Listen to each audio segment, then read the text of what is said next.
奇跡のような出会いが僕らを導いたから、それぞれの定めを背にいざ行こう明日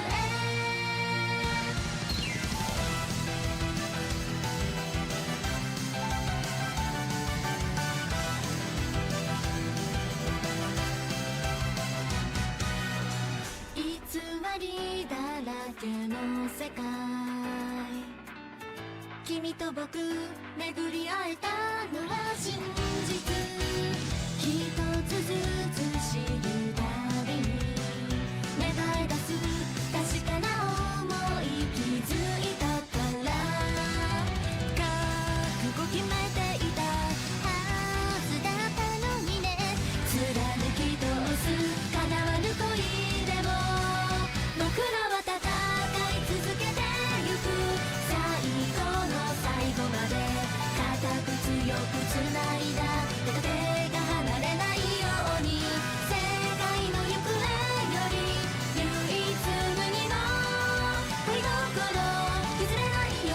それこそが乙女の生きる道。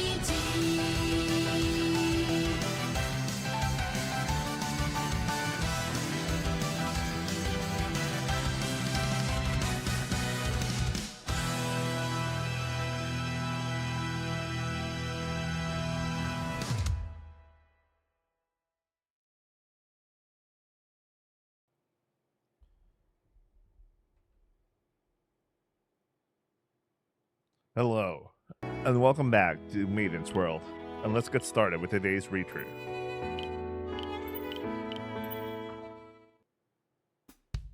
今日は体育館だっけ？何やるんだろうね。さあ、特に何も聞いてないけど。バスケがいいな。筋トレは嫌、筋トレは嫌、筋トレは嫌。八重香ちゃん、そんなこと言ってると、じゃあ筋トレにしようってなっちゃうよ。そういう人だよね、リン先輩は。I was staring at the sky with a dead look on my face. 自発的にやるのはいいんだよ。体が強くなってくの感じると楽しいし。でも強制されるとただの地獄。だよね。Is that intense training really okay? あかり、体は大丈夫？ I got a question mark above my head, above her head as she stared back at me.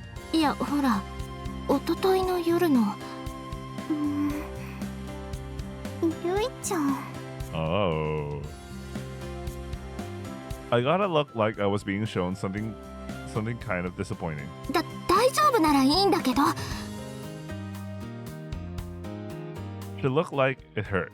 Since girls' bodies are delicate, I thought pushing her too hard wouldn't be good, but あかりちゃん、生理とか？違います。血は出たけど。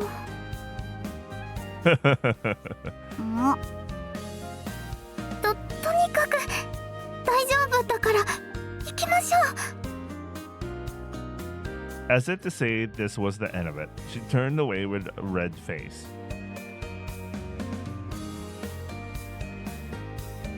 The quickest way to the gymnasium is through the school building, so we first used form a sparse line and walked down the hallway. 早っ。なんか人だかりができてる。掲示板のあたりだね。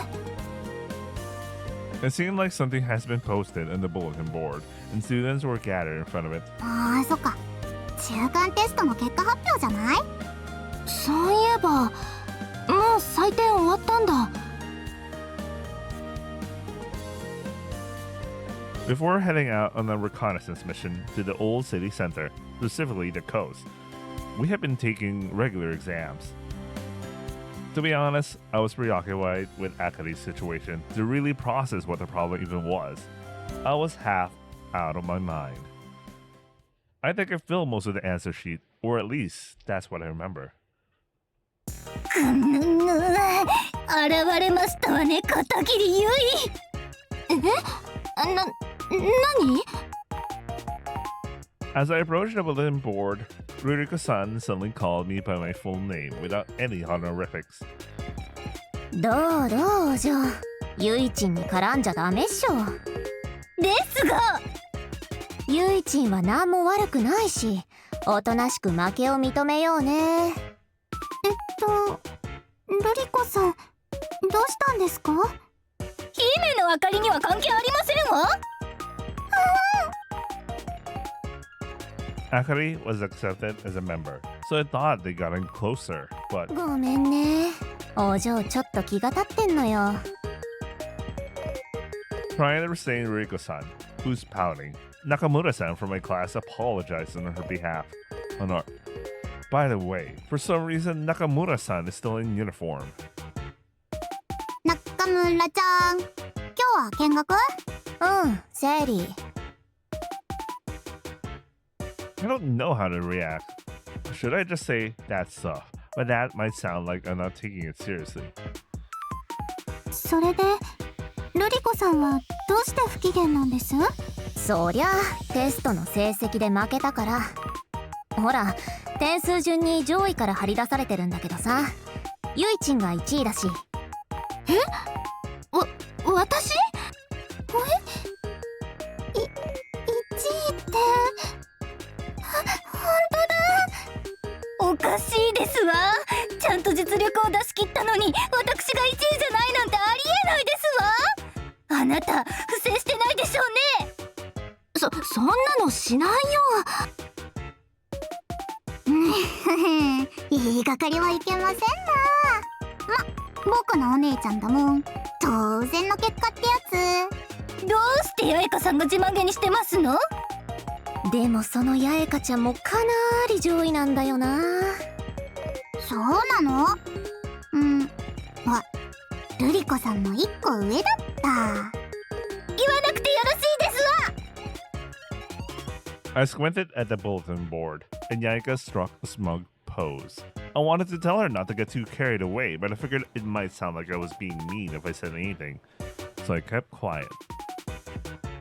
てか、お嬢だってめっちゃ成績いいんだし、別によくない？ 2位じゃダメなん？ 2位ですらないですけどね。今回はちょっと調子が悪かっただけですわ。先輩があれこれと用事を言いつけてきたばっかりに。一夜漬けで頑張ろうにも、訓練で疲れちゃって夜はぐっすりだしね。そうなんですよね。授業中も気がつくとうとうとしちゃってますし。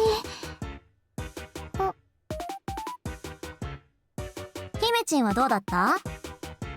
赤点は回避なのでよしみたいな。イエーイ、お仲間。わーい、よかったです。 The two of them, looking like they didn't get very good results, were laughing and holding hands with weary smiles. Honestly, since it's a sports-focused school, we don't usually get the smartest kids, so I was a little taken aback that I ended up in the first place. 次こそはせめて八重香さんだけでも倒さねば。っていうか、入学前に教わってた範囲の問題だったから、こんなに余裕なのは多分今だけだよ。はあ？あなたたちどんな進学校に通ってましたのよ。普通の田舎の学校？生徒数2名の。Could it be that our mother-in-law was teaching her...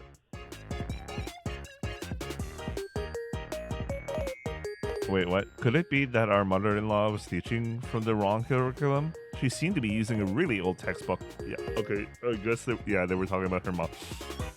Because remember, her mom was like... おいお前ら、こんな場所でギャーギャー騒いでんじゃねえ。さっさと体育館行け。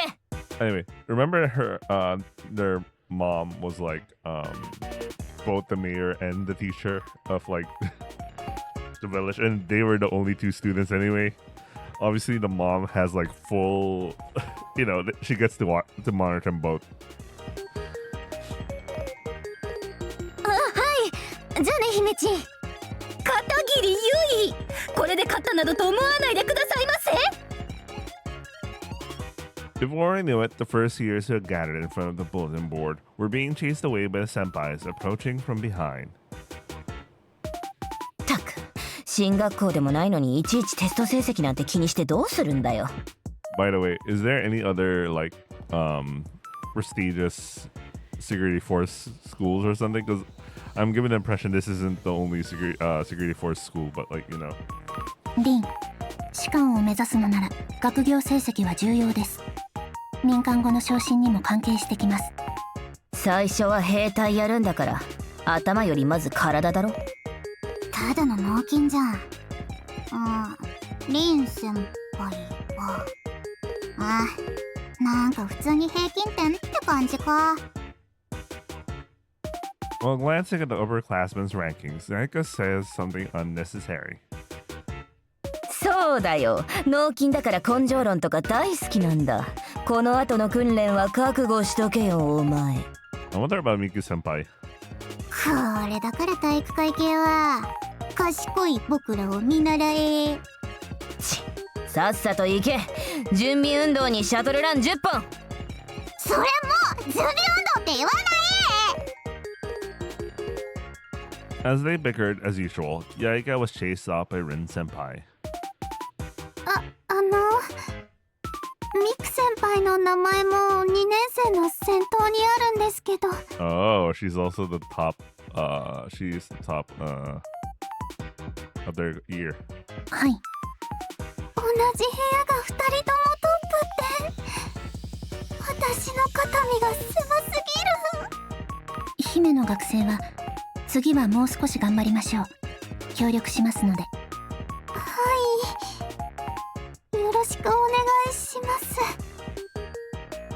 それから片桐学生。はい。成績1位おめでとうございます。少し頭を下げてもらえますか。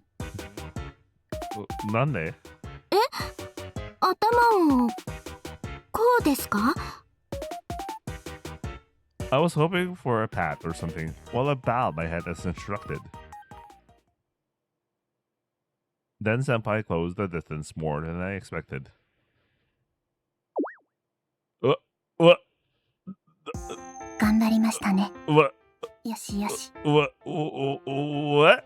Huh? Man, this is like...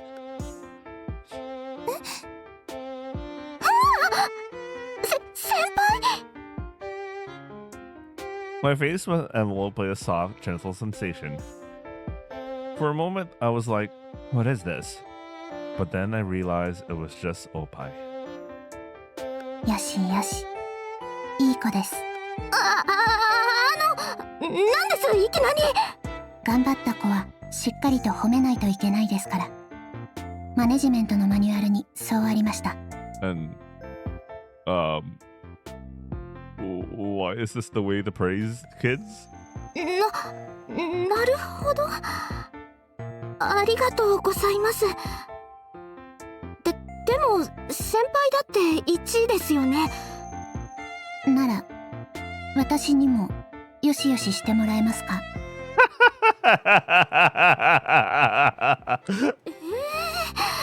そう言われてもこの体勢ではちょっと。 If I even think about patting Senpai's head, I'll end up getting even closer to her.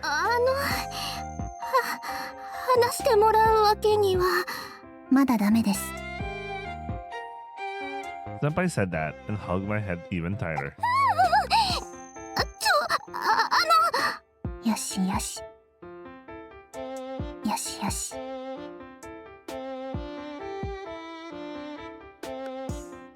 These Opai are unbelievably saw. What is this volume? Is it heaven? ついでなのでこの機会に今まで褒め損ねていた分も。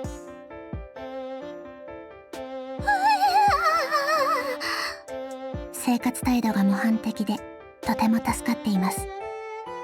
同期生の面倒もよく見てくれますし、訓練でも優秀で、私やリンもついでに教官から褒めてもらえるんですよ。My face is enveloped by soft boobs as someone gently strokes my head like they're combing through my hair.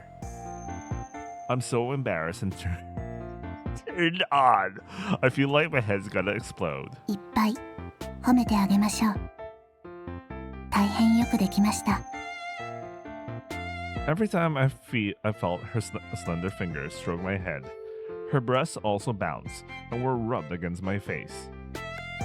This is so exciting. It's like a manga. I'm worried I might nosebleed or something. 先輩、ゆいちゃん、そろそろ行かないと遅刻しちゃいますよ。 I snapped back to my senses at Akari's voice. 予令までの残り時間2分50秒。移動に1分45秒かかりますので、あと1分5秒あります。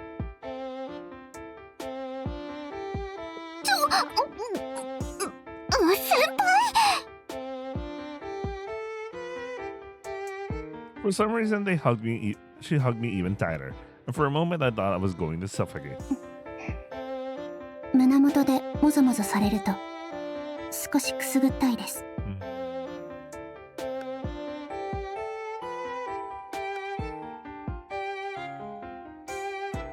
すみません。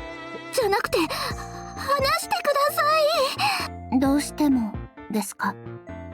残り35秒。もうなんでそんなギリギリを攻めるんですか。5分前行動は正論であると判断。仕方がありませんね。It was super rare, but Miku-senpai was getting scolded by Akari. So after that, I was finally free from Senpai's oppai. 褒めて伸ばす方針はこれでいいのでしょうか。とってもいいと思います。He's not liking that, bro. Especially he did it right in front of her. I felt a murderous gaze from Akari for a moment and quickly shut my mouth. 2人とも早く行かないと本当に遅刻ですよ。そうですね。駆け足の方が良いでしょう。はい。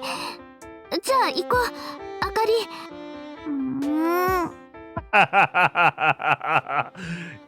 Bruh, you better do well tonight or some shit.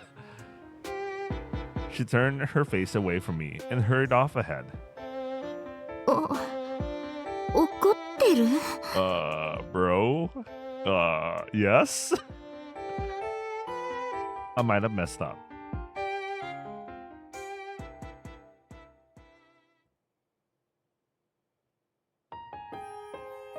And then, after finishing afternoon training, it was time for dinner.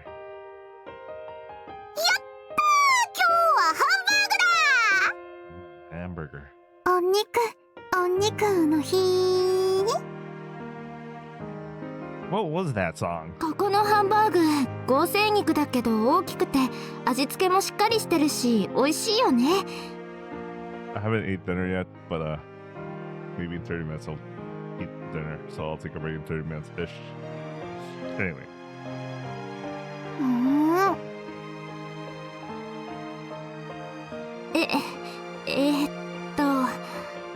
やいかちゃん、お隣いいですか？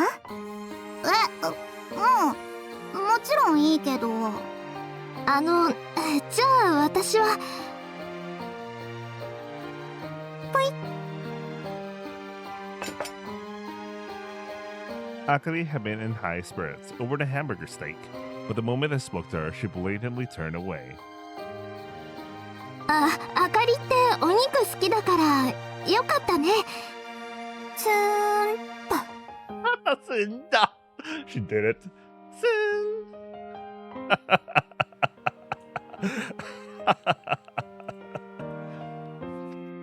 Oh, it reminds me, I kind of miss Alba. I thought you'd be in a better mood by now, but it looks like I was wrong. お茶みんなの分も取ってくるね。今日は私の番だからいらない。でもどくるから。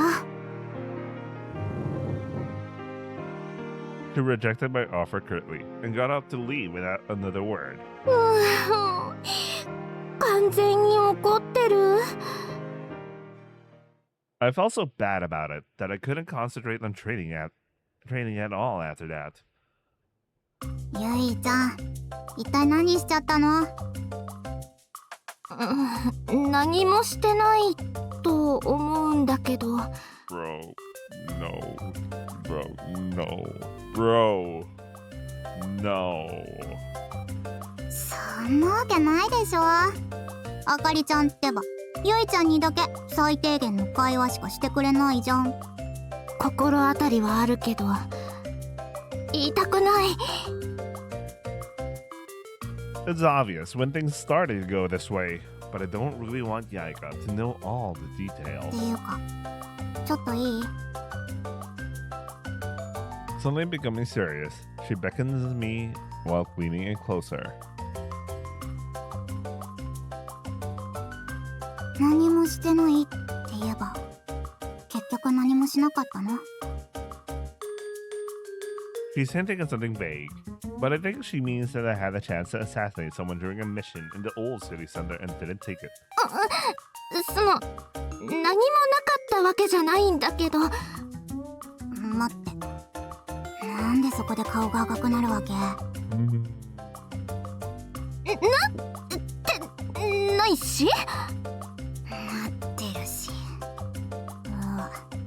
なんか余計面倒なことになってない？ She gave me a slightly displeased look, as if she could tell what I was thinking. とにかく詳しいことはここじゃちょっと後でちゃんと話すから。はいはい、二人きりのタイミングでね。 It's too risky if anyone might be listening in, so I'll put off any further explanation for now. でもま、別に文句つける気はないよ。むしろほっとしてる。 When I moved away from her, Yaika said she'd go back to being her usual self. やっぱ喧嘩するにしてもガチのやつよりチワ喧嘩の方が見てて楽しいし。チワ喧嘩って。そんな風にしか見えないんだけど。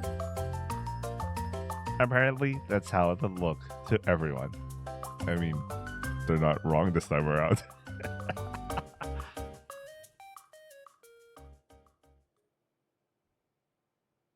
ではミーティングに行ってきます。就寝前点呼までお二人は自由にくつろいでいてください。はい、了解しました。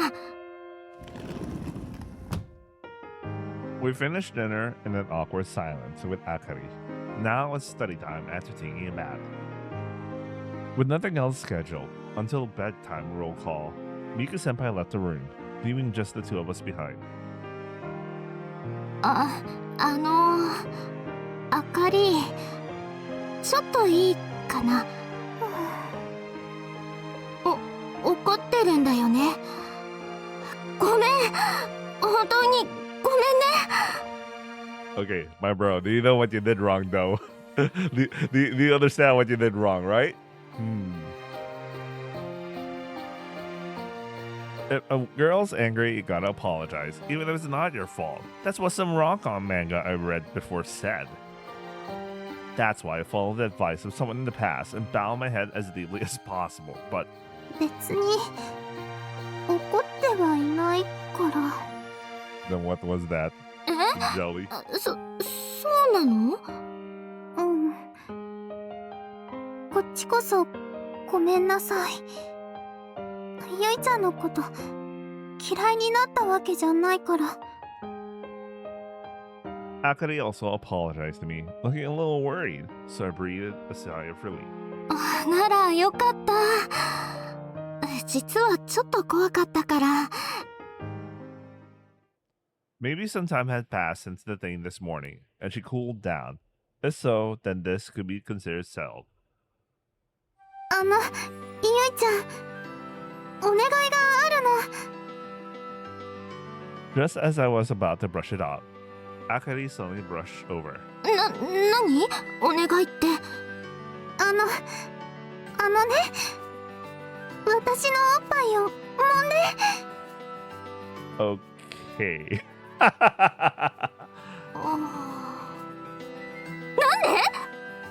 って大きさじゃミク先輩に勝てそうにもないから。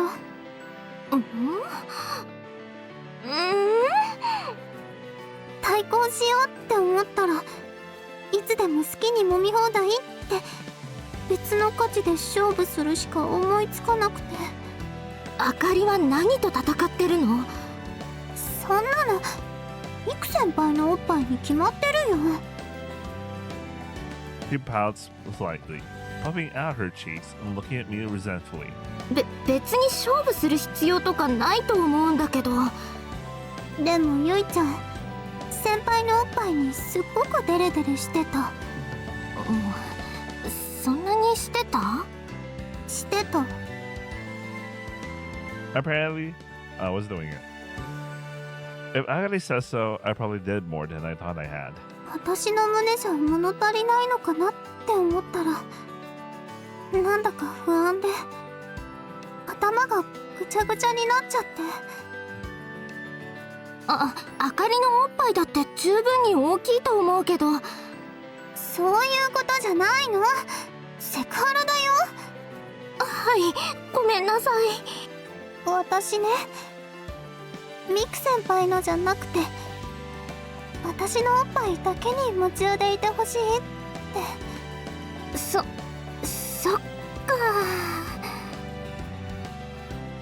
I wonder how I should answer. Anything I might say can come off as sexual sekohara. Okay, let's get away from her oppai for now. あかりはミク先輩に焼きもち焼いてるってことでいいのかな？そうなのかな。でもミク先輩だけじゃなくてね、ゆいちゃんが他の子を見てるだけでそわそわしちゃうの。 You're so possessive. I couldn't help but think that. Jesus, bro. Just chill out, man. 恋って幸せで楽しいものだと思ってたのに、こんなに不安な気持ちになるなんて想像してたのと全然違う。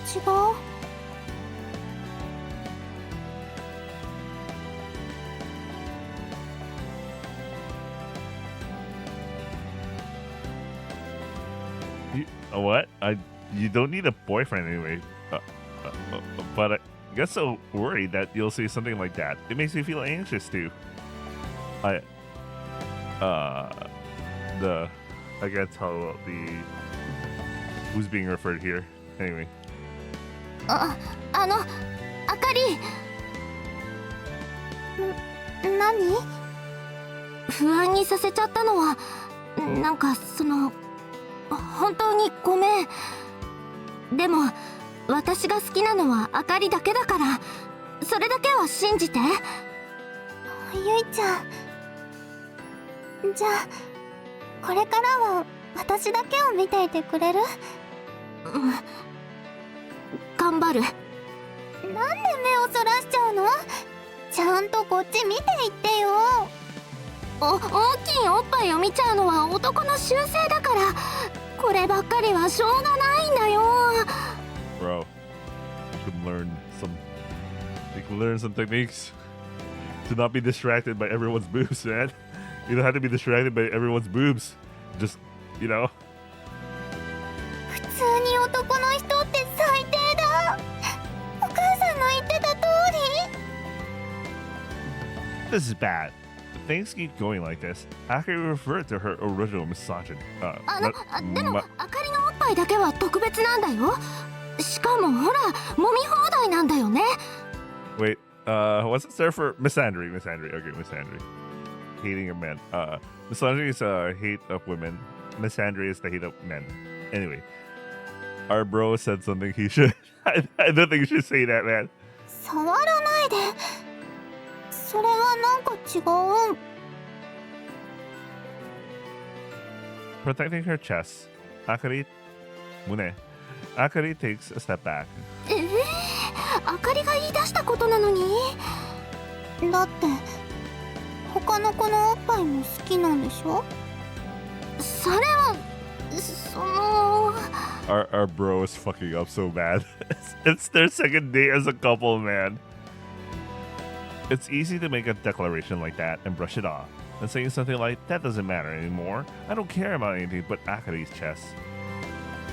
But I don't want to tell Akari those shallow lies, because I want her to know the real me, the man that I am. どうすれば許してくれる？ I won't make promises I can't keep, so let's try to find a compromise. そんなの自分で考えて。You know what? She literally told you the answers to all of what you needed to do. She literally just straight up told you them. My guy. She puffed out her cheeks and turned away sulkily. お互い納得できるような解決策を考えたいんだけど。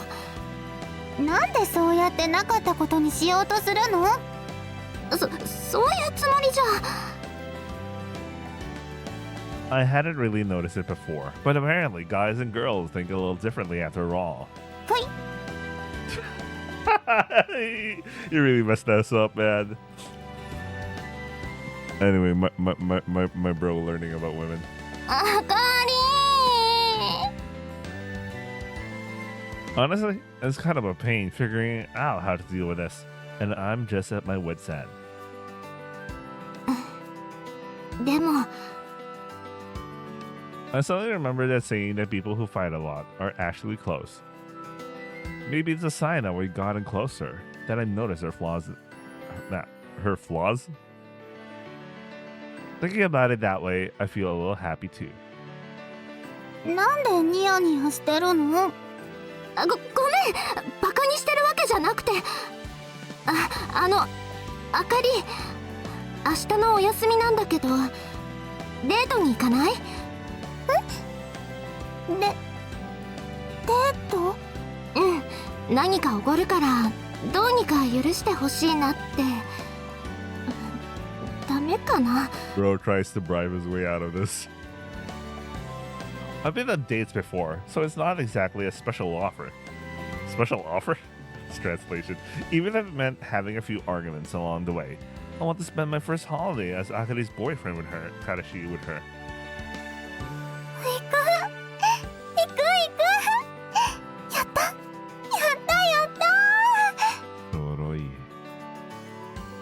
I thought I'd just casually ask her out, but Akari went all out to show how happy she was. どこに行くの？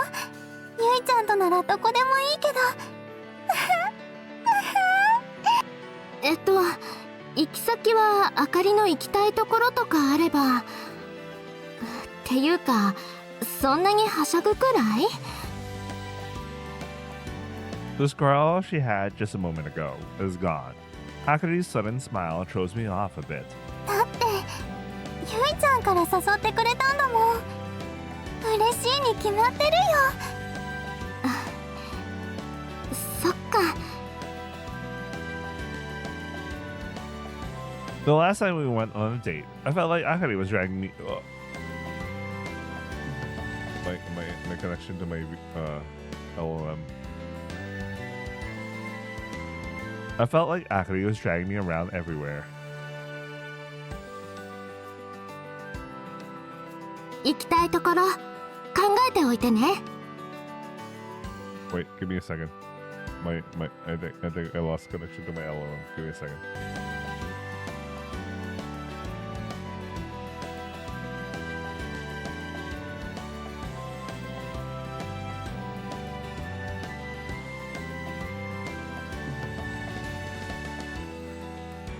All right, let's go. At the end of the day, we exchanged promises for tomorrow with smiles on our faces. As simple as that. Apparently, it's as simple as that. Boundaries.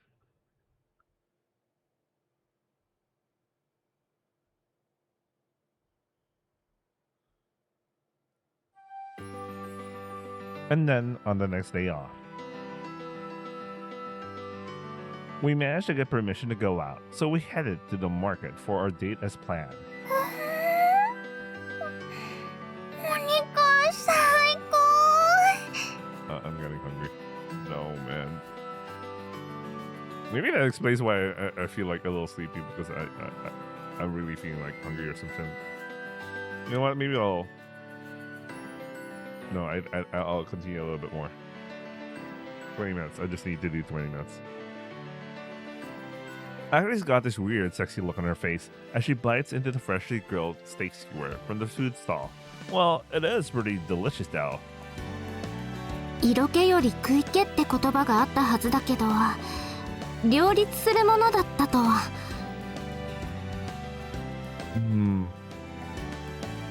There are those situations. That's all I'm gonna say. 何の話？なんでもない、気にしないで。これってどう見ても合成肉だけど、味付け次第で美味しくなるもんだね。ねえ、焼き方も何か違うのかな？まあそれでも本物にはかなわないんだろうけど。 Or if anything, a slight fear of not knowing what the ingredients are keeps me from fully enjoying the meal. The 本 taste. 物のステーキなんてこんなお値段じゃ絶対に食べられないし、十分に美味しいんだからこのお肉でいいと思うよ。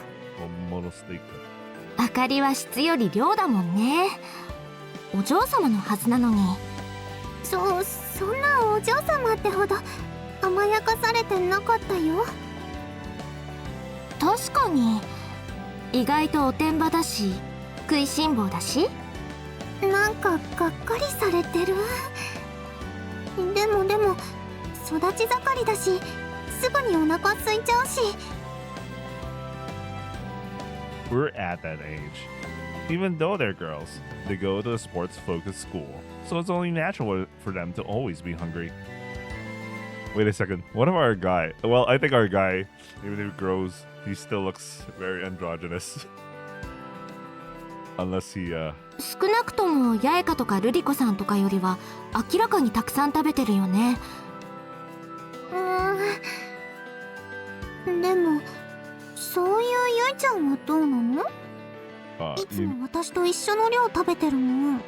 you know the exact reason for that. 私はほらそういう体だから普通の女の子とは違うっていうか。 Nice way of wording it. なんかずるい。ごめん。っていうか私実はあかりよりも大食いっていうか、油断して成長しすぎないようにってこれでも我慢してるんだよね。そうなの？ I mean, if I suddenly became all buff and muscular, it'll definitely raise more suspicion, wouldn't it? 昔の先輩たちはもっとすごい量食べてたし、かなり小食な方なのかも。 Of course. That's just considering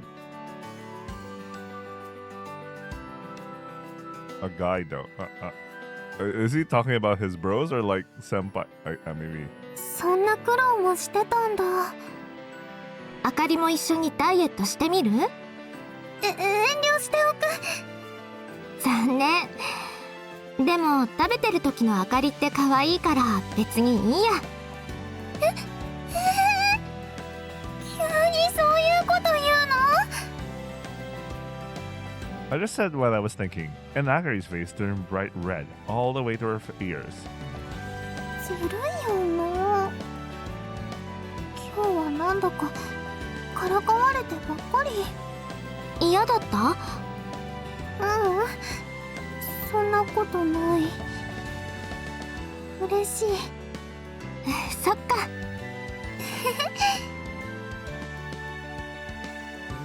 It felt like a casual relationship that made me happy and ticklish, and we laughed together. この後はどうする？食べ歩き？なんか恥ずかしいからもういい。Akari's flustered face is cute too, so this works just fine. じゃあ他にどこか行きたいところとかある？本当に私の行きたいところでいいの？私だってもっともっとあかりのことを知りたいから。それ前に私が言った。そういうわけであかりが行きたいところに行きたいかな。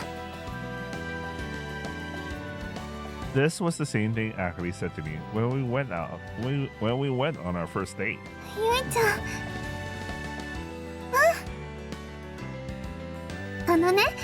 この前ね、中村さんからすっごくいいところを教えてもらったの。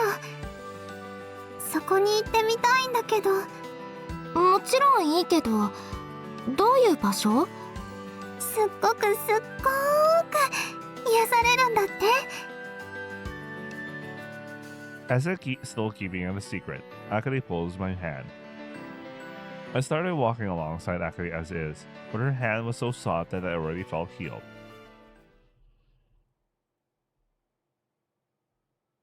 And the place she took me to was a certain shop in an alleyway.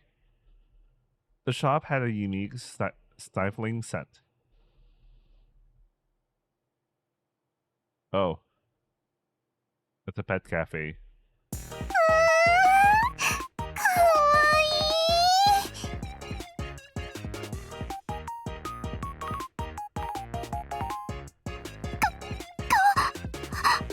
何これ？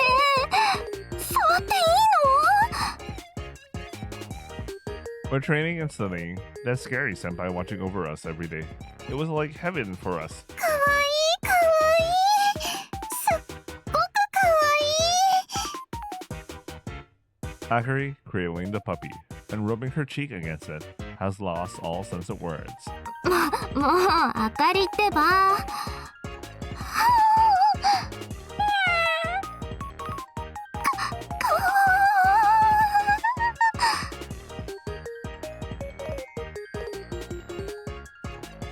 The cat toy I was holding got smushed by the kitten's tiny paws, and my vocabulary just exploded. まさかこんなお店があったなんて。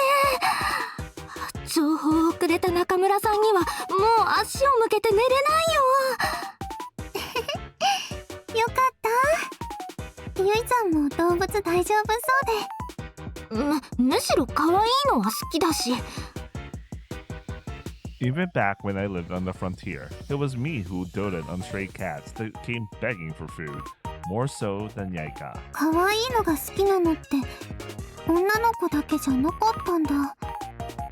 部室の漫画とかだとほらかっこいい系のイメージっていうか。そういうステレオタイプな偏見は良くないよ。ヒラヒラして派手な感じの可愛いはちょっと苦手だけど。モフモフは好き？超好き。そっか。ゆいちゃんもモフモフ好きか？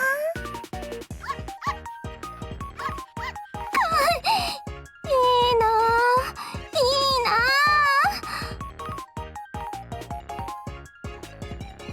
ぁ。 Hugged and pat by Akari, the puppy in her arms wagged its tail furiously. よしよしよし。あったかーい。 Both are so good. What was I thinking? 君も撫でさせてくれる？ But my outstretched hand was easily avoided. 猫ちゃんってそういう感じだよね。だからこそ触らせてくれた時がもう天国なんだよ。 Still, I'll take what I can get right now. It'll be counterproductive if she ran away, so I won't force it on her. にしてもここペットショップなんだよね。 Oh, it's a pet shop. I thought it was a pet cafe. Or it could double as one. Regaining some composure, I shake the cat toy and take another look around the store. Along the wall, cages lined up with held various animals centered around dogs and cats.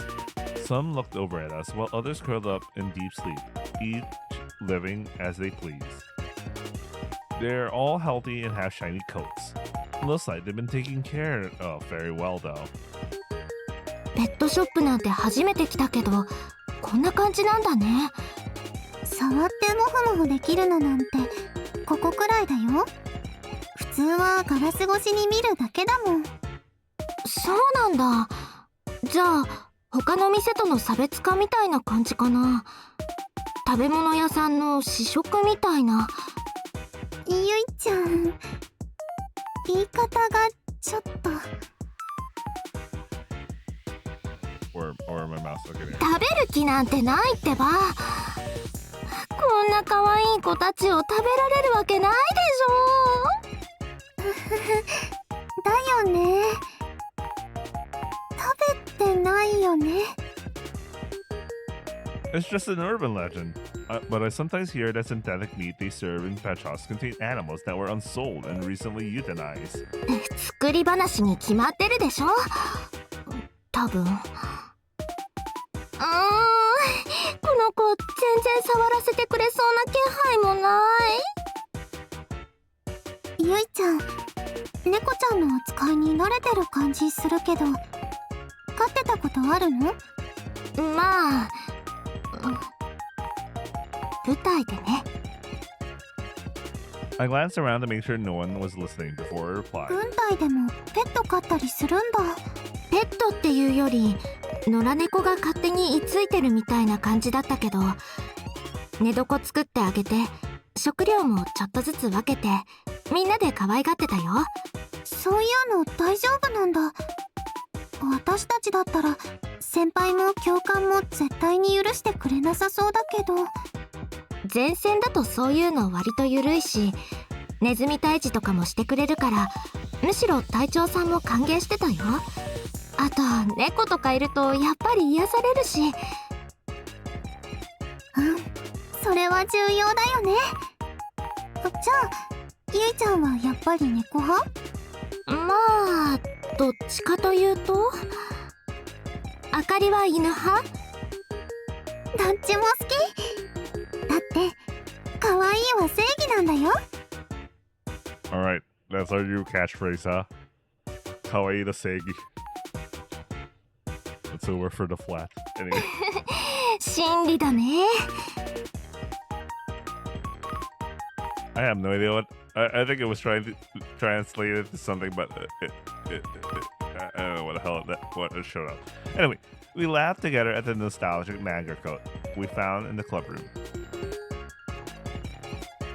Oh, maybe it's the original line that we were thinking, but changed into cute as justice.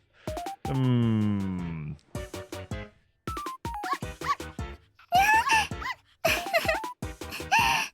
んなにペロペロしないで。 The puppy licked Akari's face as she held it, and she giggled innocently. If cuteness is justice, then Akari herself is the ultimate embodiment of it, I thought. I'm embarrassed. I can't exactly say it out loud, though.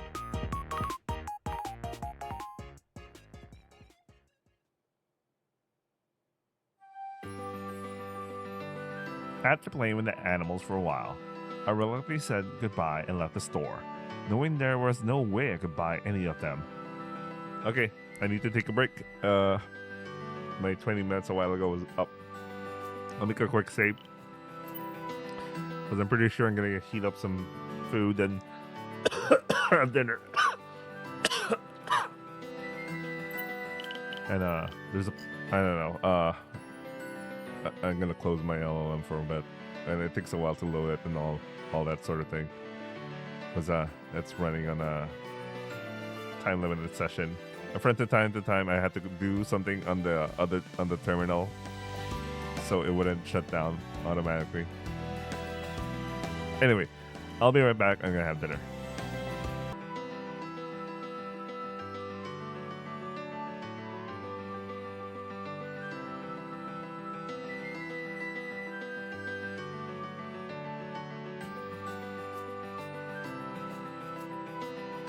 Okay, I'm back. How long have I been out? I basically had some chahan for dinner. Made some vegetable chahan from some nabe leftovers. It was actually great. Ever since I got the walk, everything was like amazing. Anyway, let's continue. Anyway, let's continue. After playing with the Tobutsu for a while, I reluctantly said goodbye and left the store, knowing there was no way I could buy any of them. もうちょっとモフモフしてたかったな。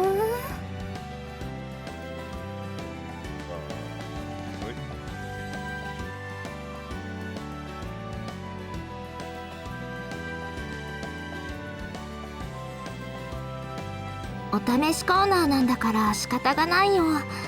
あの子たちも疲れちゃうだろうし。I figured that was what she meant when the shop assistant said, if possible, please keep it to a minimum. So I wrapped things up.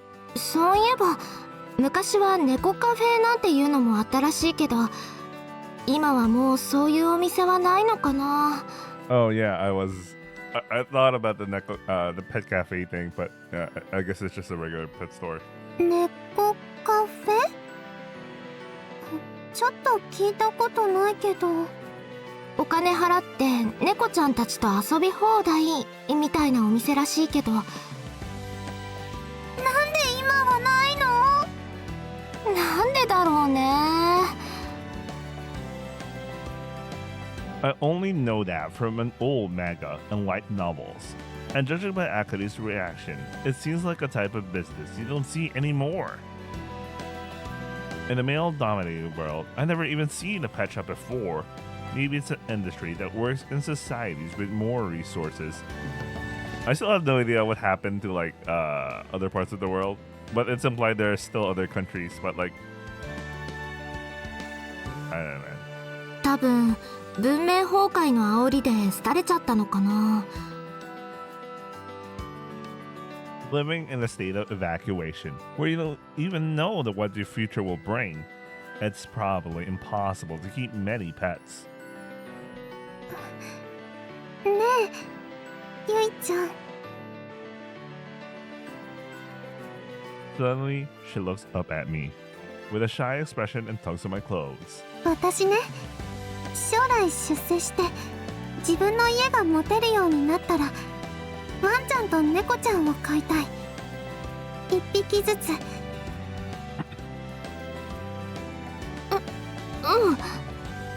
そうなんだ。It's a premature dream for us half-baked student soldiers, but Akari, being the daughter of a politician, could easily make it come true. For the moment, I didn't understand what that shy look she meant. だからそのね、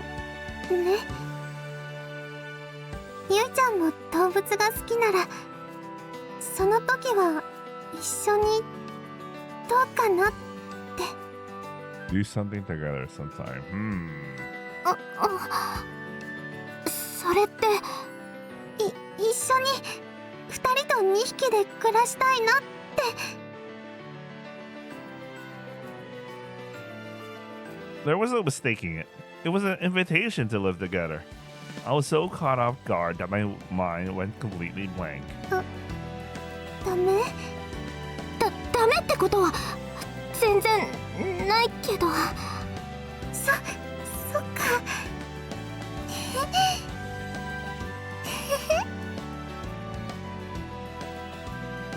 This isn't really a promise or anything like that in the first place.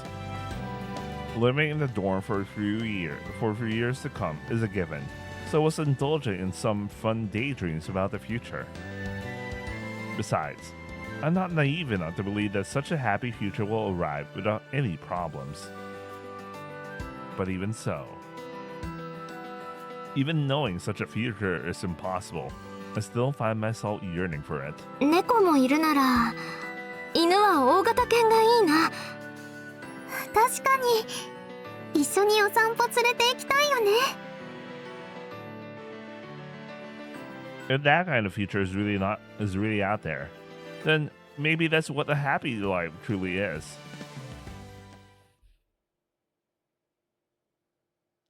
I long for it so much, wish for it. I wanted to reach out. But my aspirations are just fantasies, far removed from reality. I was quickly made aware of that reality. この音って何かな？ It was a sound I wasn't familiar with, but it lingered faintly in my memory, snapping me back to reality. 上。上？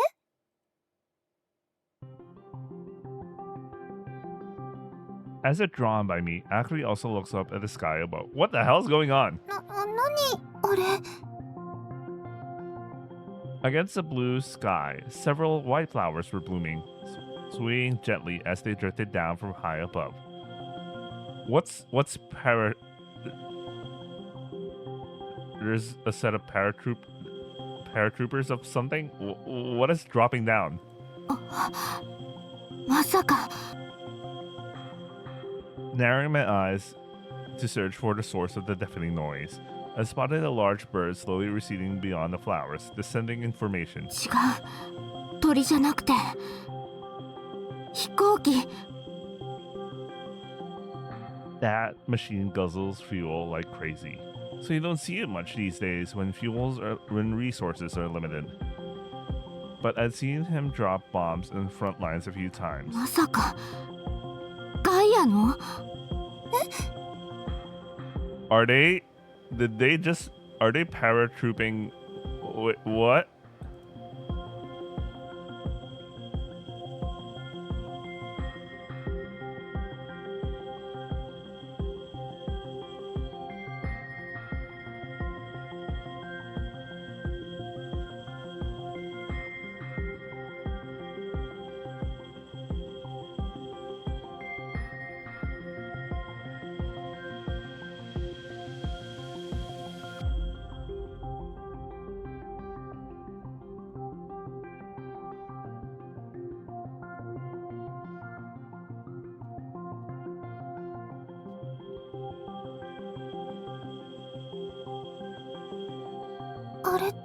Sorry, I got distracted. Yeah. There was a feature in historical materials we used for our history class. That white thing is probably a parachute. So what's hanging below it? そんな。オートマタ。ゴブリンだ。 Oh shit! They're under attack? Right after I shouted, there was a tremendous noise behind us. 何？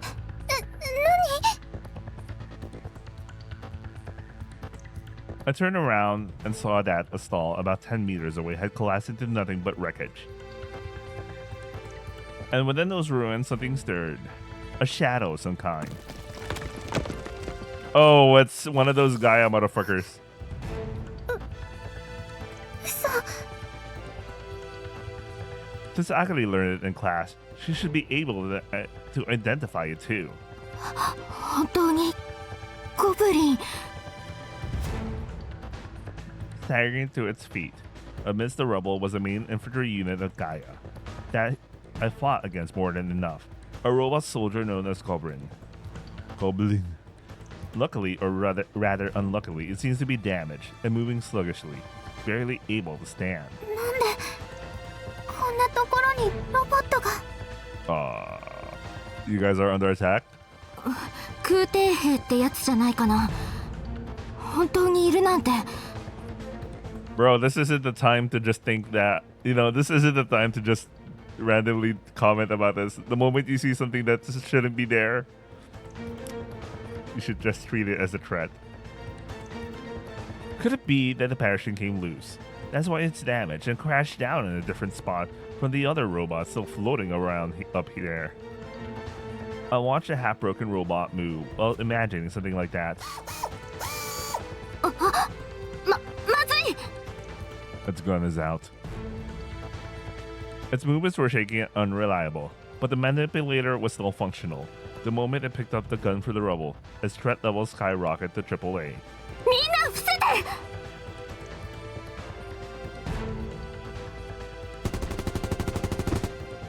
A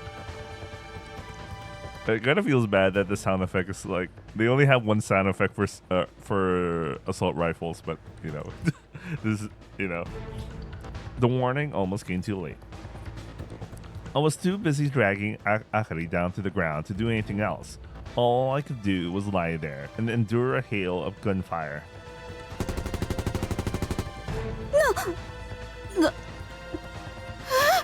It's the first time we've seen the silhouettes, or maybe not. I don't know. I don't recall. A few of the shoppers who happened to be there collapsed in a heap. おばあちゃん The people who were there just stood there, not knowing what had happened. Because people who are actually shot don't scream and react in some over-the-top way like they do in manga.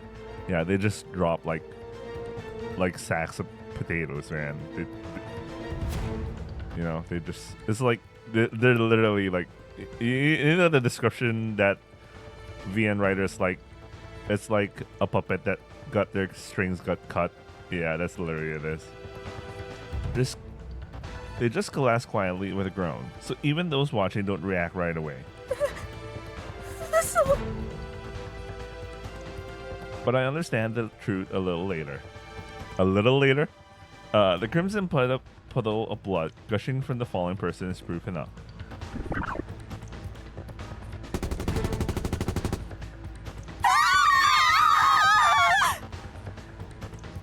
The next gunshot sent me into a panic.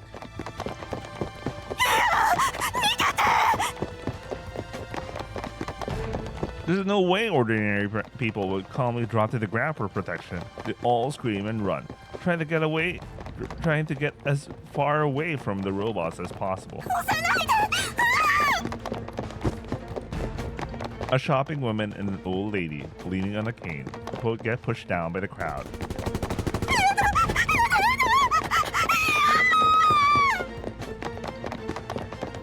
The people fleeing don't have the luxury of avoiding anything. An old lady who fell was trampled and instantly covered in blood. The woman who trampled her was shot from behind and collapsed.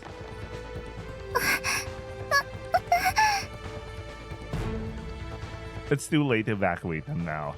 No matter how loud I shout, there's no way people who are about to be killed can hear me. As panic spread rapidly around us, we could do nothing but hide in the shadow of the food stall, avoiding the crowd.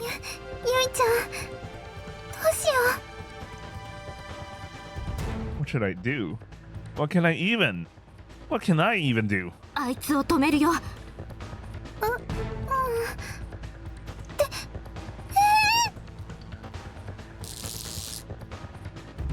There's no other way to stop the damage. The problem is how to achieve it though. こけた The goblin must have suffered severe leg damage because it lost its balance and collapsed as he tried to start walking. But it's still moving and trying to get up again. ゆいちゃん倒すって本物のロボットを税金で訓練受けて安いけど給料だってもらってる身だよこの状況で黙って逃げるわけにはいかないでしょでも You know what? I actually don't. So far as I've seen in his past, I don't think he actually ever killed one of those before. Like, you know, like all he did was run each time he faced a goblin, you know? So this might be, I mean, I'm pretty sure this is going to be he has to vanquish kill the thing, man. But anyway, let's go. 放っておけば撃たれる人がどんどん増える It's a cramped, cluttered market. I can't imagine everyone escaping before it gets back up. でも私たち銃とか持ってないよ You don't always need guns. 分かってるでも何か I look around to see if there was anything useful. Conveniently, I noticed a tool shop right nearby. 都会の女の人も DIY とかするんだねそれは業者さんのオートマタに頼むと順番待ちがすごいから簡単なものは By the way, DIY is a good show. Anyway, It used to be mainly a man's role, apparently, but in the end, it is necessary. You have no choice but to do it, even if it's not suited for you. That's how it is. あかり、お金払っておいて。ゆいちゃん、まさかそれで戦うの？威力ならライフル弾より上かも。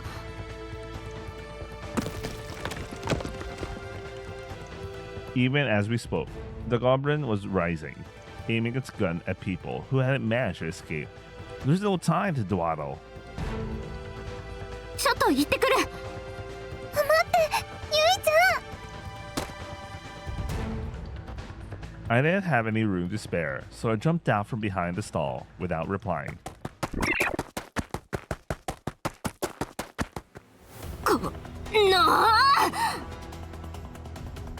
I sprinted across the 10-meter distance, raising the weapon I held in my hand above my head. Our shonen protagonist, by the way. Since I was up against a goblin that looked like it was about to fall apart, with suspicious legs and all, even my strength could have made a difference if I hit it with full force. I rushed over to the robot, who was staggering and collapsing into a nearby stall, and kicked the gun out of its manipulator's grasp.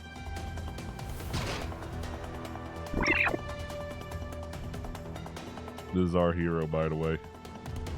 Our cool guy. Wait.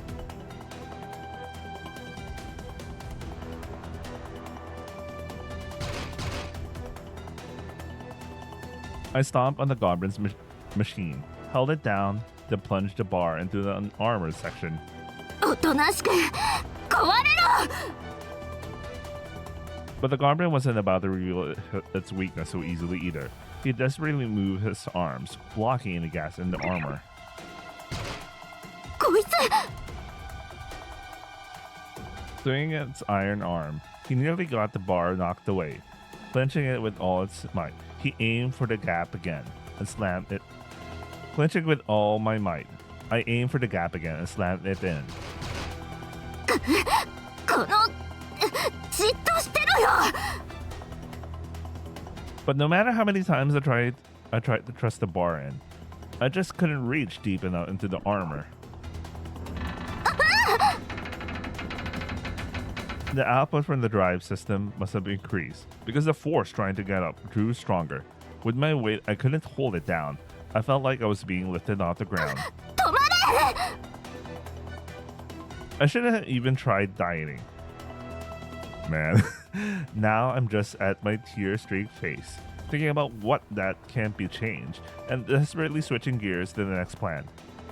Oh, is that the next plan? ゆいちゃん! Get the chainsaw! Okay, I just got... Oh, yeah. I remember I watched Chainsaw Man today. Get the chainsaw from the DIY store! Out of the corner of my eye, I saw Akari pick up the gun that had been thrown away. Good! これを使えば... あれ? How do you use one of their robotic guns? It's probably got a different structure than Type 89. She's fumbling because she doesn't know how to handle it though. I could feel the killing intent shifting towards Akari. あかり! ダメ!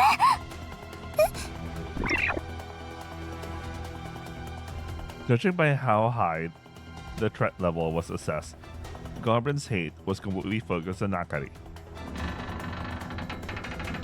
Pushing me aside with incredible force, is trying to attack Akari. I could tell just from the atmosphere that even though it was a machine, なめるな! but the fact that Akari became the target of hate means attention was diverted from me. I realized a small opening had appeared at that moment.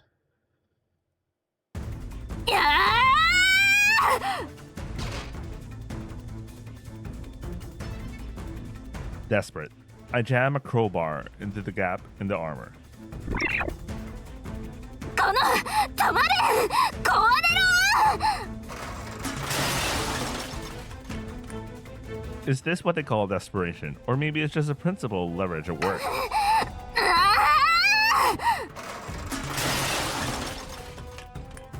I scraped and tore the machine's insides with the tip of the bar, smashing them into a gooey mess.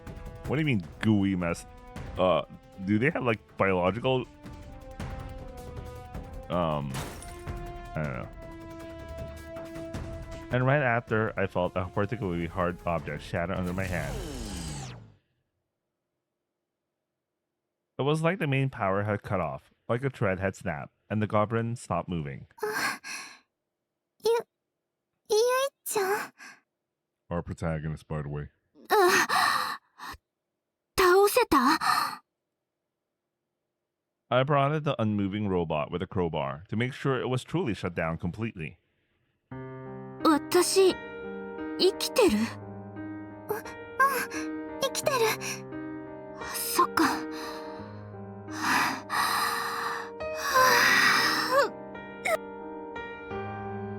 Finding without a gun was definitely a first for me.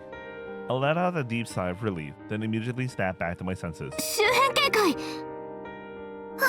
そうだった。 Complacency is dangerous, just like I was taught in training. I carefully scanned my surroundings to see if there are any other threats first. 他にはいないみたい？うん、近くにはだけど。 The robot paratroopers landed near the station, and from a distance I could faintly hear screams, shouts, and gunfire. I'm worried about you too, but there's nothing we can do in this situation. とにかく倒れてる人とか怪我人を運ばないと。わかった。 This was supposed to be a fun date. Why did it turn out like this? Thinking that, I rushed over to the person that had fallen closest. よかった、生きてる。 She's bleeding from the stomach, so I don't know if she'll survive, but for now she's just unconscious. 救急車を。 I doubt it'll come in this situation. Maybe it's faster to just take her to the hospital. But as I was hesitating about what to do, I noticed the sound of several people running towards me. 君たち大丈夫か？我々は保安隊だ。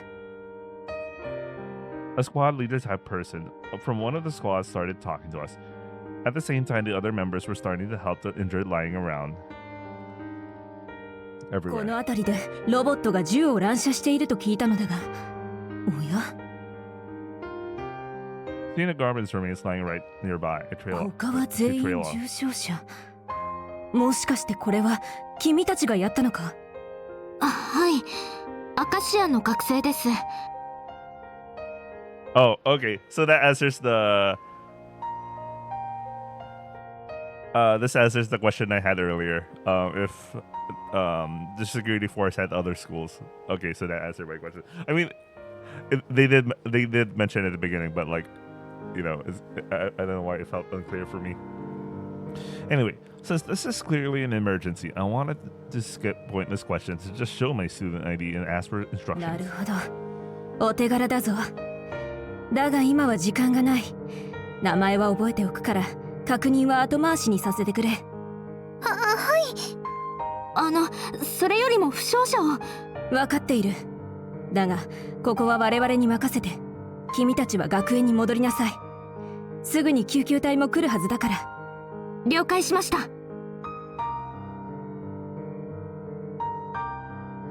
I gave a slight bow to turn on my heel, leaving the rest to them. There's no doubt my vacation will be cancelled, so I had to get back soon.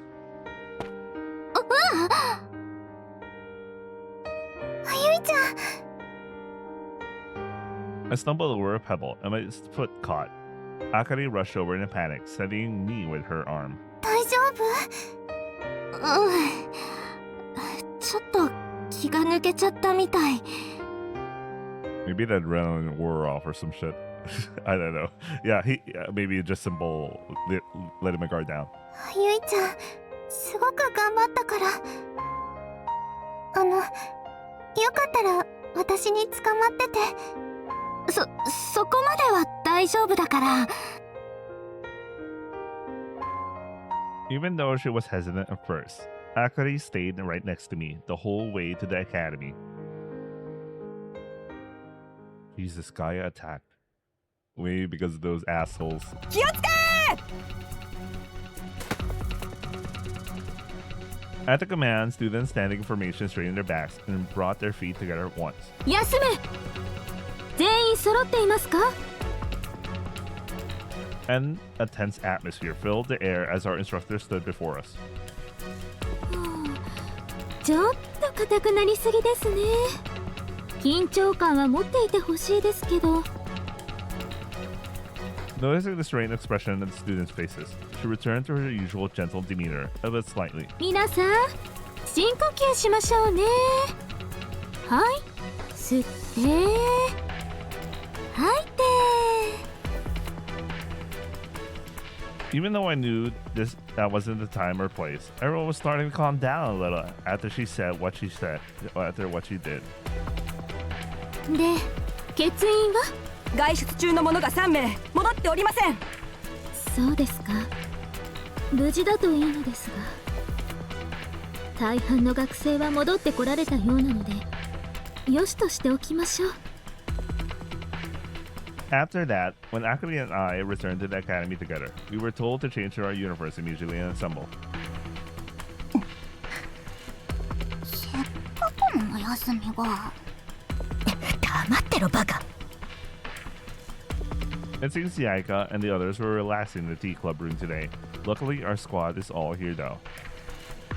では、改めて状況を説明します。本日、1400時頃、正体不明の飛行物体が新東京市上空に出現。機械兵士による空挺降下を仕掛けてきました。市街地に着地したロボットたちは、付近の市民に向けて発砲。特に駅前地区にて多数の犠牲者が出ているようです。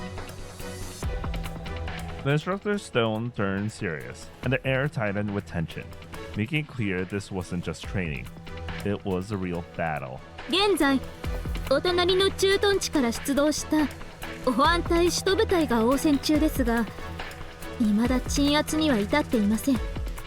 なお、降下してきた機械兵はガイア軍のロボットであると断定されました。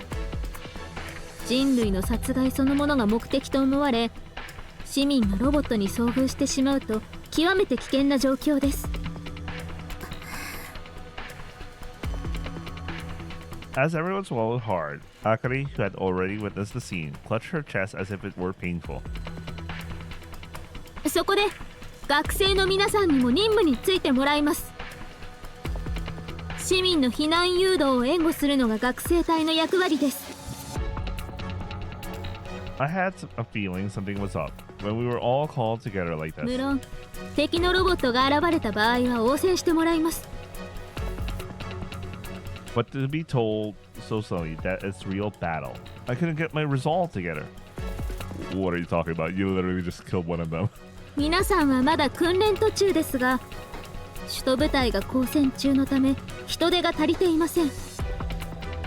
宣誓をして給料も受け取った以上、保安隊員として最低限の義務は果たしてもらいます。 Even without blatant whispering, a restless unease spreads. 最悪の場合、市民を守る盾になってもらいますので、そのつもりでいるように。 Everyone was pale. They couldn't even be brave. 冗談ですよ。あくまで避難誘導ですから、そこまで危険なわけではありません。おそらくは。 Osaraku. Sure. The last word was unsettling, but I clung to those words of the instructor for reassurance. 作戦の詳細と分担は追って戦術端末に送信されます。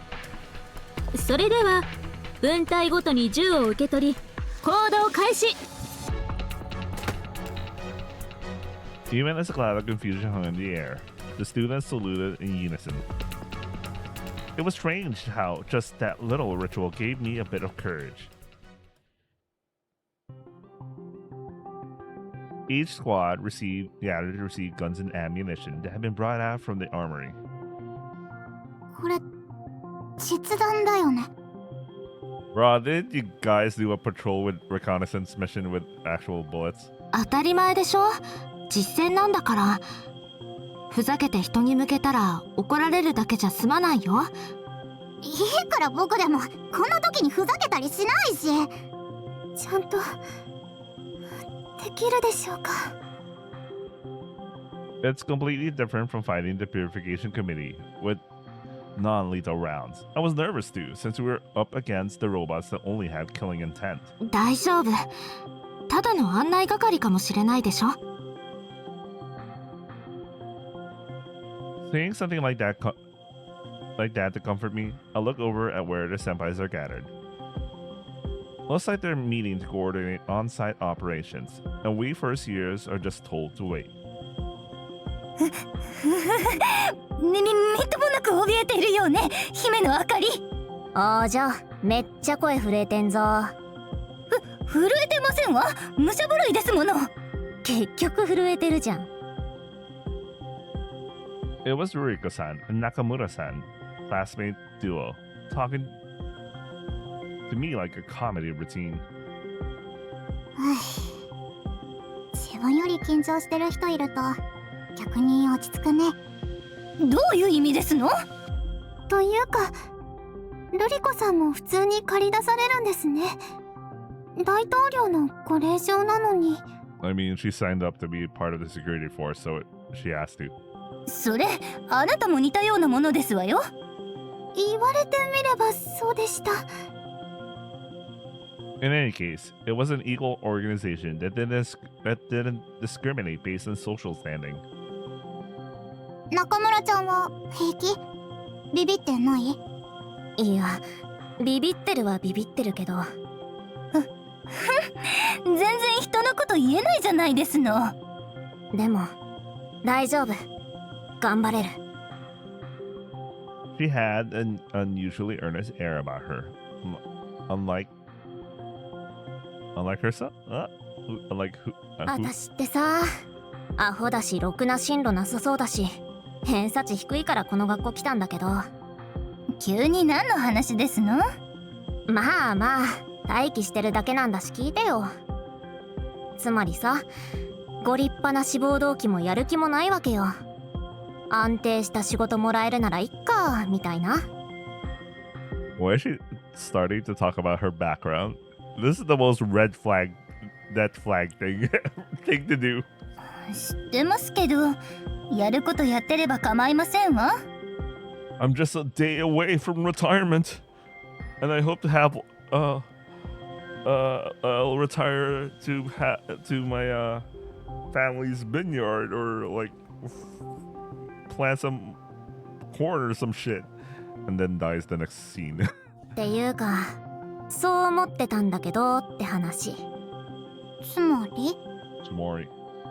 こんな私でも、いや、こんなだから、いざ体張って誰かのために働くんだって思ったらさ、誇らしいですか？なのかな。頑張るぞって柄にもなく思ってる。So Nakamura-san was a brave person after all. 珍しいこと言って、雨でも降りそうですわね。Bro, that is the most dead flag thing to do. Just before a conflict starts, you know. でも、そうですよね。ビクビクしてる場合じゃないです。頑張んないと。やることはやんないとね。I was a little encouraged by Nakamura-san's bashful smile. I think she's slated for a death flag. When the Senpai Tachi returned, I was led out of the academy by a multi-legged tank. We ended up heading towards the market, and it felt like Akari and I had come back to where we started. リネット、止まれ。Having reached their destination, Senpai ordered the multi-legged tank assigned to our squad, Lynette, to stop. 我々113分隊はこの方面の周辺警戒に当たる。この先の地区からはすでに市民の避難は完了しているはずだが、逃げ遅れた者を見つけた場合は保護するように。現地点より後方は退避命令発令区域からの脱出経路に指定されています。そちらはまだ退避が完了していないようですので。もし敵が攻めてきたら死守ってことだな。こっちですよって案内するだけの簡単なお仕事が良かった。後方の配置はそんな感じっぽいけどね。あたしらが死んだら今度はそいつらが盾になるんだ。大して変わらんだろ。死んじゃう順番は重要ですけど。そもそも死なないように頑張りましょう。 Still, it's a crucial precision, so enemies really do come. We'll be the first to fight. Thinking about that, I can't help but get nervous. 最新の戦況図を見る限り、この地区が最も快適の確率が高いですね。なんか僕ら恨まれたりしてます？うちの分隊が全員茶道部で表現の自由戦士やってるの教官にも知られてるからな。実戦経験が豊富とか思われてるんだろ。名誉なことですね。I mean, you guys straight up fought a fucking group of purification committee members from the purification committee who use light bullets, so you know. なわけあ I'm る。 surprised through that. まあそんなに心配しなくても大丈夫だろう。今回はリネットもいるんだから、むしろ楽な仕事のはずだ。Having a multi-legged tank with heavy weapons on our side is definitely more reassuring than facing them off with just a rifle. Even the Purification Committee was ignoring the rules and firing real bullets after all. Or rather, the reason you guys are so calm, though, it's your first battle because you've all been nearly killed by the Purification Committee before, haven't you? It's annoying to admit, but in a way, it might be unavoidable that I'm treated as someone with experience. ミク、ドローンをよこしてくれ。偵察を頼む。了解。上空待機中の偵察支援機に使用許可を申請。受領されました。管理権限を移行。現地点の前方区域上空へ移動中。As Mika Senpai gets down to work, we also brace ourselves and start monitoring our surroundings, but ちゃんとやらないと。あかり、緊張してる？そりゃしてるよ。私たちが失敗したらまた人が撃たれるんだもん。うん。でも落ち着かないと。分かってるけど。 Akari had just witnessed someone being shot dead. It's only natural she'll feel pressured. リネットが守ってくれるみたいだよ。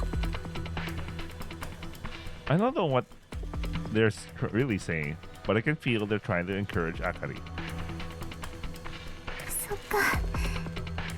ありがとう。リネットちゃんがいてくれるなら安心だね。Akari strokes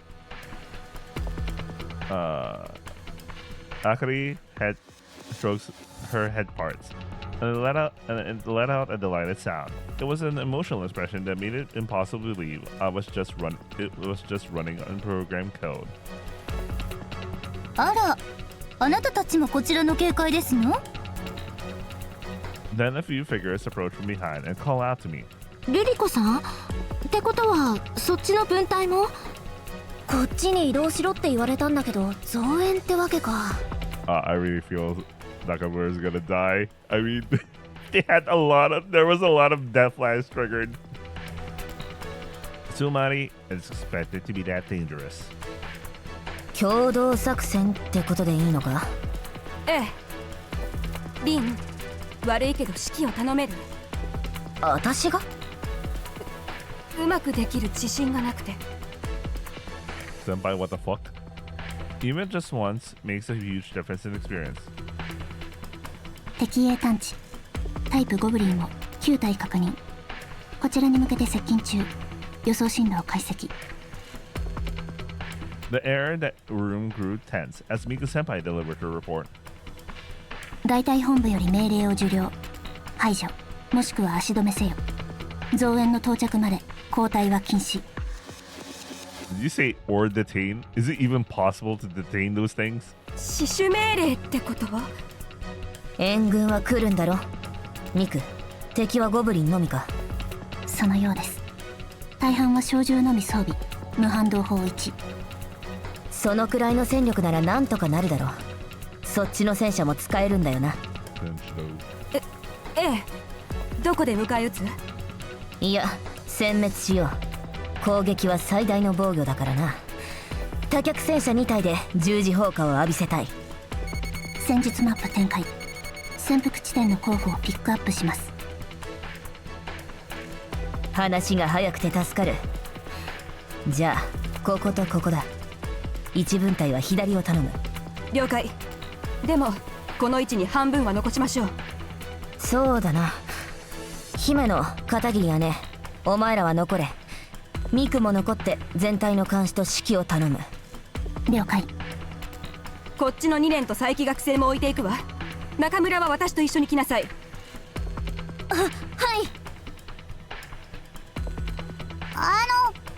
僕はついてこい。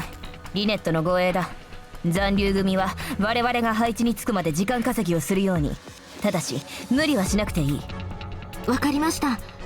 お気をつけて。了解ですわ。では行動開始。リネット行くぞ。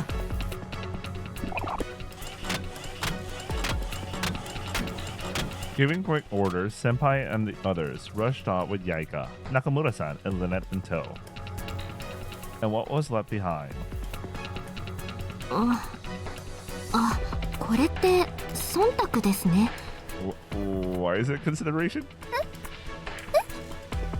大統領と野党党首の娘ですから。本当に死なれると小隊長もリンも責任問題です。Oh, it makes sense. Okay. Okay, if you put it in that kind of situation, okay, that makes sense. And of course, the best two of the squad, Miku and our 今 guy. さらそんな気遣い、少々傷つきますわ。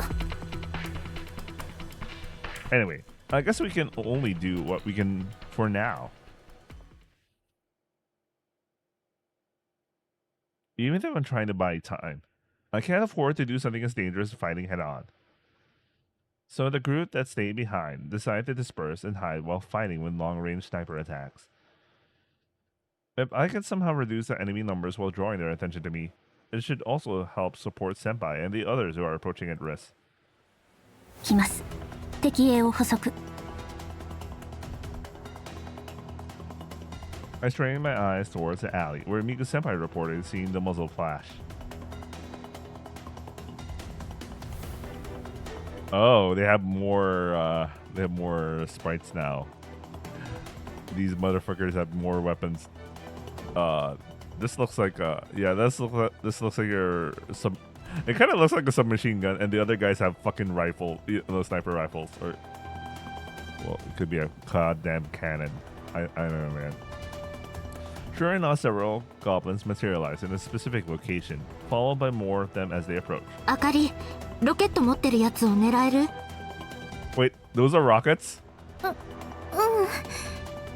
やってみる。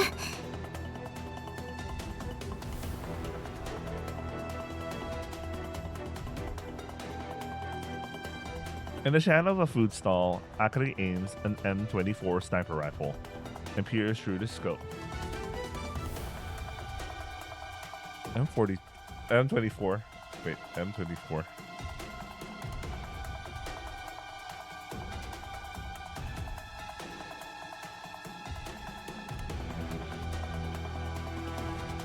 I don't know why.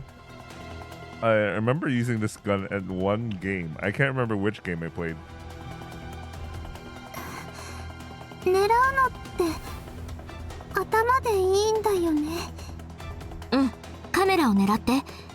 センサー類が頭に集まってるから壊されたらまともに動けなくなるはず。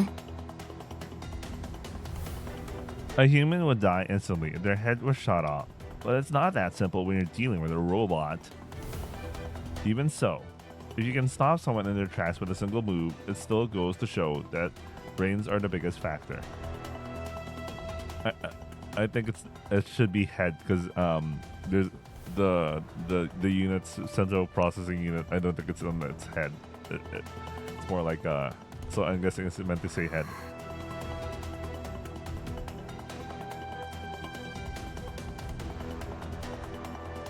She froze perfectly still. Akari taking aim. Even though she shouldn't be scared, her hands didn't tremble. Wait, what? Even though she shouldn't be scared, her hands didn't tremble, and that bold composure suggested a natural talent for sniping. Oh, maybe this should be even though she's scared, her hands didn't tremble. Okay. 目標停止警戒中の模様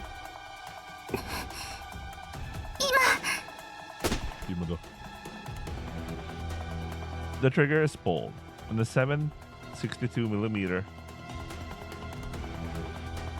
bullet flies out with the first deafening roar.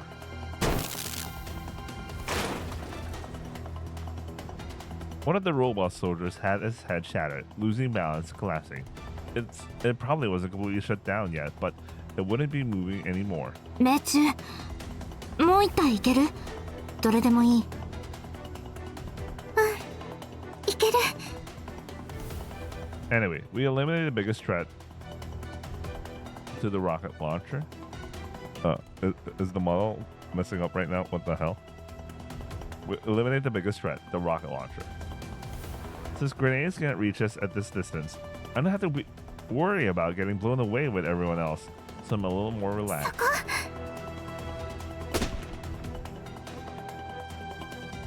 Another gunshot rang out, and another robot was shot in the head, but unfortunately for him, it hit an armor section, so it just staggered instead of falling.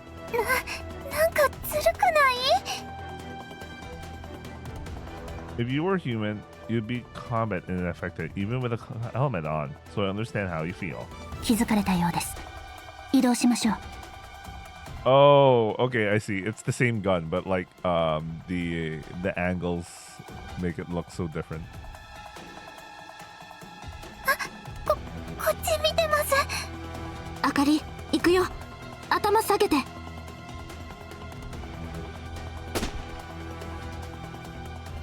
As we started to move to change our positions, Ruriko-san and others also began firing from a different location, presumably as support. Thanks to that, the robot's attentions were diverted, and they moved in a way that cut off the beams coming from this direction, so we wasn't shot at either. And when I dove into the next sniper point,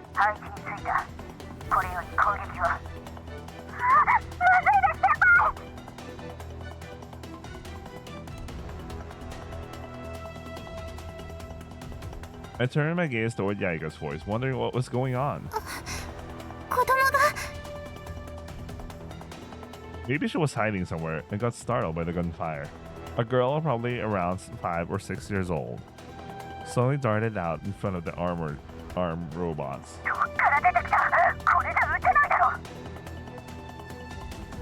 Hesitating when planning a surprise attack means you'll get discovered first, and all your risks will be for nothing. That doesn't mean killing a girl is easy, even if it's the right thing to do. お嬢ちゃんこっち走って I knew it. That flag. That was the most death flag ever. She's first to die. Aw, shit. She gave all that speech and stuff. It was brave but a reckless act.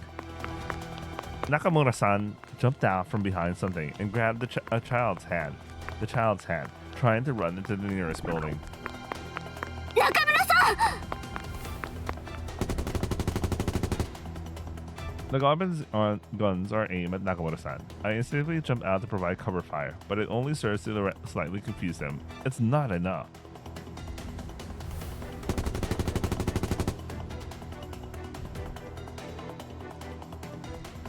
The robot's guns erupted in flame. Nakamura-san, cradling a child, collapsed at the entrance of the apartment building. くそリネットグレネードは使うな銃器のみ許可攻撃開始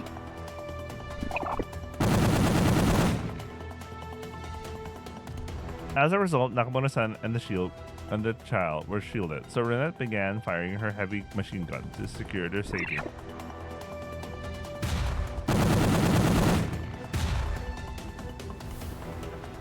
The bullets from our machine guns on Earth's machine guns are on a completely different level of power than the rifles we have. They ignore armor like goblins and turn anything they hit into Swiss cheese in an instant, leaving nothing but wreckage behind. I mean, remember when Yuito's brothers were attacked by the same thing? And the description was they got shot and they turned into a cloud of blood. Jesus, man.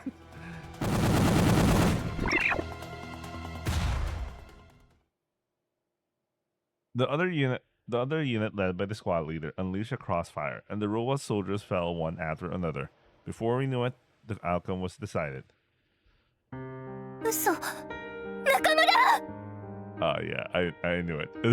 It was the most dead flag thing ever. As soon as the robots fell silent, Rurika-san, who shares a room with Nakamura-san, rushed over. 中村さん、大丈夫だよね。大丈夫?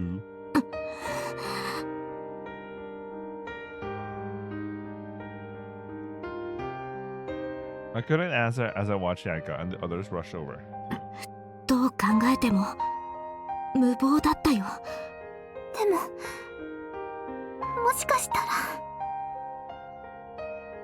ら。 At that distance, with my back turned like that, if I had been shot... Still, you shouldn't tell someone who's trying to believe in miracles the truth.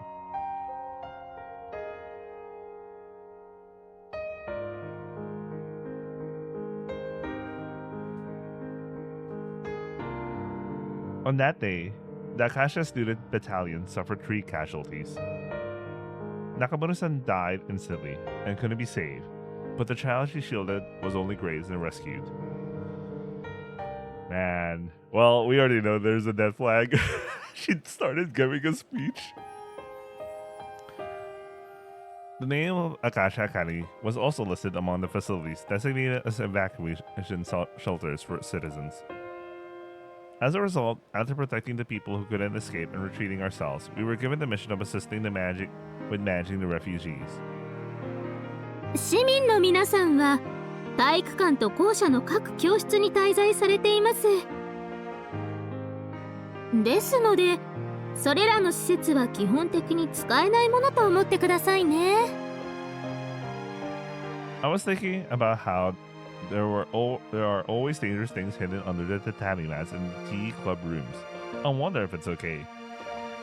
Since the Alumni Association rooms probably have a lot of equipment, I wonder if they're an exception. では、今から市民の皆さんに食料と毛布の配給を開始します。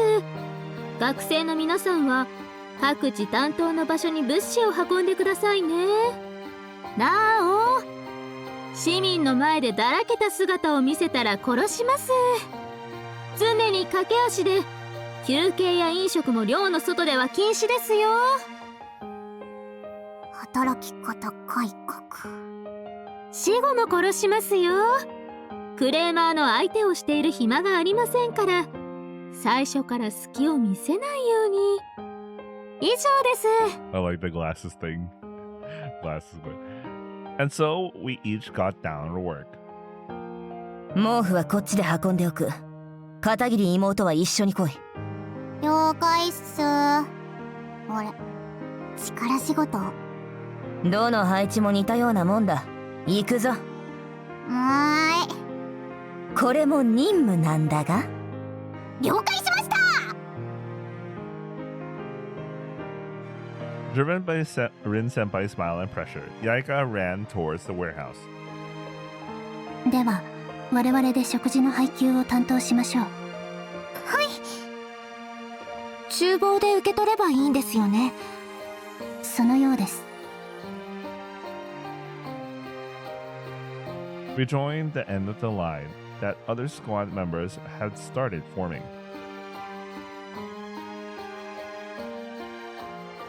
The rations are block rations in a big pot of soup. The rations are block rations. I guess this was they were trying to save the food. Considering the cost of preparing separate dishes for everyone, they're really going all out to serve hot food.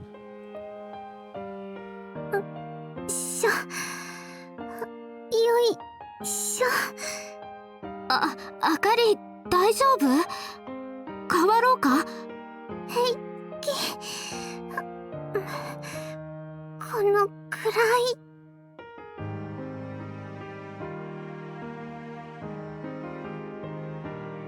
Right now, Akari's carrying a soup-filled pot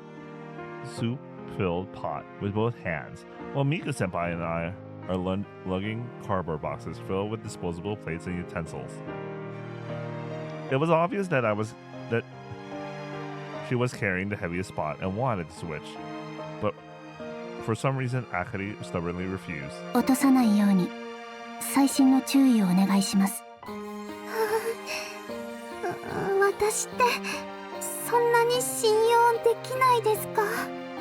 これまでの実績が実績ですので。ひどい。 I think she meant to say past experiences. そんなことよりもちゃんと持って。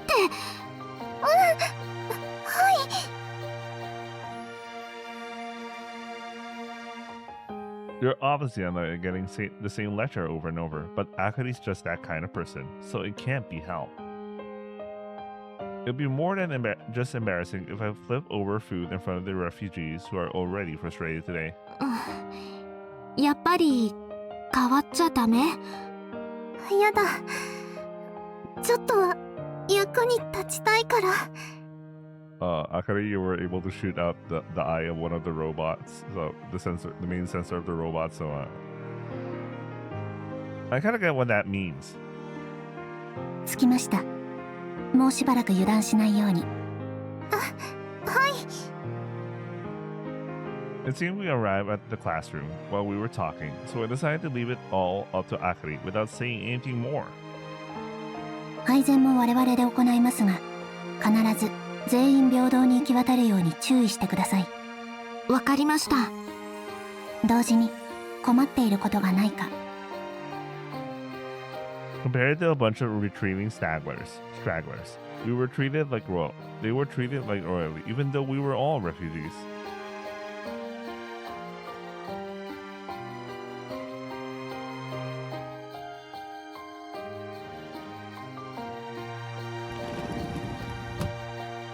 And about 10 or 15 minutes later, I finished distributing the food and left the classroom safely.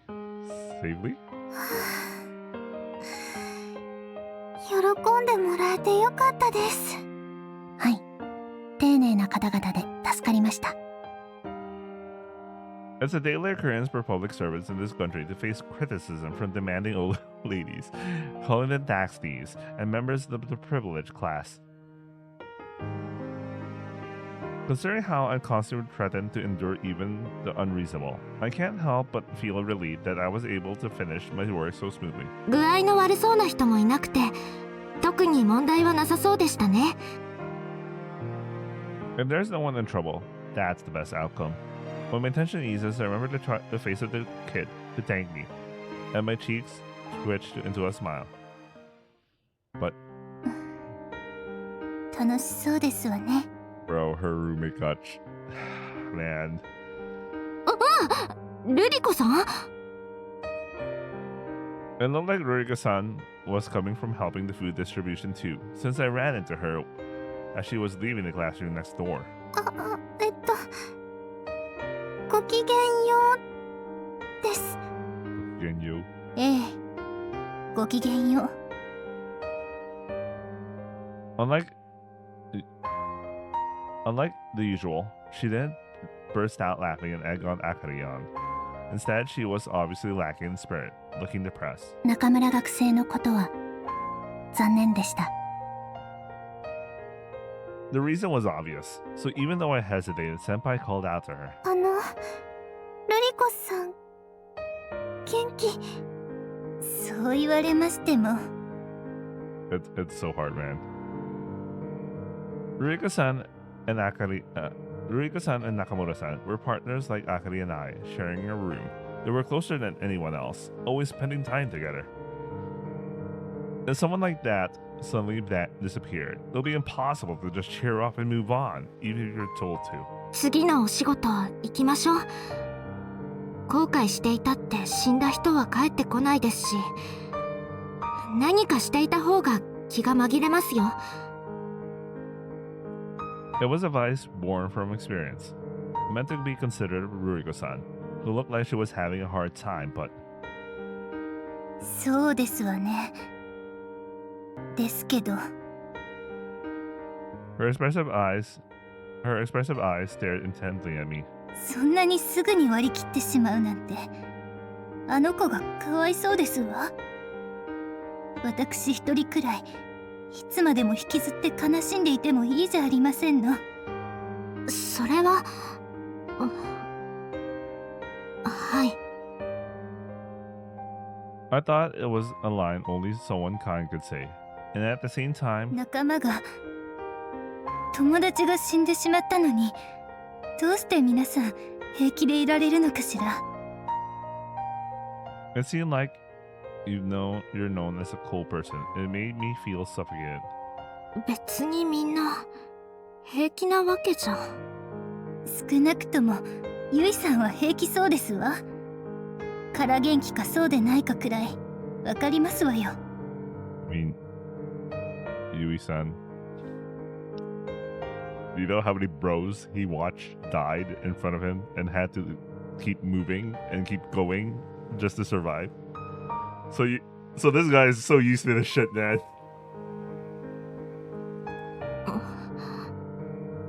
ごめん。別に責めてはいませんわ。失礼。 And Ruriko-san slips past us and walks away. ゆいさん。はい。我々は全員危険な場所にいました。私たちは運よく生き延び、中村学生はそうではなかった。はい。And the moment she started talking about her past, I knew she was dead. Even though Mika-senpai said that, I was more flustered than I expected.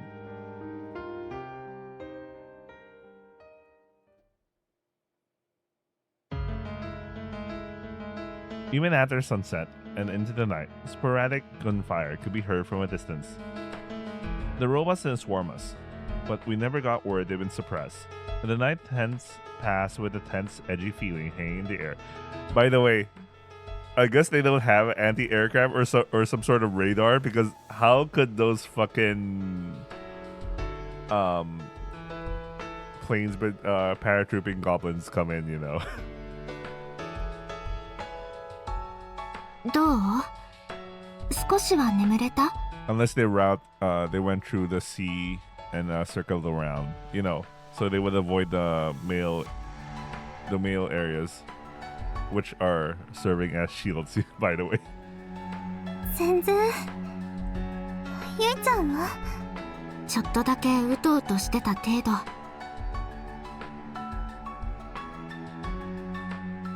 The enemy's main force seems to be surrounded already, but there's no guarantee that stragglers will attack. So tonight, we students are taking turns patrolling the area around the school, which has become a shelter. My and Akari's shifts start a little after midnight. First, I'll get instructions, receive my weapon from the duty instructor, then receive my weapon from the duty instructor. So I walked through the pitch black dorm to the instructor's office. 中村が死んだって、マジ？うん。鈴木も多分助からないって。Damn. なんでこんなことに。ロボットと戦うのは男じゃなかったの？ They were either finishing their duty or couldn't sleep, and came to buy drinks. But a few first years sat on the chairs, whispering quietly. だよな。ロボットと戦わせるために高い税金払ってるんだし。男ども使えない。こうなる前に撃ち落としてよ。そうだよ。あいつらが悪いんだよ。いっぱい人が死んだのはあいつらのせい。Hearing what they were talking about made me feel complicated. ゆいちゃん。しょうがないと思うよ。行こう。Shifting blame onto someone else is probably just a defense mechanism to protect your heart. I couldn't bring myself to say anything now. That's the thing I was wondering. How were they able to go, you know? But the instructor did mention that if something came from the sea, yeah, they're gonna bypass the male areas.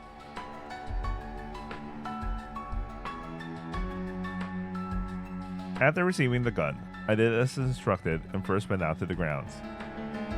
All I had to do is walk around the perimeter of the school grounds. If anything weird happens, shout and fire a flare. That's it. 何もないといいんだけど。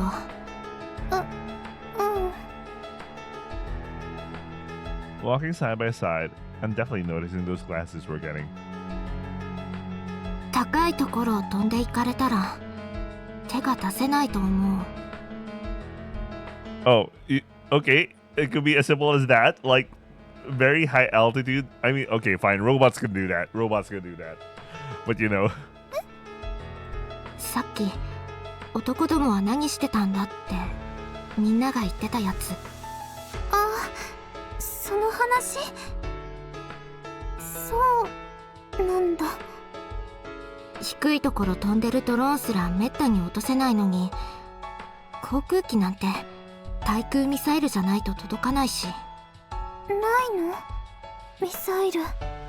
さあ、でもそんな高価な装備一度も見たことなかった。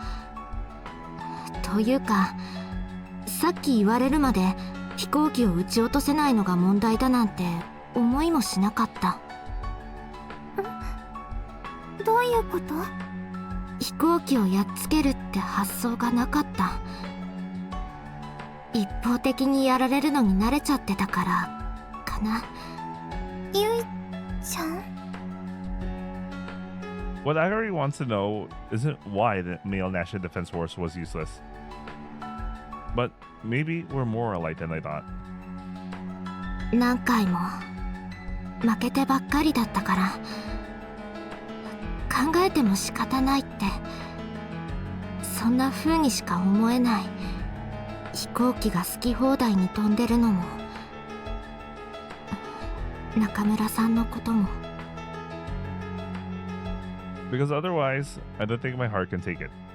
If I can't even find someone to blame, I guess I'll just have to give up. 理不尽に死んじゃう人たくさん見てきたから、もう何も思わない。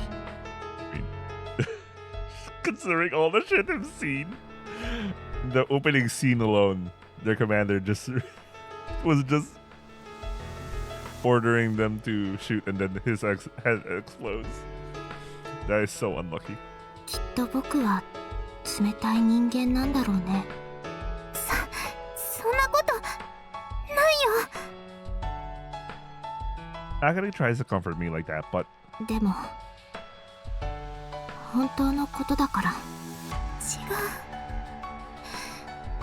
違うよ。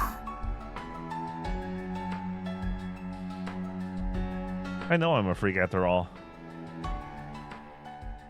I mean, our bro already went through so much shit in his life.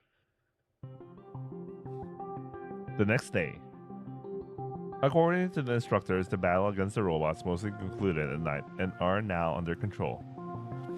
Fortunately, most of Gaia's robots have parachuted and without heavy weaponry, seem to have been driven off by the security forces' heavy artillery. Still, due to the delayed response, there have been numerous casualties among the citizens, so I can't exactly be happy about it. Furthermore, we haven't confirmed the complete destruction of all robot soldiers yet. Apparently, some managed to break through the encirclement and escape. Sumari, the city isn't safe. Public anxiety is turning into discontent, and we need a swift extermination operation. That's why the situation called for a numbers game. We, the student course, were once again mobilized. では、これより皆さんには掃討作戦の補助戦力として出撃していただきます。任務は放棄地区の捜索活動ですが、敵ロボットとの遭遇も十分にありえますので、油断しないように。安全第一でちゃんと帰ってきてくださいね。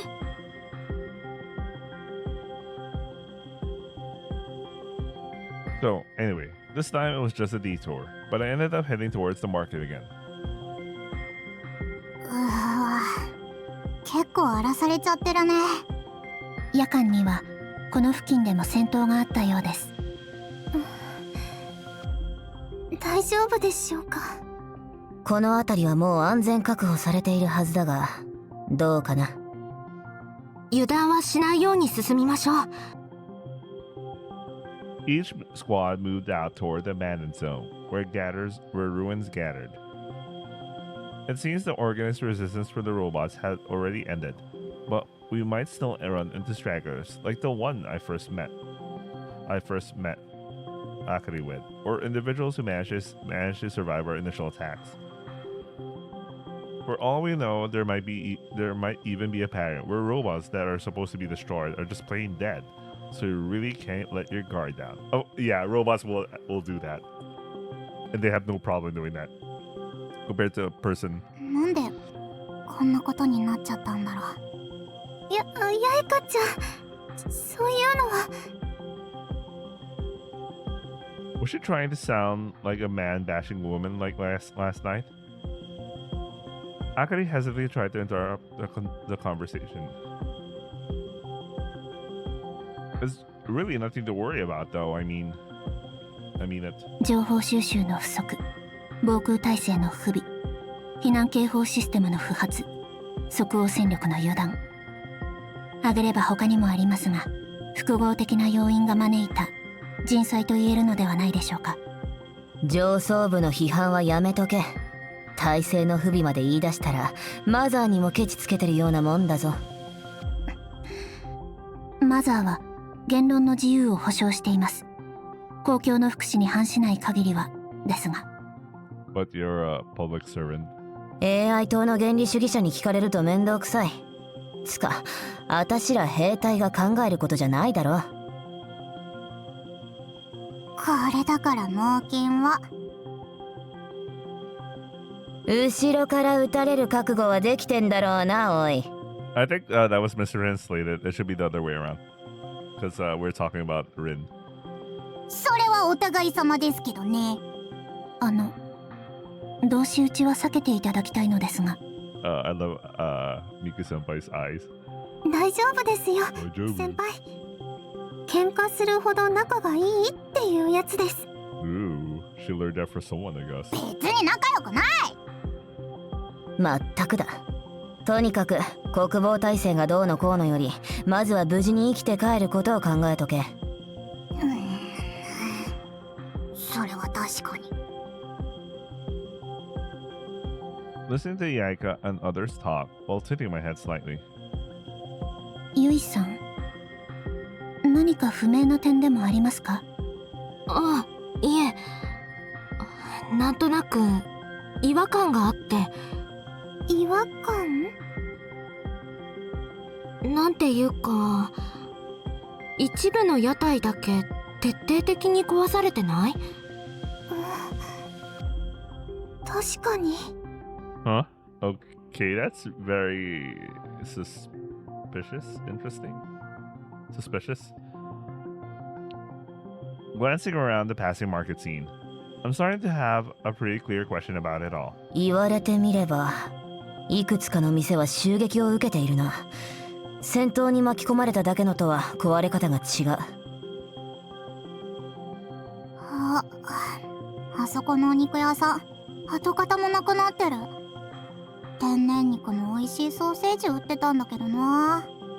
そっちの焼け跡、毛織物の専門店があった場所ですね。丈夫で質のいいのを売っていたんですが。And wool. Were you attacked by a robot from Gaia? 被 Were 害 attacked 状 by 況 a を robot 検 from 索。 Gaia? 全開店舗をカテゴリ別にソート。精肉店と服飾店に優位の被害集中が認められます。Oh, I am starting to have a feeling of what happened. Remember when when they mentioned that poachers or whatever you call them go into Gaia's territory, and that's where they try to get some animals, wool, all that sort of thing. You know, animal products. I see what's going on. So they retaliated and focused on attacking things that would cause humans to go to their side. I get it. つまり Mori. どういうことだ？ただの妄想ですけど、共通してるのは動物の死体を扱う店じゃないですか？死体って言い方。わかってるよ。でも Yeah, basically they're both animal products. Maybe that is what's going on. ガイアは環境保護、動植物の愛護を目的とする AI だと推測されています。すなわちもしかしてロボットがわざわざ空まで飛んで襲ってきたのって。 They were attempting to destroy the source of the industry. Oh. 僕らにビーガンを強制しに来たとか。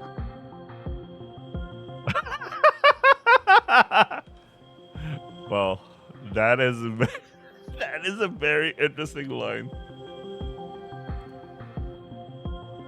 You know what? It's funny. I'm reading all these lines, and from time to time, I'm starting to think about like Rewrite and Romeo Tanaka and all that sort of thing. I mean, especially Rewrite because Gaia, And then I'm like, there was if you read Sweet Estella, you'd understand the thing about the AI robot thing. that's another VN about like AI and nature and shit like that. Oh yeah. Wait, Google Translate.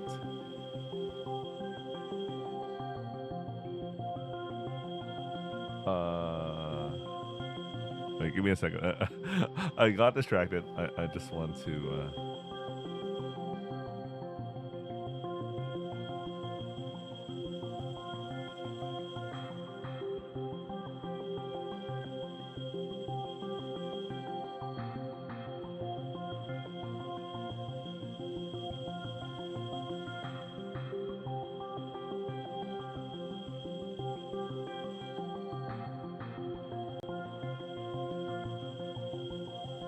Okay, that's gonna be. 仮説ですらない妄想だよ。 But what if some of the goods sold in that destroyed shop were illegally hunted items from Gaia's territory? Yeah, okay, that's what I was thinking. バカバカしい。そんな理由で戦争を始めるやつがいてたまるか。 We're talking about robot, an AI who's just sticking to their programming, which is です exactly よ that. ね。 I just wanted this to be nothing more than a delusion. I arrive at my assigned district without incident. It's a crumbling concrete jungle that stretches on forever, not much different from the place where I fought the purification committee before. この区域にも何体か逃げ込んだものと推測されています。数も範囲も絞り込めていませんので遭遇確率は不明。ドローンとかリネットのセンサーとかで索敵はできないか？ Lynette shifted her body from side to side, looking a little apologetic at Rin Senpai's question. Was she trying to shake her head just now? 屋外なら探知可能ですが、屋内に潜まれていると難しいです。 Since it's a machine, if its operation is even temporarily halted, it becomes a cold lump of metal that makes not a single sound. That's why they're so hard to detect. If you're going to look for something like that, in the end, you have no choice but to check it out with your own eyes. 一部屋ずつしらみつぶしに確認するしかないってことか。私たちみたいな学生まで連れてこられるわけだ。もしロボット見つけちゃったら。必然的にそうなるね。八重花のこと頼りにしてるよ。Yannick good at moving quickly, so she was given a compact submachine gun and assigned to close quarters combat. 任せとけって言いたいけど、大丈夫かな。 Close quarters. Why not a shotgun? Oh wait, shotguns are more effective for people. I don't know about robots. Like, no, yeah, it'll probably be useless in a robot. I don't know. 無理はしなくていい。安全第一で動けよ。屋内線だとリネットは連れていけないな。この位置で待機だ。担当区域が広いです。すぐに取り掛かりましょう。I nodded at Miku Senpai's words and took a deep breath.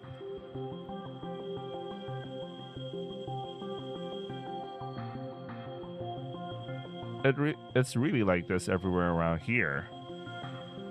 I carefully checked each room in the crumbling building, keeping an eye on both floor and the ceiling. If there's nothing and it seems impossible to go up to the next floor, then move on to another building. Repeat that process. And then as I continued searching, it happened when I entered the 5th building. すみません。ちょっと疲れてきました。 It's better to be honest about that kind of thing than to overexert yourself and become a liability in an emergency. I've been taught. そうだな。時間も経っているし、そろそろ小休止を挟むか。I'll take this chance to also take a short break. I'll be right back.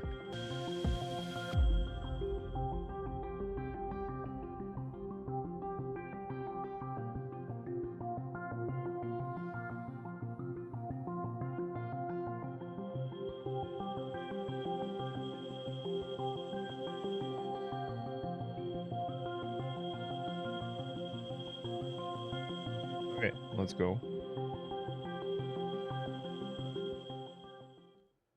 But it's Top Senpai, who was about to lower her gun, using hand signals I only just learned the other day. いますか？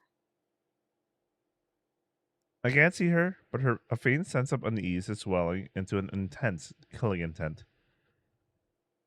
I always think for a robot to radiate a killing intent is just too little awareness of its own mechanical nature. 正面、瓦礫の中。 Suddenly, a part of the piled up rubble exploded outward. From within the collapsed concrete mass, it emerged. It stood up, its joints creaking. The gun was pointed straight at us. ざけんな！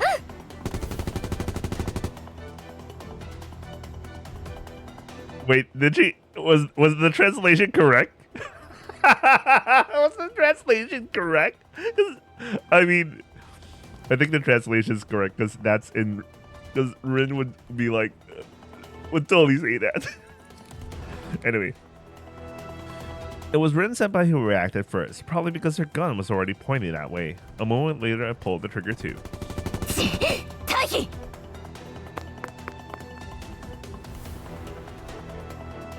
We agreed that we can't take them down with just armor-piercing rounds. Following Senpai's voice, we each dived behind cover. Rubble, pillars, anything. It seems like they were aiming for a surprise attack. It seems it was aiming for a surprise attack, but we got the jump on them. That lag in calculating their primary target must have thrown it off. For a moment, the robot soldier's gun barrels wandered aimlessly as it lurched forward. 背中、から揚げ。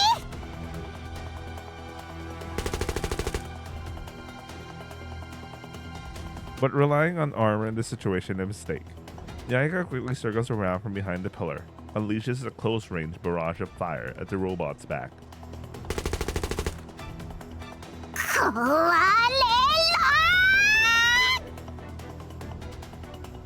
Even if it's a tough goblin with reinforced armor, its back is thin enough, or even handgun rounds from a submachine gun can penetrate at close range. It still looks like it could move from the front, but a robot whose internal machinery has been completely destroyed. やったか。先輩、Oh shit. Don't tell me. The robot ignores his programming catchphrase and just collapses on the spot, motionless. 機能停止を確認。完全に破壊されています。うまくいった。お疲れ様。お手柄じゃん。ゆいちゃんとリン先輩が注意を引きつけてくれてたから。I'm gonna heap praise on you later because you work so hard. まだ気を抜くな。他にいないか警戒しつつ、そう。分かってますよ。まあ今回はよくやった。後でジュースをおごってやる。命の値段が安い。Why is she? We crack jokes while keeping guard up and search the area. 生体反応があります。小さいですが。というと。Ooh, Neko. I looked in the direction where Miku-senpai was looking at, and I heard something that sounded like a cry. 猫？ It was right around where the robot soldiers had been hiding under the rubble. I approached cautiously, on guard in case it was a trap. 本当にいた。A cat pokes its head out from between the concrete blocks. A tiny round kitten, judging by its size. あれ？この子って。やっばー！この猫ちゃんめちゃ可愛い！そこってロボットが隠れてた場所じゃないか。おい、不用意に触るな。まさかこの子がトラップだとでも？猫型の自爆ドローンかもしれないだろ。そこまで手の込んだ自爆兵器の情報は確認されていませんが、それに生体反応がありますから本物の猫です。体温はやや高め。誘惑が抑えきれない。生物爆弾って可能性はないか。本当に大丈夫か。 Jesus, Rin. こんな可愛い子を爆弾にするとか発想が鬼畜。鬼、私がやったみたいに言うな。万が一を考えて安全第一だから念のために。ガイアは人類以外の動植物を愛護しますので、哺乳動物を兵器とする確率は極小です。むしろよほどの人間でないと思いつけない発想かと。 AK, Rin, just chill out. やっぱ鬼畜じゃん。もう好きにしろよ。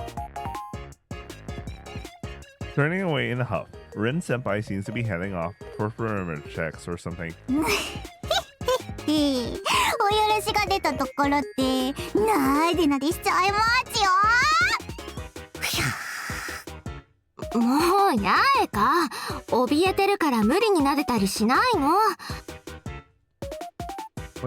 My Immortal really doesn't understand how to handle Dobotsu. Nekos are moody creatures, and this one especially. ねえ、ゆいちゃん、この子ってペットショップにいた子じゃない？やっぱりそう見える？ But no way. I told him I had that confusion, and it seemed Akari was thinking the same thing as me. 尻尾にちょっと特徴あるし、間違いないと思う。でも、どうしてこんな場所に？ Maybe the robot was protecting the cat. なに知ってる猫ちゃん？ Remember, their main programming was like protect the animals and all that shit. So it was like, oh no, this little kitten, my programming. All right, little kitten, let's go. Oh shit, those humans. I'm gonna protect you, little kitten. 実は。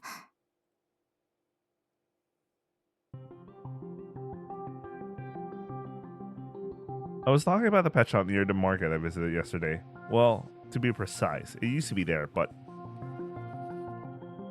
ここに来る途中、そのお店も破壊されているのを見つけて、動物たちがどうなったのか気になっていたんです。 maybe the robots are on a rescue mission of the animals. Oh, that could be a thing. Yeah, you know what?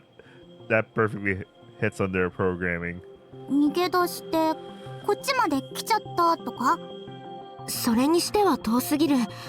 子猫の足でこんなところまで歩いてくるとは思えないよ。Yeah, the robot. Got the kid. ガイア系列の AI は人類以外の動植物を愛護します。Considering that even the butcher shop was targeted, does it mean that that's what's really going on? It's a conclusion I'd rather not think about. ロボットたちは捕まってる動物を助けに来た。 Is the robots... I'm not gonna say anything more. I thought of something that would destroy me. I'd rather not. まさかそれだとなんかいいことしに来たみたいじゃん。 Pet ownership is a selfish act that robs animals of their freedom, all for human convenience. It must be the ideology of someone kind and full of justice. But once animals get used to humans, they can't survive in the wild anyway, even if we release them and give them freedom. 身勝手なエゴだよ。I wonder if it's about Gaia or humanity. Probably both. I know it. You know what? The other day I was thinking about, I was trying to describe how the writer for Mashiro Ero Symphony and 9 and all that suddenly decided, you know what? I was reading Romeo Tanaka's Suina Stella. I'm gonna write it my own way.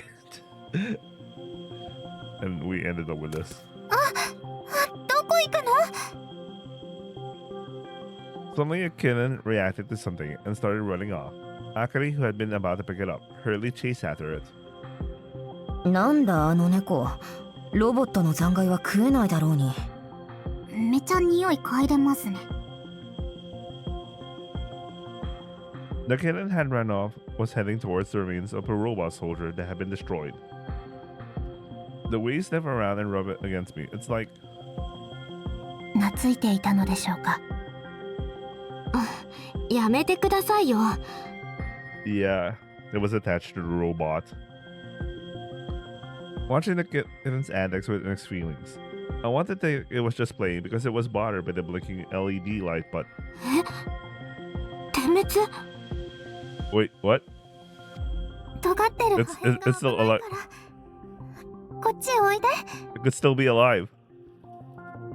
Akari gently called out as she carefully picked up the kitten, but that wasn't what mattered. ダメ！あかり！爆発物反応あり。 Oh shit. トラップか伏せろ。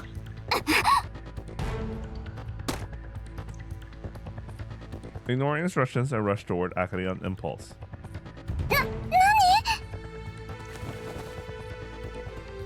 I lunged at full speed. I lunged at her at full speed, stabbed her to the ground, and then almost at the same instant, the robot's wreckage exploded right behind me. The shockwave shook my body, slamming me into the concrete rubble.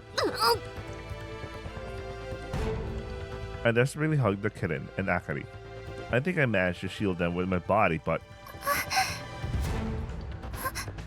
ゆいちゃん。ゆいちゃん。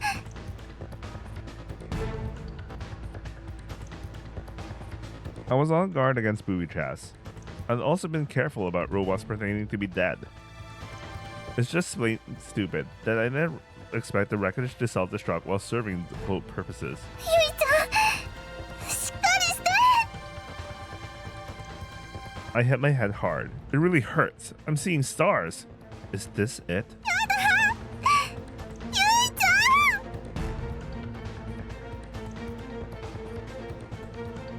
Pulled out to by Akari and shaken, my consciousness snapped off abruptly.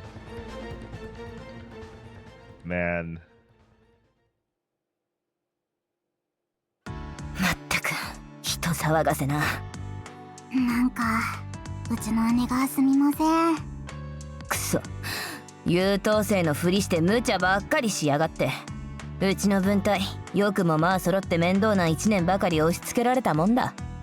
あれなんか僕も巻き込まれてる。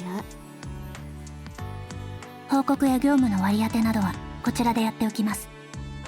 八重香さんと姫の学生は念のため片桐学生についていてください。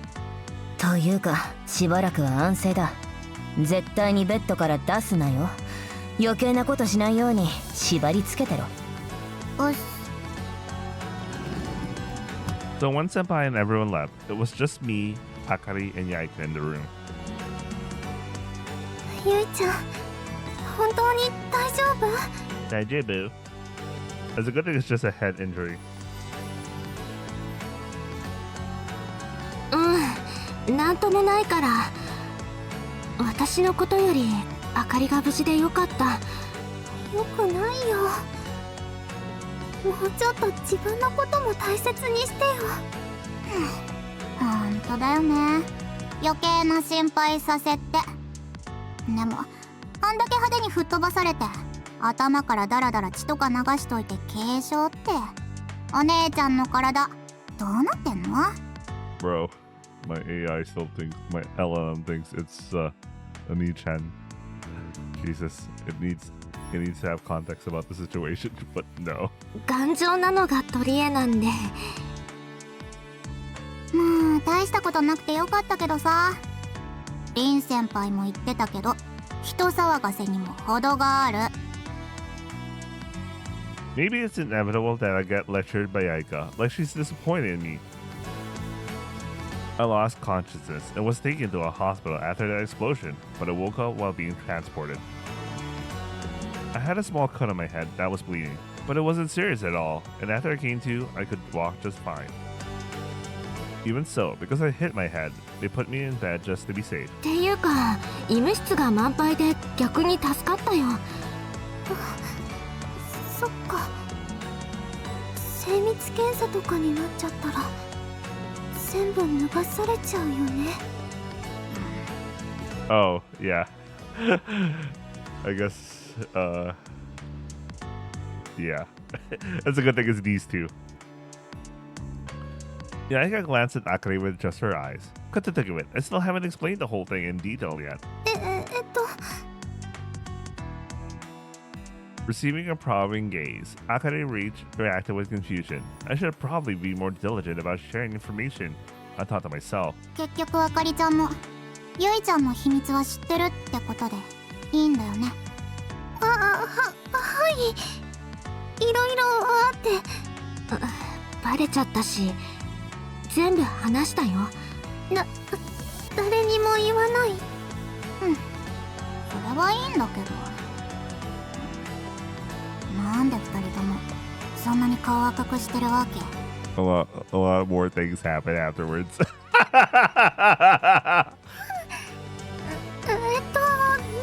れは。あかり言わなくていいからね。ほほ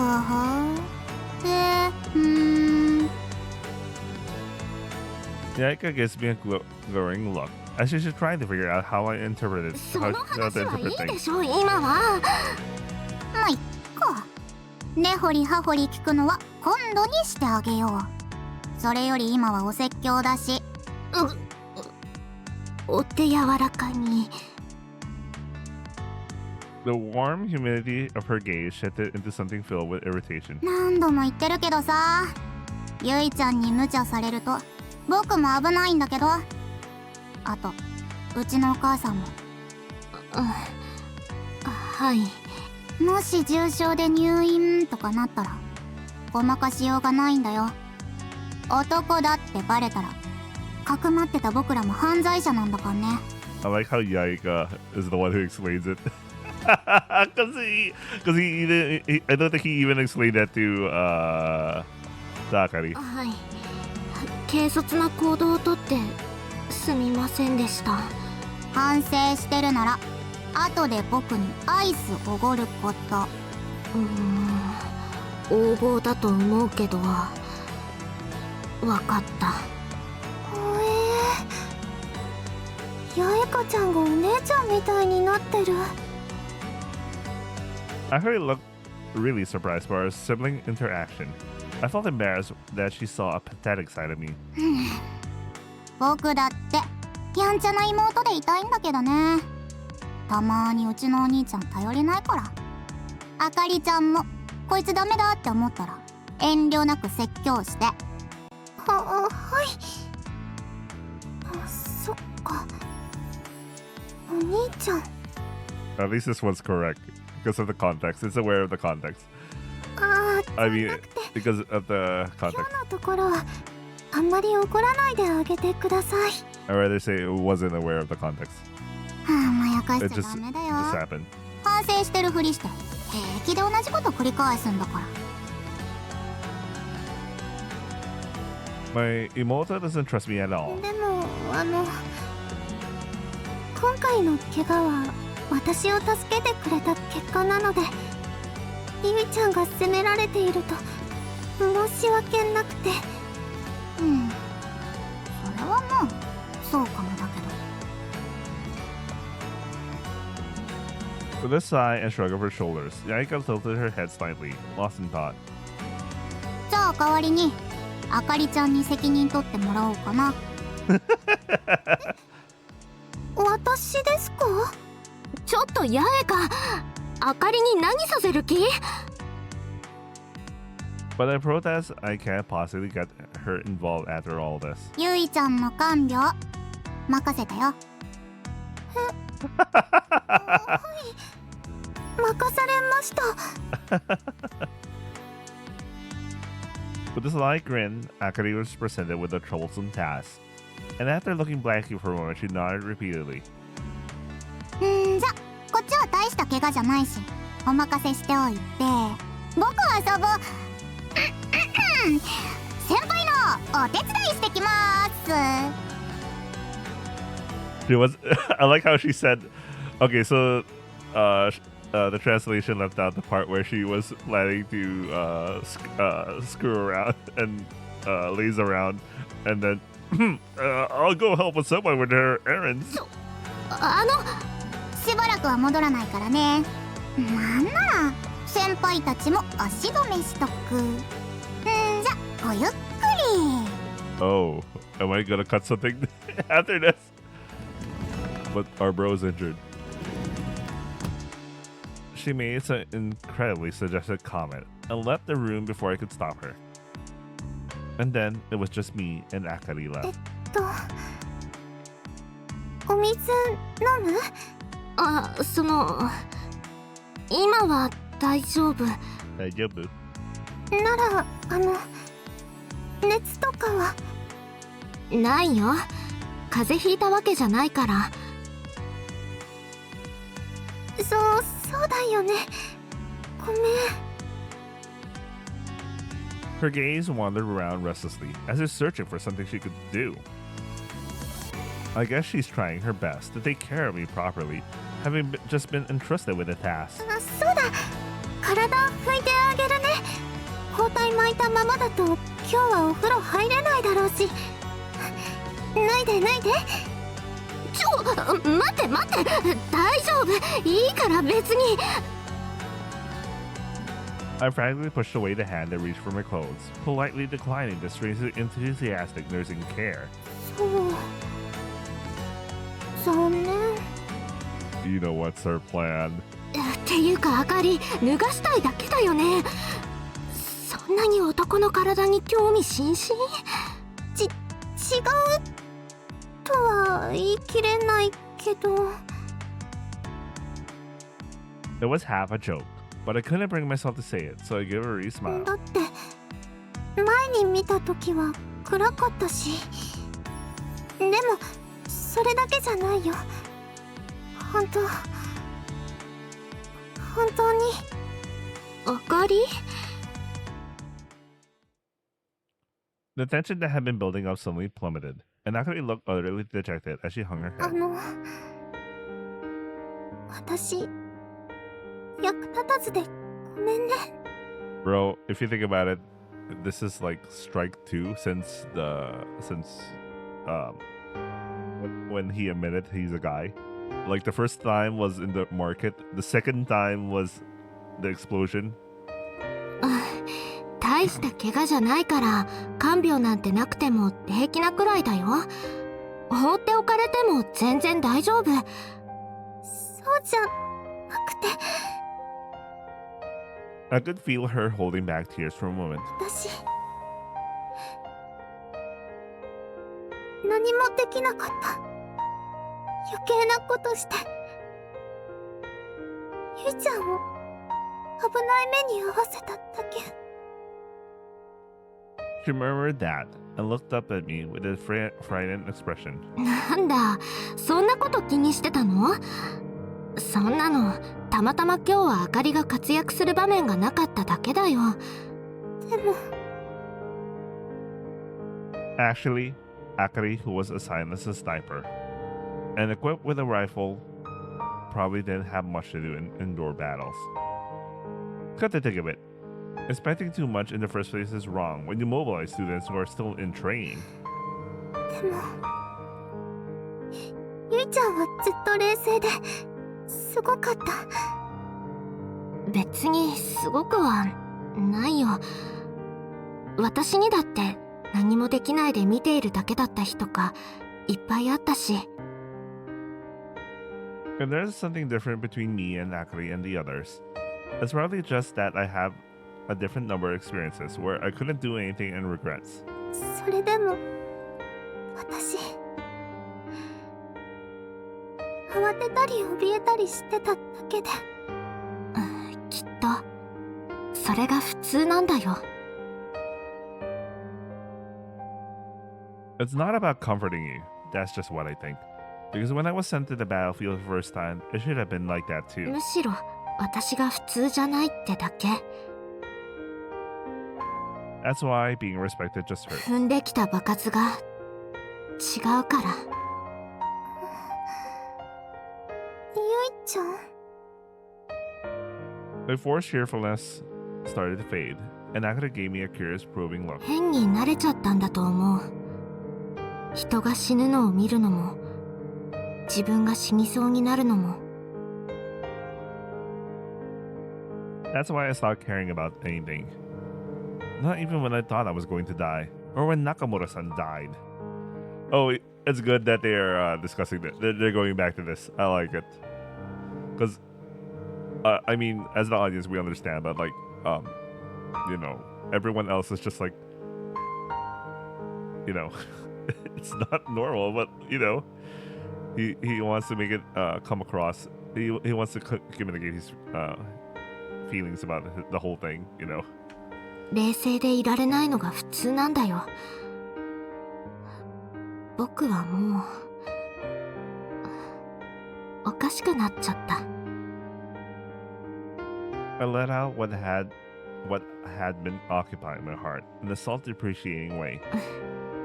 人でなしなのかも。 That's when I muttered something like that. そんなことない。そんなこと言わないで。 Akari firmly and decisively rejects my words in a strong お願 tone. い。忘れないで。ゆいちゃんは私を助けてくれたんだよ。冷たい人はそんなことしないよ。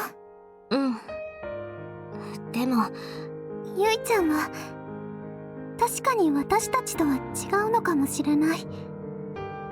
でもゆいちゃんが怖くてパニックになるような普通の人だったら私はとっくに死んでたんだよ。だからそんな風に傷つかないで。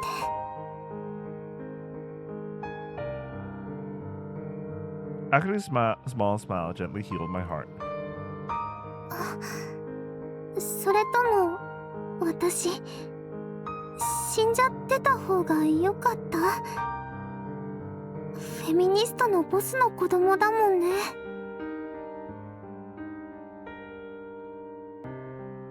そんなわけないでしょ。あんまり笑えないから冗談でもそういうこと言わないで。それにフェミニストの娘でもあかりはあかりだから。だからゆいちゃんもゆいちゃんでいいんだよ。少しくらい普通の人と違うところがあっても、ゆいちゃんは私の大好きなゆいちゃんだから。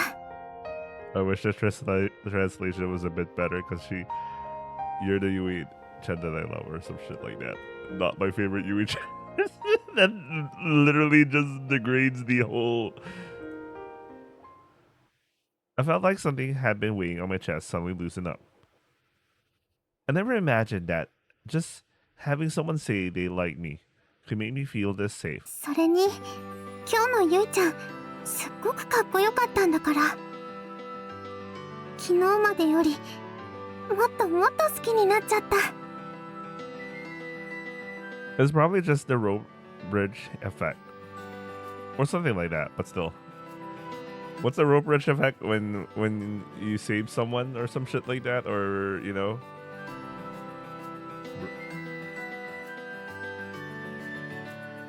Suspension bridge effect.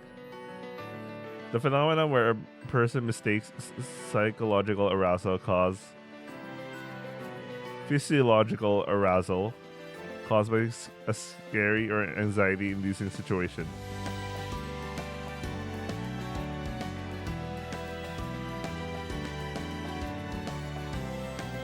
Wait, that's a very terrible explanation.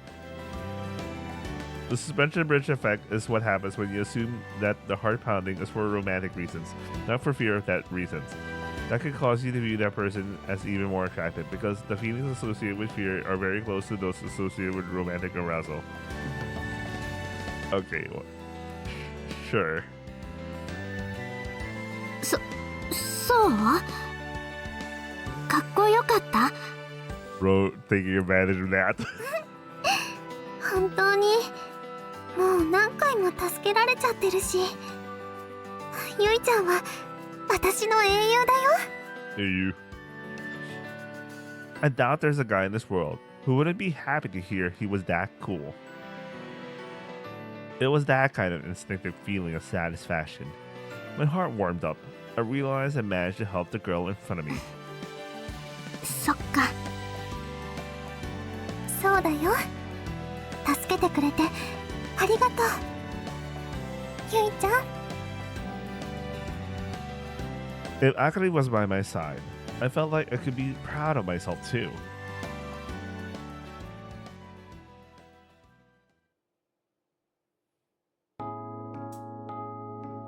After that, Akari stayed by my side the whole time, fetching drinks for me, helping me change. She took such good care of me.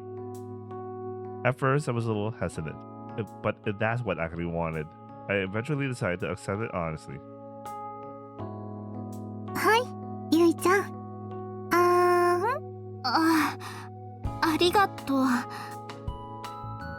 Even though it was dinner time, you went to the cafeteria and got my food for me before yours, even making sure I ate. よく考えたら私たちってお昼食べてなかったね。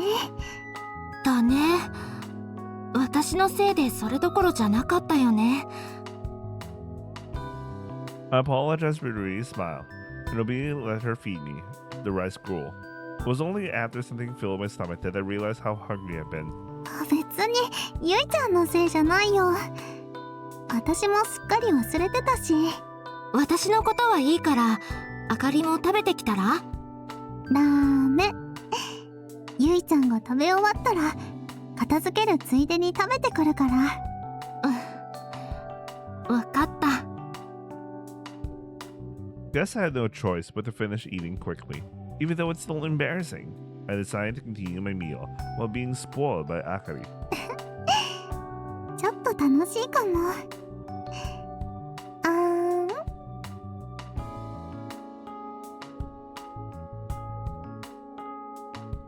Eventually, after finishing our meal and filling my stomach, Akari took care of everything, including the cleanup.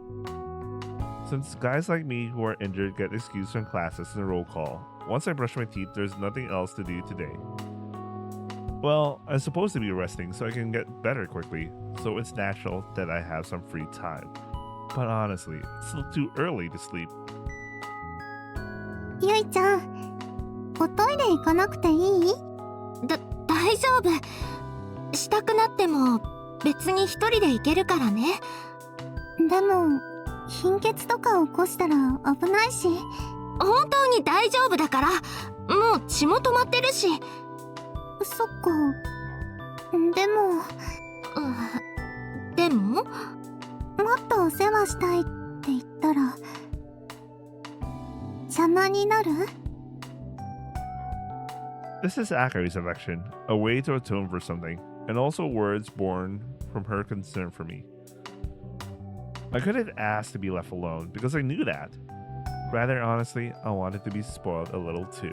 それで気が済むならしたいようにしていいよ。いいの？じゃあAkari tilted her head slightly, lost in thought for a moment before fidgeting nervously. パンツ脱がしちゃうね。 Oh shit, man. I'm cutting something tonight.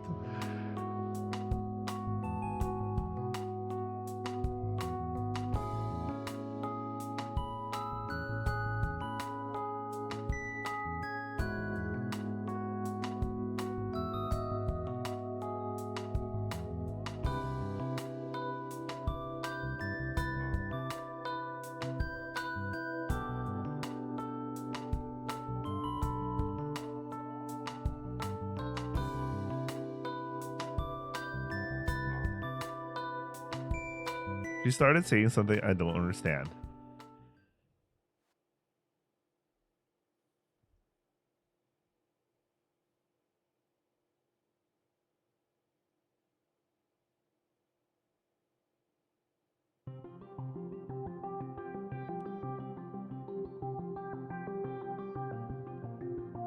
Okay, it just entered episode 6.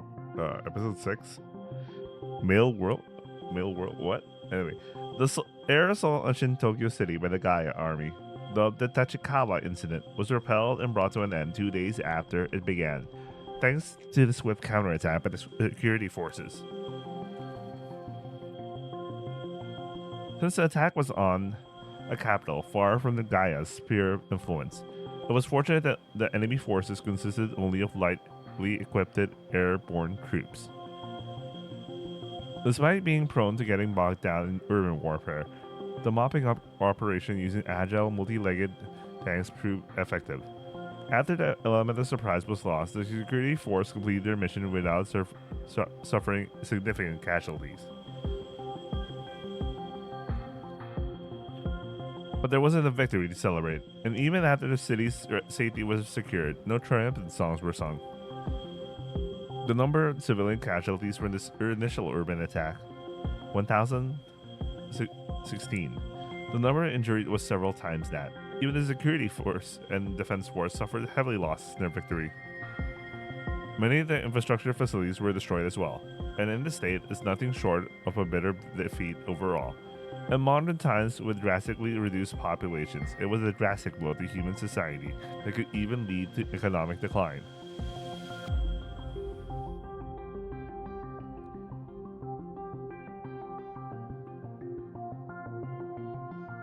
As the investigation into the damage progressed, people were stunned by the growing number of victims, and then delays in restoring water, gas, and electricity, along with the shortage of automatons for reconstruction, began to plunge many into hardship.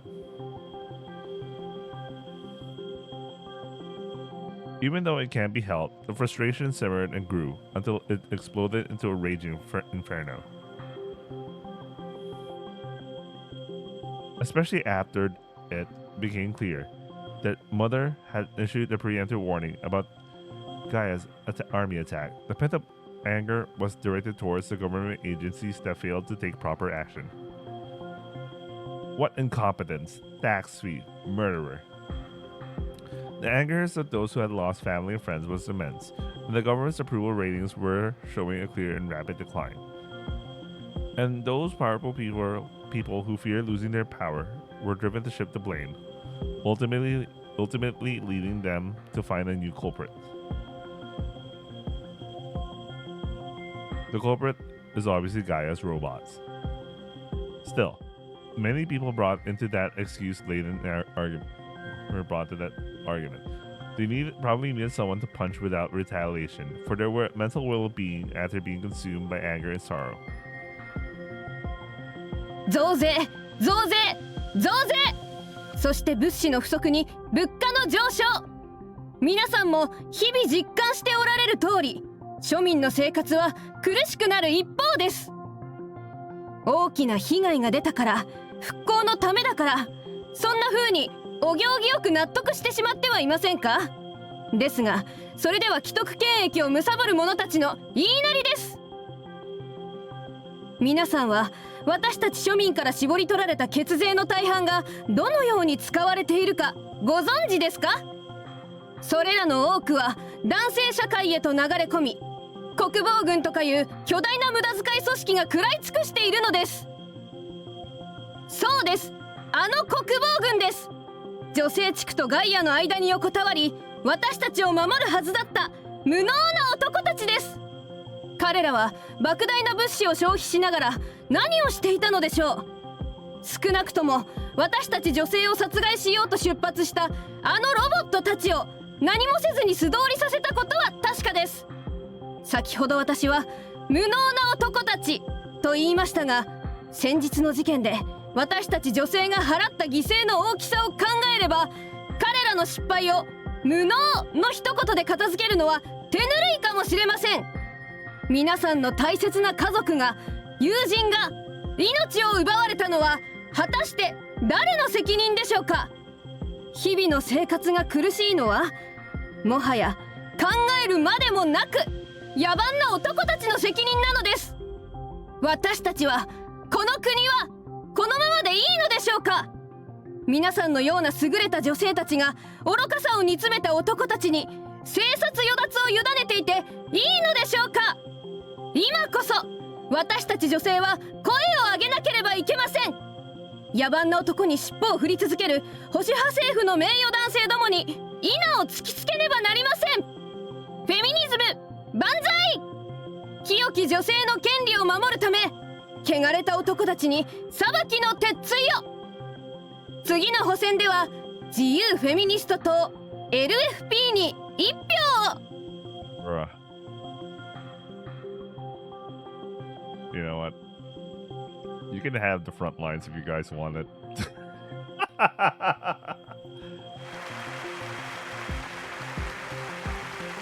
LFP representative Himeno Saki isn't some incompetent who can't read the public mood. Her inflammatory actions led to the anti-male sentiment, spreading far beyond initial expectations, providing a major boost for the feminist movement.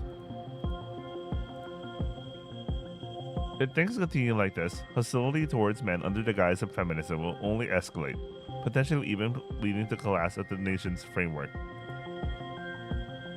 President Saiki Kanae and other sensible members of the government felt that the sense of crisis, but Mother refrained from intervening in public opinion, perhaps out of respect for the will of the people. With things as they are, defeat in the by-election to fill the seat of the deceased MP was inevitable. The deceased MP? What the hell? Facing the prospect of becoming an opposition party, even the ruling party members couldn't help but feel a sense of crisis. Of course, the generals of the defense forces, men included, could never tolerate a feminist regime.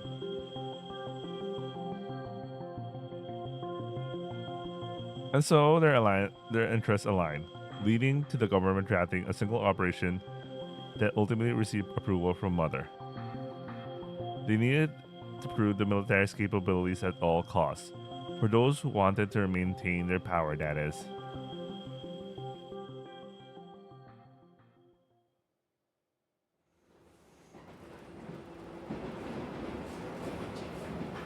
UCG, by the way. 政治家の連中が考えた作戦とか大丈夫なのか？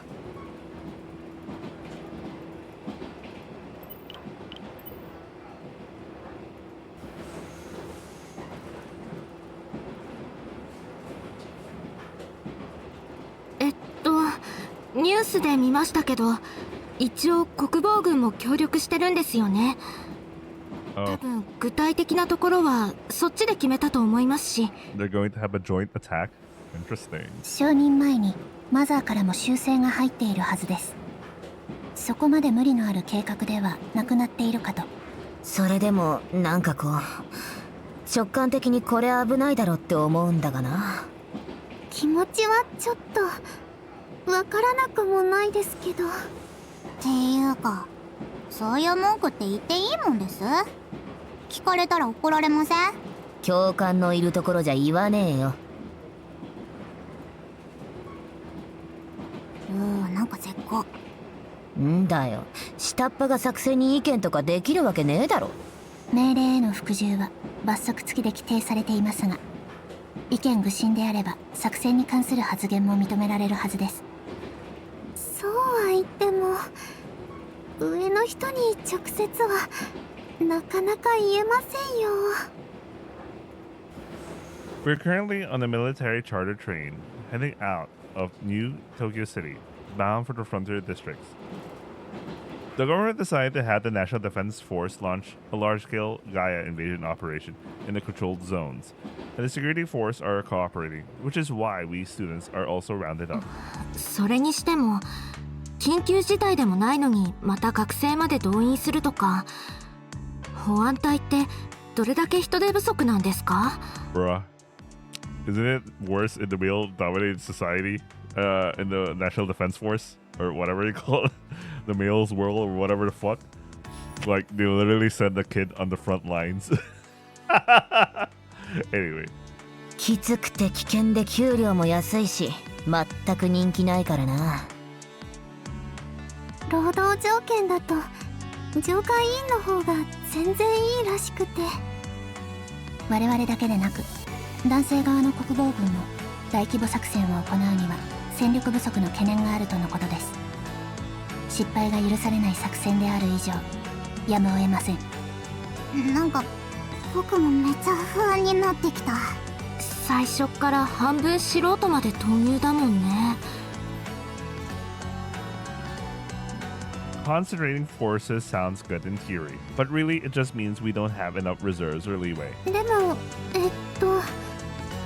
この作戦がうまくいけば、もうあんな風に空からロボットが降ってくることはなくなるんですよね。うまくいけばな。どのみち放置はできないし、多少の犠牲も覚悟の上ってのはあるんだろうが。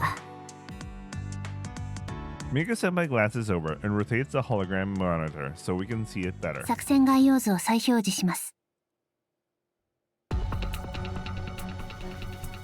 The same map I was looking at a moment ago is displayed on a monitor floating in the air. 作戦概要、もう一度説明します。Whether to ensure everyone's fully briefed or just to kill time during the boring trip, Mika-senpai started explaining the mission overview from the beginning, even though we've already been told about it.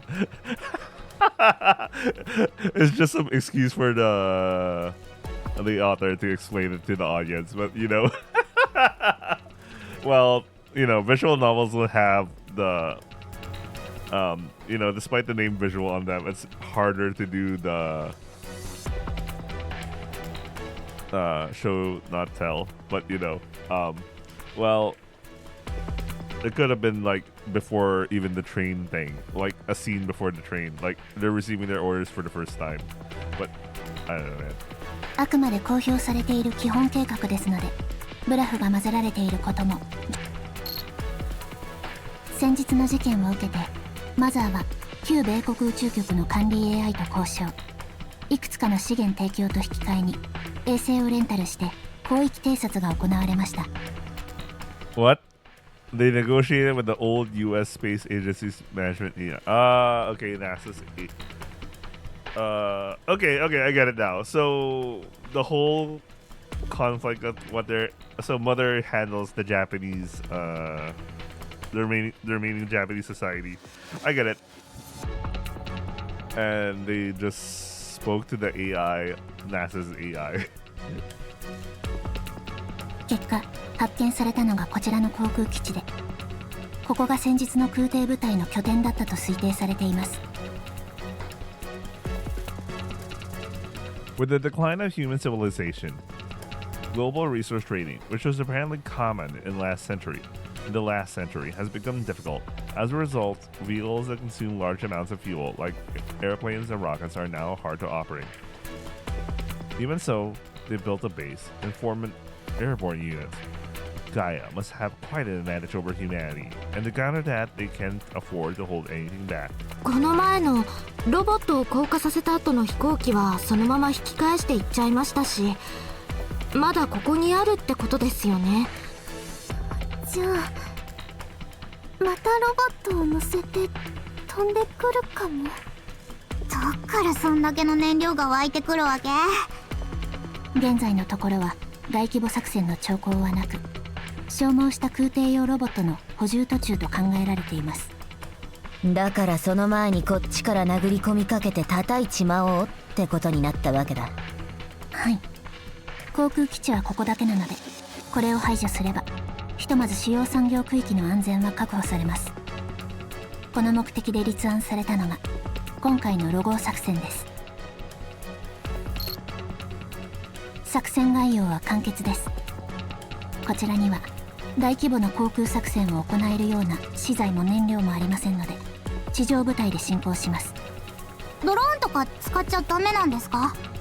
確か爆弾落としたり自爆するやつもあるんですよね。航続距離の問題で一部の大型ドローン以外は目標まで届きません。弾薬の搭載量もたかが知れていますので。It's just that drones can still fly because they consume less energy. They won't be the main force in situations when you need firepower, like a facility attack. 進行部隊は北関東地区より進発し敵中を突破。峠を2つ越えて目標を目視可能な観測点を確保します。その後は多連装ロケットと榴弾砲の集中運用で目標を徹底的に破壊の上、速やかに元の防衛拠点まで撤収。このような計画になっています。こんな風に細長くなって進んじゃったら、やっぱり横から反撃されると弱そうですよね。だからさっと攻撃して引き上げる計画なんだろうけど、そんなに都合よく行くのかねって気分は拭えねえよな。まあそんなのお偉いさんたちも承知の上なんだろうが。そもそもわざわざこっちから攻め込むの自体どうかと思うんです。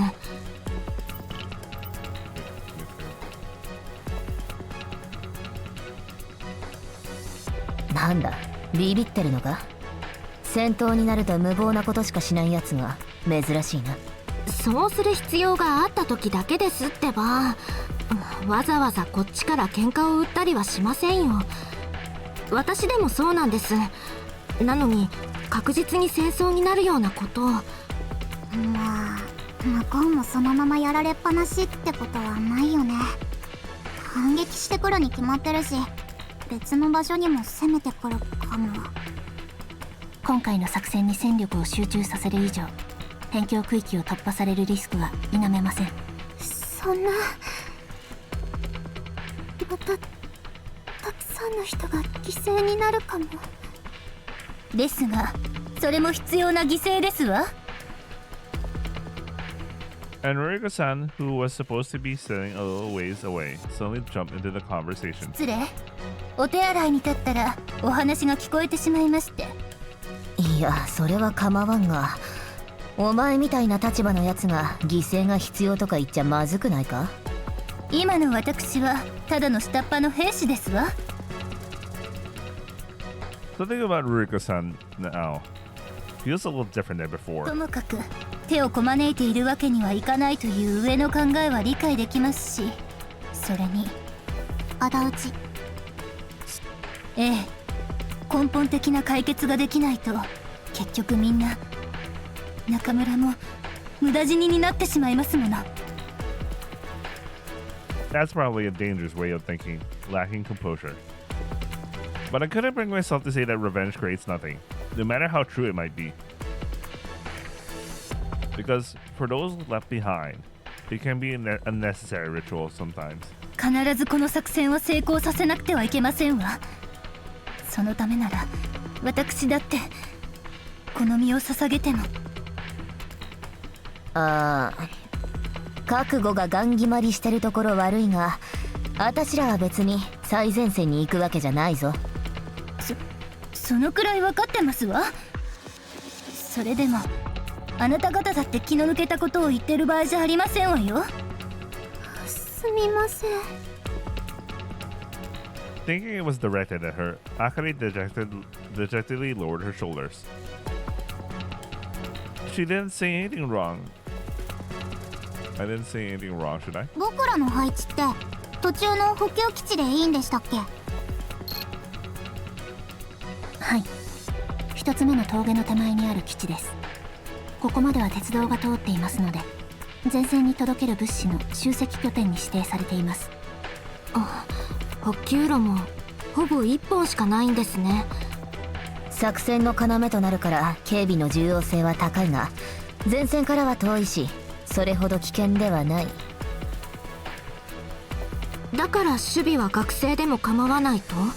私たちだけでというわけではありませんから。あとはまあ政治的なやつもあるんだろうな。ニュースで言ってましたけど、男女の共同ですね。This time, it's a joint operation involving both the male-led National Defense Force and the female-led Security Squad.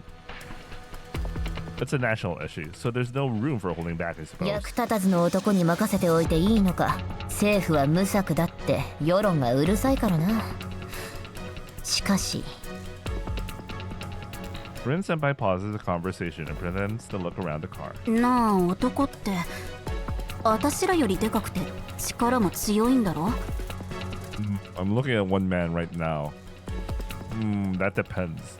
理系なのはフィクションの中だけって話だし、女の子を見たら襲ってくるんだよね。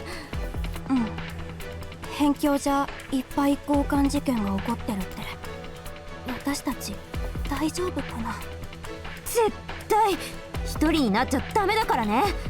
一回はぐれたらもう妊娠したようなものだよ。怖い。I can't blame them. I mean, they never seen a man before, so quote unquote never seen a man before. One of them is a man right now, so.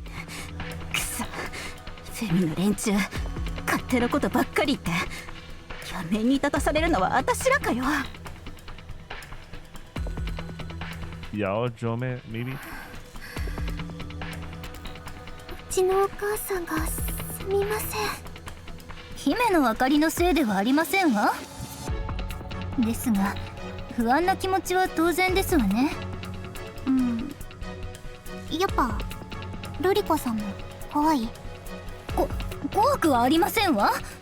大丈夫、男の弱点は分かってますもの。股間を思いっきり蹴り上げれば勝てるそうですわよ。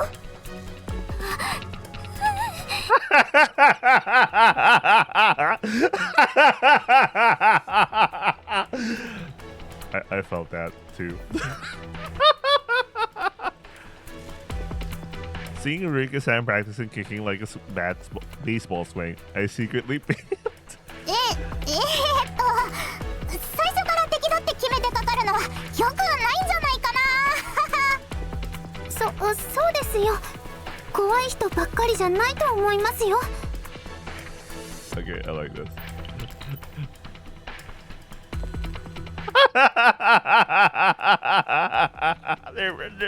All three of them were like, 怖い人もいるから油断はしない方がいいよ。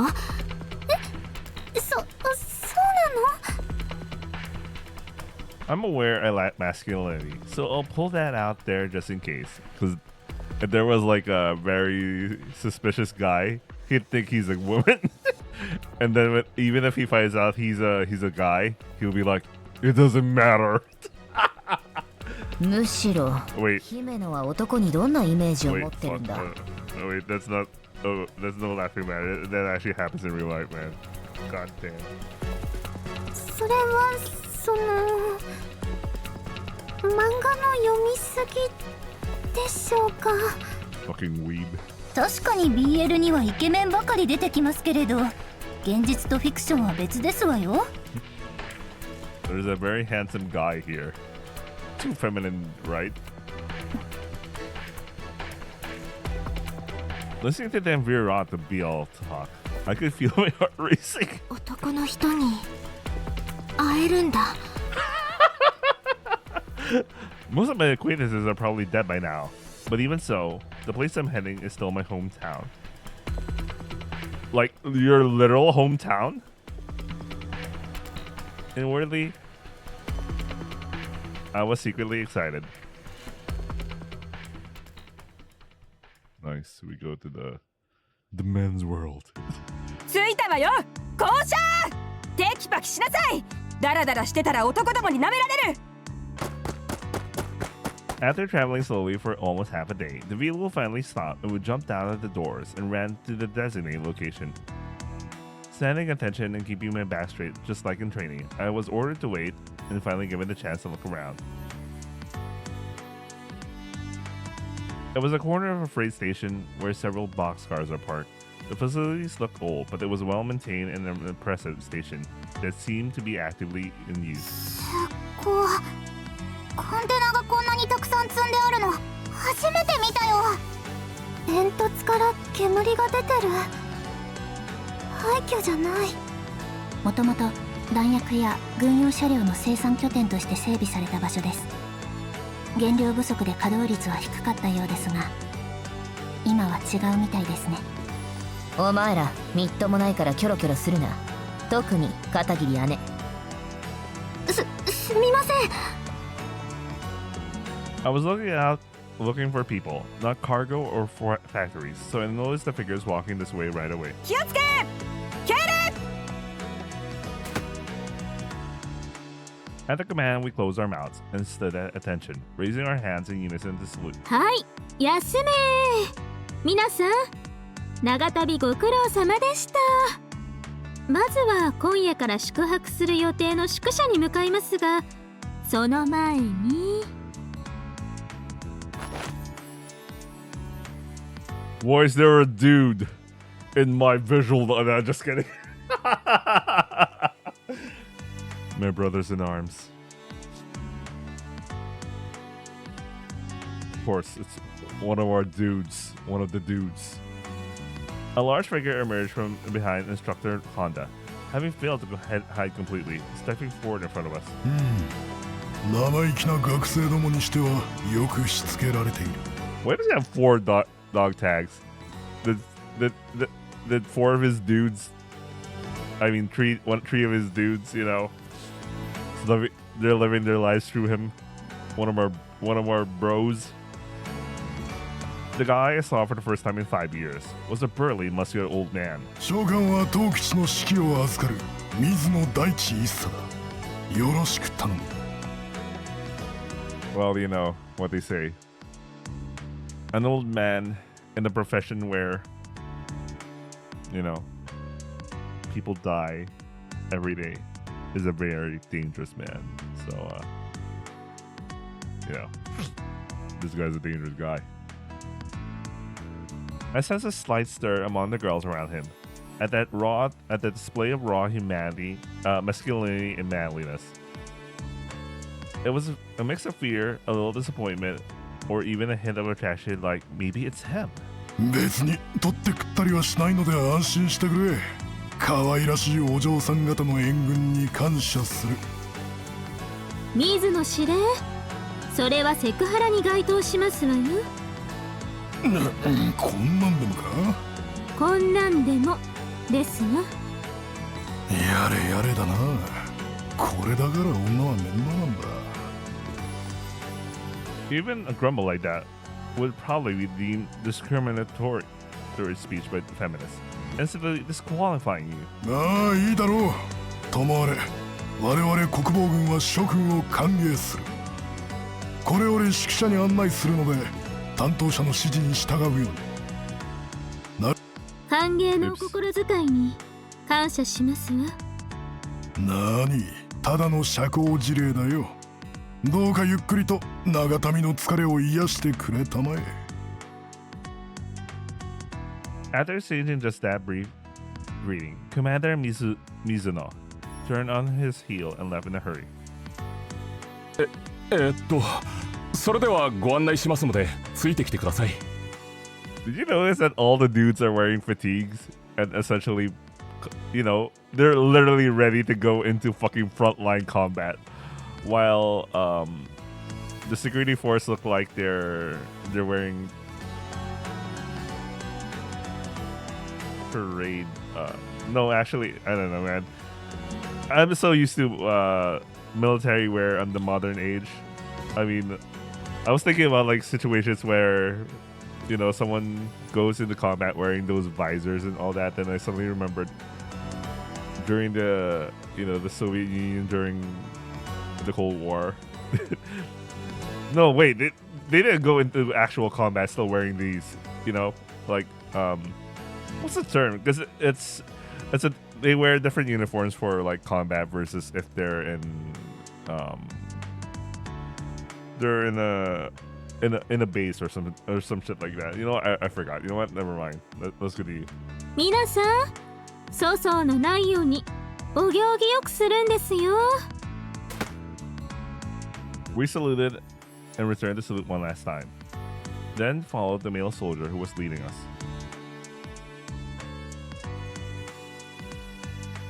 The place I was led to was a corner where shabby prefab huts were lined up. Oh shit! It literally is his hometown. The scene evoked a strange sense of nostalgia. It was a standardized, typical building you'd find in any men's district from when I was a kid. 私たちここに泊まるんですの？すみません。お気に召しませんか？一応まだ新しいので雨漏りとかはしないはずですが。いえ、十分ですわ。雨風がしのげれば構いませんもの。冷暖房は特別に全室についています。寝具も上等の新品を用意しましたので寝心地はいいはずです。Wow, they really get the special treatment, while dudes just like they're gonna sleep in the cold, no heater, no air conditioning, just a fucking bunk bed. Holy shit. It sucks. I'm pretty sure it sucks, but you know, you gotta endure. そうですのね。感謝しますわ。念のために確認しておきたいんだが、建物は男女別か？もちろんです。というか、ここら一帯が女性専用の区画として割り当てられています。呼ばれていない者は絶対に立ち入らないように周知されていますので、安心してお過ごしください。そうか、ならいい。随分と気を使わせてしまっているみたいだな。いえ、まあフェンスで仕切られている区画内の建物は自由に使ってもらって構いません。宿舎の割り振りなどはそちらでお願いします。お食事は大きめの建物が食堂用になっていまして、食料もすでに用意してありますが、調理の方はどうしましょうか？専門の調理師は配置されていないのですか？はあ、士官食堂というわけではないので、そこまでは。当番兵をよこしてもいいのですが、素人ですので女性の方々のお口に合うかどうか。手間をかけるのも悪いから調理はこちらで行います。各班それで問題ないわね。 Rin Senpai's squad leader and others in her squad were nodding back as well. そうですか。では何かご不明の点があれば食堂内の内線電話でお呼びください。失礼します。Once he finished explaining everything, the on-duty soldier flustered and saluted and ran off at a brisk pace. He's like, "Oh no, this is the first time I'm seeing women in my life. Oh, I gotta act normal." 随分と忙しそうだ。いやー、あれは逃げたようにしか見えないですけど、なんだか腫れ物扱いでしょうか。女の子の群れの中に男一人はだいぶ居心地悪いから。Oh, he knows. Of course he knows. そういうもの？いや、知らないけど、多分。Bro, you almost fucked that up. それよりも予定の行動に移ることを提案します。日没前には食事と宿泊の準備を済ませる必要があります。それもそうだな。部屋割りの後、まず盗撮カメラの捜索から始めるぞ。Hidden cameras. It was just following the procedure outlined in the manual I've been given beforehand, so it's probably to be expected considering the situation. But still, I didn't feel too good about it.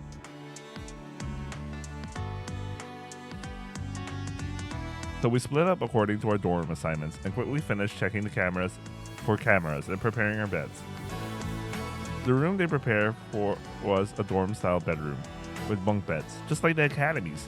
The supposedly high-quality futons was clean, but still had a stiff feel to it, like cotton quilts. The room was more than twice the size of our dorm, big enough for about 10 people. So squad 113 ended up sharing with Ruriko-san's squad 111. 別に何も出てきませんでしたわね。念のため電波探知も行いましたが、不審なものはありません。私男の人と同じ場所って聞いて、もっとこうジロジロ見られてるようなのを想像してたんだけど、マニュアルも警戒しすぎだったかしら。Well, these dudes are really afraid of being, court-martialed for something as simple as sexual harassment. 本当に。Not simple. It's not simple. I mean. 近寄ってこないですしね。教会のフェンスの向こうにも誰もいなかったですよ。That's not what I mean. I mean, there are many ways to die, and you know what? I'll shut my mouth. I'll just give you that. お前いつの間にサボって。いや、まあいい。取り囲まれて観察されてるよりはよっぽどマシだろ。現実の男は飢えた獣、性欲モンスターだって噂でしたけど、案外お行儀が良くて杞憂でしたわね。私たちにそれほど興味がないんでしょうか。 Wait, did you accidentally? No. Okay, no. I'm looking at the actual text. Maybe. No, maybe stalking this out, or maybe I'm being hated, or maybe being hated or feared. ゆいちゃん、興味はすごくありそうだったよ。You seem really interested. そうなの？さっきの当番の人とか、来る途中にすれ違った人とかも、チラチラ足とかお尻とか見てきたもん。I guess Akari is endowed. I see, and everyone else is like. そうだったんだ。Oh no! They were looking at him, but they didn't know it was a him. So they were like, "Oh, look at that sexy girl," but it's actually a dude. I didn't notice that kind of gaze at all. 確かに見られてはいましたわね。ですがあの程度でしたら。同性愛者の片桐姉も似たようなものだからな。そんなには見てないですよ。いえ、どちらかというとゆいさんの方が。僕たちゆいちゃんのエッチな目に慣れてるから、そんなに気にならなかったみたいな。 Good call. Yaika? Question mark. I mean, he's still a pervert, but like, エッチな目じゃないし。変な慣れで油断しているとしたら良くないな。聞いて。少なくとも案内してくださった殿方はゆいさんよりも安全ということですから、やはり紳士的なのでは？ It's over, Yui-san. It's fucking over.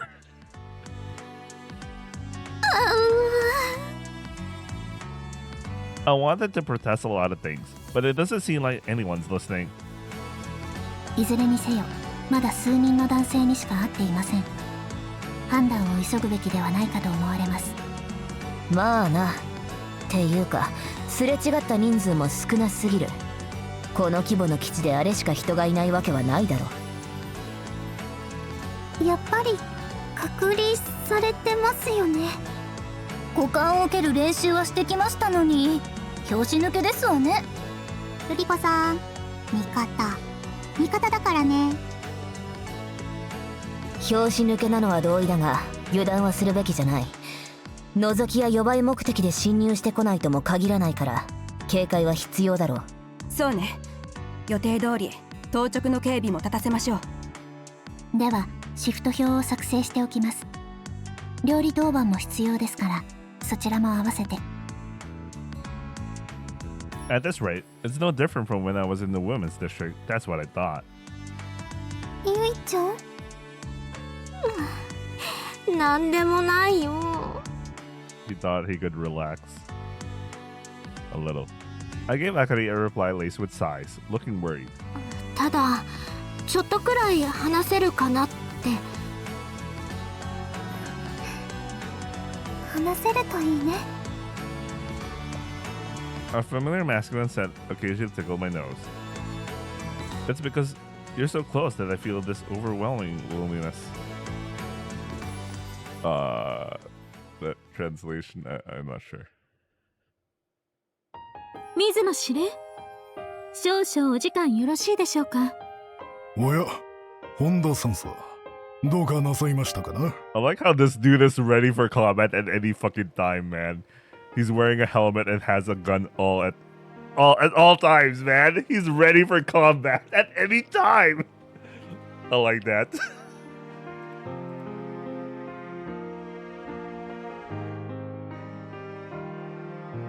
(10:35 p.m.) Supply base YK command section. Even though it was past their bedtime, Mayumi Honda, the instructor leading Yui and her student team, visited the section where there was no signs of lights being turned off, suggesting they were still swamped with work. She spotted Lieutenant Commander Daiichi Mizuno, who was heading to the restroom, and called out to him, giving a flawless salute. 少し長くなるかもしれませんので、お手洗いでしたらお先にどうぞ。いえいえ、それには及びませんとも。ご用件は？ It's a way of saying she doesn't intend to have a long conversation. Mayumi, inwardly seething, puts on a cheerful, menacing smile. Inwardly seething. まずはきめ細やかな配慮に感謝を。綺麗な宿舎をご手配いただきまして、学生たちも存分に英気を養っておりますわ。それは皮肉ですかな？むさ苦しい男どもの用意した部屋など汚らわしくて使っていられないと。言葉通りの意味ですわ。多少の警戒感こそあれ、私の生徒たちにはその程度で不満を抱くようなぬるいしつけはしておりませんもの。それは頼もしいですな。ええ、だからこそですわ。先ほど送信されてきた勤務計画表はどういうことですの？何か不備がありましたかな？不備だと思いたいところですわね。学生たちの全員が終日待機とは明らかにおかしいですもの。いやいや、それは私の指示通りの計画ですとも。か弱い女の子たちのこと、長旅で疲れているでしょうからな。Oh, I see. That might be an issue. Yeah, I can see why that might be an issue. He might be. It could be interpreted as underestimating them. You know what I mean? ですから、そのようなぬるい教育はしていないと。Sighing at the impression of being a case where skill is needed behind the curtain, Mayumi decides to change her approach. 司令、正直におっしゃってください。確かにこれは抗議ですが、ある程度の事情はこちらも察しております。いいでしょう。その方が話が早いというものだ。実際のところだ。共同作戦などと言われて若い女性を押し付けられても扱いに困るだけなのだよ。お気持ちは理解しますわ。上層部の思いつきに振り回される現場の苦労には男女の差など関係ありませんもの。まったくだ。万が一にも女の子たちに何かあればどうなる。うちの男どもも十分にしつけてはあるが、絶対に何もしないと言い切れるほど俺は親バカじゃない。私の生徒たちも黙って何かされるほど弱くはないはずですが、絶対に大丈夫とは言い切れませんわね。もしも何かの間違いが起きて女の子たちの誰かに危害が及べば、俺たちとしても大変なことになる。そちらの世論では男性嫌悪が強まっているのだろう。 Okay, it's understandable why they're giving the special consideration, quote unquote, standby. It's, yeah, it's a political situation. I get it. It's, fuck.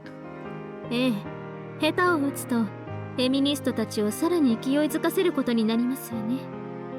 そうなればとても責任を取りきれん。しかもだ、学生たちの中には重要人物の娘もいるときた。大統領のご令嬢と LFP 代表の娘がいますよね。厄介すぎる。野郎どもの中に放り込むなどとてもできんよ。だから閉じ込めておくと。可能であればそうしたい。ですがそれではさすがにここまで来た意味がありません。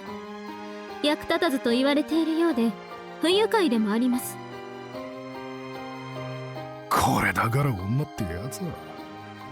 こっちの事情を理解していても感情を優先すると。 Bro, you could probably think of a better situation, better situation, you know, I mean.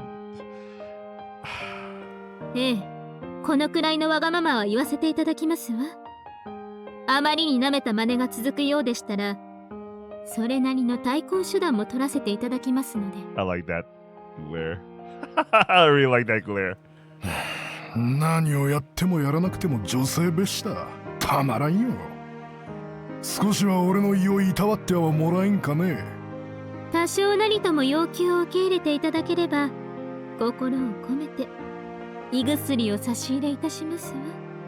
やれやれだ。考えておこう。だが急な計画変更が不可能なことはご理解願いたい。ええ、それはもちろんよろしくお願いしますわね。Even though I know I'm being selfish, if I just go home without doing anything, I might end up branded as incompetent myself. Yeah, that's right.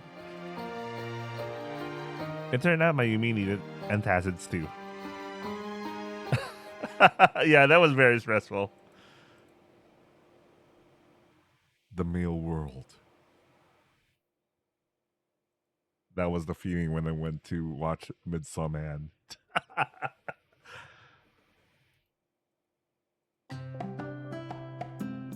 A few days have passed since we arrived at the supply base. 決まったー。確かにやることが全然ないもんね。Akari offered a wry smile as she voiced her agreement with Yaika, who was complaining in an exasperated tone. Even though the sun was already setting, I couldn't exactly blame her for feeling that way. After all, she'd been waiting all day long. More than that, I completely agreed with her. 何も任務がないままで外にも出られないって、やっぱり私たち閉じ込められてるよね。これで強制労働とかあったらもう収容所じゃん。でもご飯は豪華ですし。別に無理に擁護しなくていいと思うよ。すごく邪魔に思われてるっぽいよね。We're probably seen as a huge nuisance. I have a vague idea why. They probably think that nothing good can come from girls interacting with male soldiers. Honestly, considering the current situation, I can understand why those in charge would want to avoid that. くっちゃねしてていいってのは悪くはないんだけどさ。退屈？そうそう。漫画も持ってきてないし、暇で暇で。なら筋トレにでも励むのはどうだ？ And before I knew it, Rin Senpai had come up behind Yaika and patted her shoulder. いきなり後ろに立たないでくださいってば。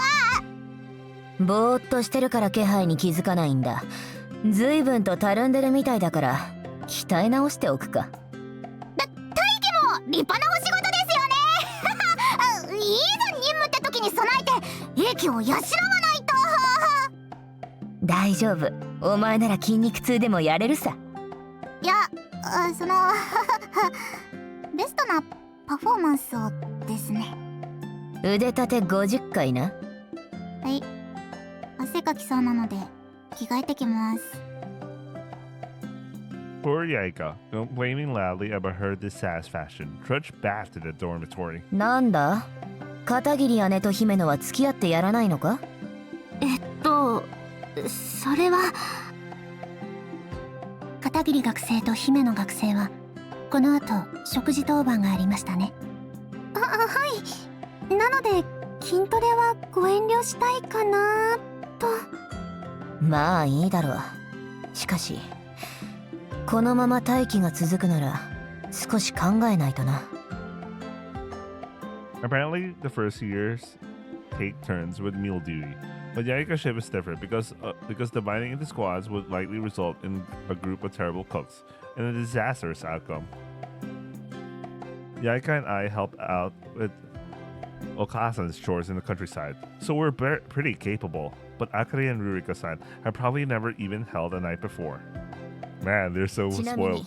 今夜の献立は？カレーか豚汁で協議中ですね。その2択ならカレーだろ。でもさっき本物の豚肉を届けていただいたんです。せっかくの合成じゃないお肉の味をスパイスで隠しちゃうのはもったいないと思うんですよ。It's been a while I had curry. I kind of stopped having curry because there was a time, like for months straight, for every meal prep I did was I made curry. And I got sick of it. But now it's finally coming back. おう、そうか。お前本当に肉が好きだな。Niku. Well, she likes the meat, if you know what I mean. Rin Senpai was still taken aback by Akari's forceful argument. すみません。実家だと食事はお野菜が中心で、お肉はたくさん食べると良くないからって。ああ、フェミニストの人ってそういうこと言いそう。I don't know. Maybe it's just prejudice, though. でもアカシア学園に入ってからはお肉がたくさん食べられるので幸せです。 He likes the meat. お前もう少し使命感とか。いやいいんだが。お野菜中心の食生活で法律とか語学の勉強ばっかりさせられてみたいな生活だったんですけど。そういやお前文系の教科は割とできるんだよな。うちの学園だとあんま必要ない科目ばっかりだが。進路本当に保安隊でよかったの？ Yeah, it's as if she's being groomed to be like a politician herself. だから前みたいな生活は嫌だったの。そっか。まああかりって割とおてんばなとこあるもんね。いっぱい運動してお肉も食べられる今の生活は楽しいよ。特にこの基地に来てからは本物の美味しいお肉がたくさん配給されてきて。確かに食材の質がいいよな。男性世界でも食料生産はされてるらしいし、近くにいい産地でもあるのか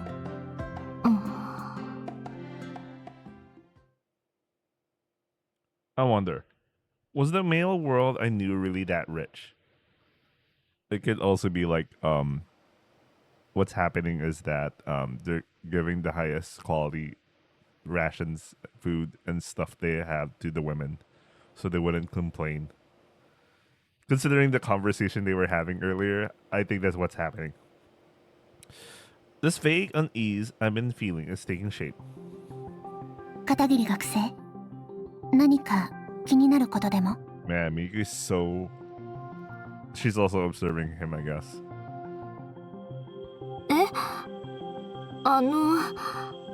難しい顔で何か考えていましたので。Apparently, Miko senpai had been watching me. A little embarrassed, I decided to ask her about it anyway. 実はさっきそのお肉を持ってきてもらった時なんですが、サインをここに。はい、わざわざありがとうございました。では失礼。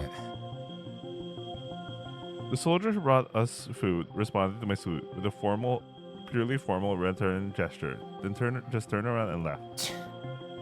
女が調子に乗りやがって。 I overheard a tiny little mutter. ということがあって。なるほど。女性蔑視発言として抗議しますか？ He's like, I'm a dude, but I think it's something else. 違うんです。文句を言いたいわけではなくて。では私たち男性の皆さんの中であんまり評判が良くないんじゃないかなって。 Yeah, it's obvious. You know what? It's pretty obvious that the rations that are devoted to the men are being diverted here. You know, especially considering all that talk and all. Wait, I'll be right back.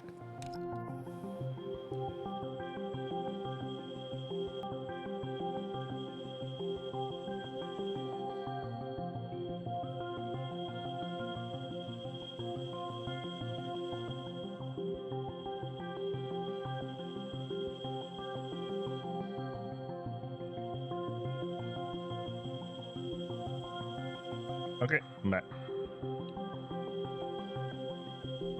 言われてみれば、食料持ってきたりゴミの回収とかに来てくれる人たち、最近はなんだか不機嫌そうに見えます。最初はたまたまかなって思ってたんですが、来たばかりの頃より印象が悪化してますよね。まあなあ、あたしらただ飯食らってるだけだからな。しかも多分食料の配給で優遇されていますし。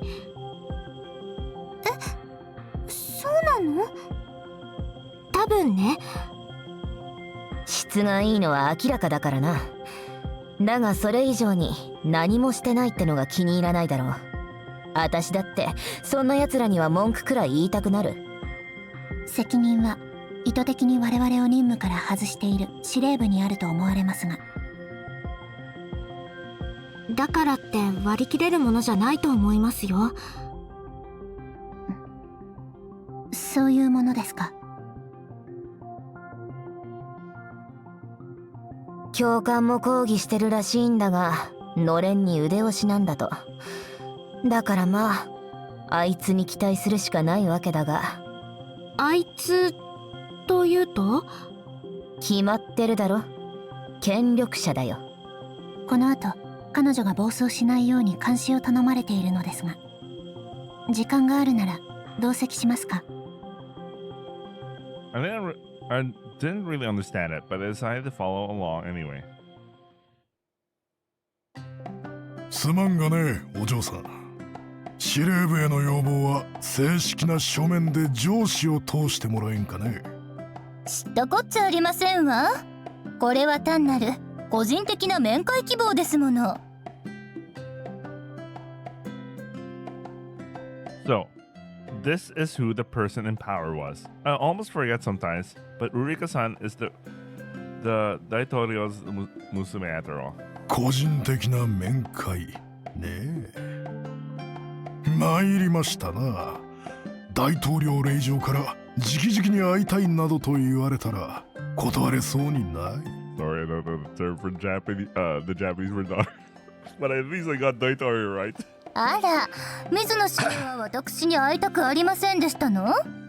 いえいえ、とんでもない。ぜひとも一度お目にかかりたいものだと常日頃から思っておりましたとも。あらあら、それはいい心がけですわ。At first, that kind of polite exchange went on for a while. やれやれだ。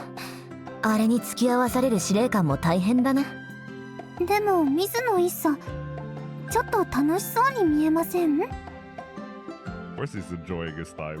そうか、皮肉ってやつじゃないのか？私にも親しげな会話に見えますが、高度な話術なのでしょうか。そこまでのものではないと思いますけど。 Either way, I think it takes a lot of nerve to stand your ground in front of the president's daughter, especially for male officers. She's someone you definitely shouldn't anger. お嬢様とはこのような立ち話ではなく、もっとゆっくり話したいところですな。とはいえ召喚も忙しい身、そろそろ本題に入られては。ゆっくりとお話ししたいのは同意ですわ。ぜひまたの機会に。ですがその前に女性陣の代表として言わないといけないこともありましたわね。可憐なお嬢様方のご不満となれば無視もできない。伺いましょう。ご想像の通りだとは思いますけど、退屈なのでお仕事をいただきたい。 After some superficial friendly banter, they finally got down to business. 前向きに検討しておきましょう。それは言葉通りの意味に捉えても良いのでしょうか。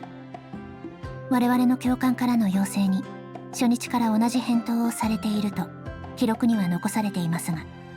もちろん検討はしているとも、嘘は言ってない。なので何も確約はしていないわけだ。 Maybe because he was talking to someone else now. He suddenly adopted a casual tone and shrugged his shoulders. つまり結論は変わらないと。かもしれんな。拉致があかんな。でもこのままずっと何もしないでいると基地の皆さんのご迷惑にしかならないですし。構わんよ。お嬢様方に労働などさせて後で女性蔑視などと騒がれたらそっちの方がたまらんからな。あまり舐めないでいただきたいですわ。 Until then, Ruriko had been responding in a friendly tone, but her voice took on a slightly sharp edge at Commander Mizuno's reply. 箱入り娘などという言葉もありますし、大事に保護しているつもりかもしれませんけれど、そうではないと。決められた区画に隔離され、任務はなく外出もできない。これではまるで収容所、監禁では？解釈の問題ですな。男性と平等に扱わず、能力に応じた責任を負わせようとしないのは下に見ている証拠。そちらの方が女性蔑視ではありませんこと？ Yeah, this is the thing I was talking about earlier. It can be also interpreted as that. まるでフェミニストみたいなへりくつを言う。過激派ではなくてもこのくらいの主張はしますわ。このまま改善が見られないようであればお母様に訴えますわよ。水野司令からとんでもない女性蔑視を受けたと。それは。それに私バカにされているみたいで不愉快です。あなたのこと嫌いになりそう。分かった分かった。降参だ。仕事は本当に考えておくし、外にも出られるように手配する。だからそれ以上は勘弁してくれ。改心してくださって嬉しいですわ。今の言葉守ってもらえれば嫌いにはなりませんわ。 I used to think power was amazing. Wait, I used to think? Thanks to Rurika-san's private meeting, we were granted permission for an inspection starting the next day. If you applied in advance, you could freely tour the base and its surroundings with a male soldier as your guide. It was basically an official permission to leave. Honestly, this is the best compromise they can offer in such a short notice, and you can trust Mizuno Shikikan kept his promise. Anyway, since we had the chance, we immediately applied for permission to go out. ここにはいろんな地方からの物資が鉄道で集まってきて、その He's feeling afraid right now. そんなに緊張しなくても大丈夫だよ。ちょっとやそっとで失礼だなんて思わないから。はい。でも Another dude telling another dude. Well, a dude who appears to be a woman, but is actually a dude telling a dude. 世界したら食べちゃうけどね。八重か。ごめんね、びっくりさせて。ただの冗談だから。Hello, Jordan. はい。 I gave a smile to the earnest-looking young soldier who was guiding us. But he looked away as if troubled by something. 赤くなっちゃってかわいい。 Oh no. 非常に同意ですが、女性から男性に向けての行為にもセクハラは成立しますので落ち着きましょう。私は別にそこまでは。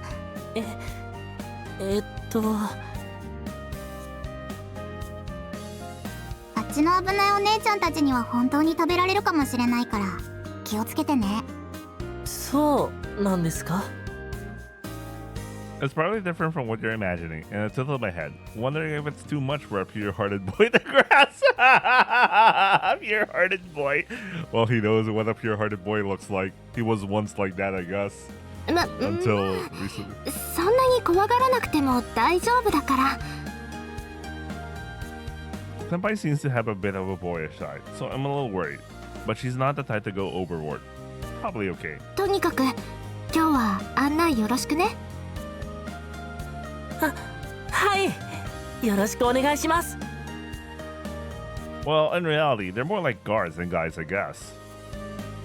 にしても他のみんな退屈そうにしてたのにあんま外出したがらなかったよね。一応は任務だからじゃないかな。視察ですから。各自しっかりと見て回って明日までにレポートを提出するように。お姉ちゃん映させてね。自分でやりなさい。 In the end, it was just us three, plus Miku-senpai as their chaperone, Ruriko-san and a couple of crews of nosy types. By the way, Rin-senpai is accompanying Ruriko-san as both an escort and lookout. できれば男の人たちとお話ししてみたいんだけど、あんまり人がいないね。今は休憩時間で。そっか。じゃあまずは一番近くにいる男の人から。君、お名前は？ Just a bro who appears to be a woman, talking to another bro. I gave him a bright smile and asked, but he just fidgeted and looked down, seeming shy. おねしょただ。ゆいさん、強い。ミク先輩、落ち着きましょう。 Oh yeah, that's her thing. Oh yeah, that's Miku's thing. Guess I'm being talked about, but whatever. Ignoring it for now.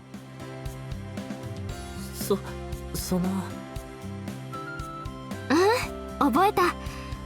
かっこいい名前だね。ありがとうございます。でもすみません。あんまり話しちゃいけないって言われてて。Even so, I guess he doesn't really want them to meet. It seems like his superior has already warned him off beforehand. そっか。じゃあ内緒ね。はい。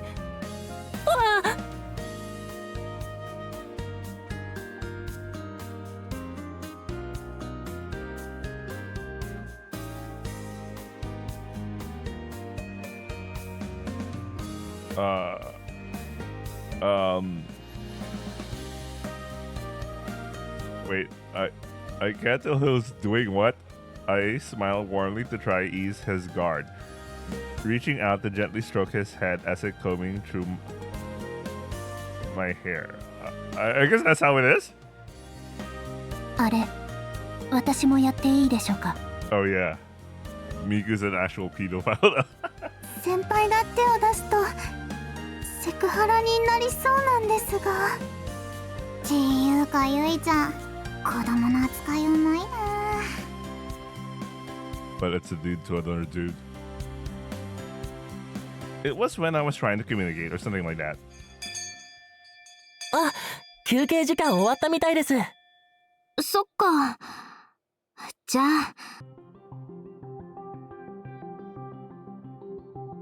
As I paused to observe, several buildings disgorge groups of male soldiers.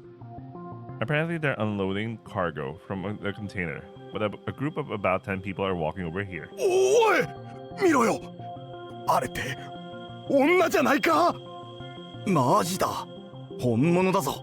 噂には聞いてたけど本当に来てたんだな。すげえ、映像で見た通りだ。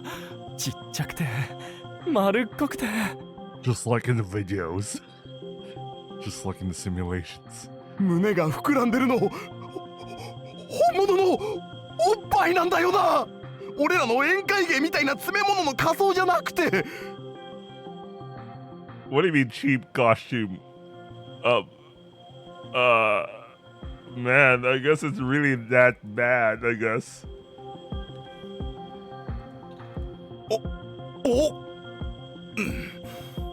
尻がなんかいいな。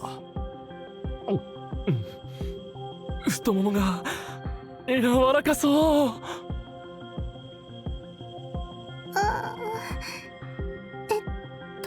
Bro, they overheard you guys. ちょっと怖いかも。 Unlike the other guards and guides I've met, this person is giving me these incredibly intrusive stares. So, those guys who were assigned to us really were carefully chosen and reliable after all. どうします？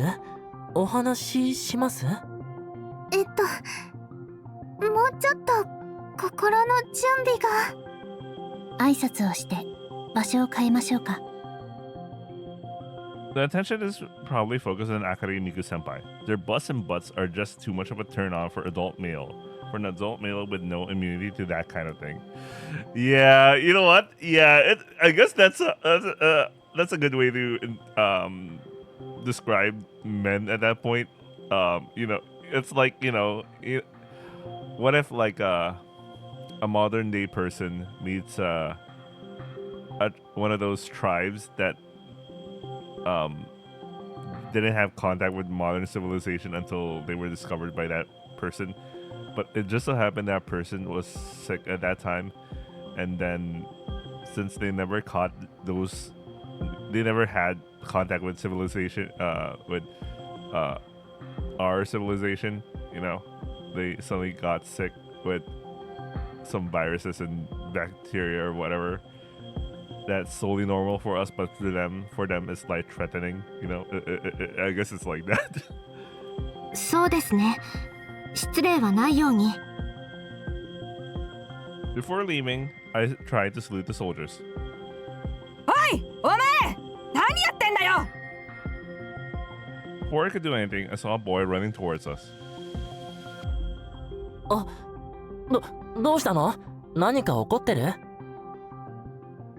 I tilted my head, wondering if I was friends with that young soldier who giving me directions as I tried to ease the tension and strike up a そい conversation. つら、女ってやつらだろ。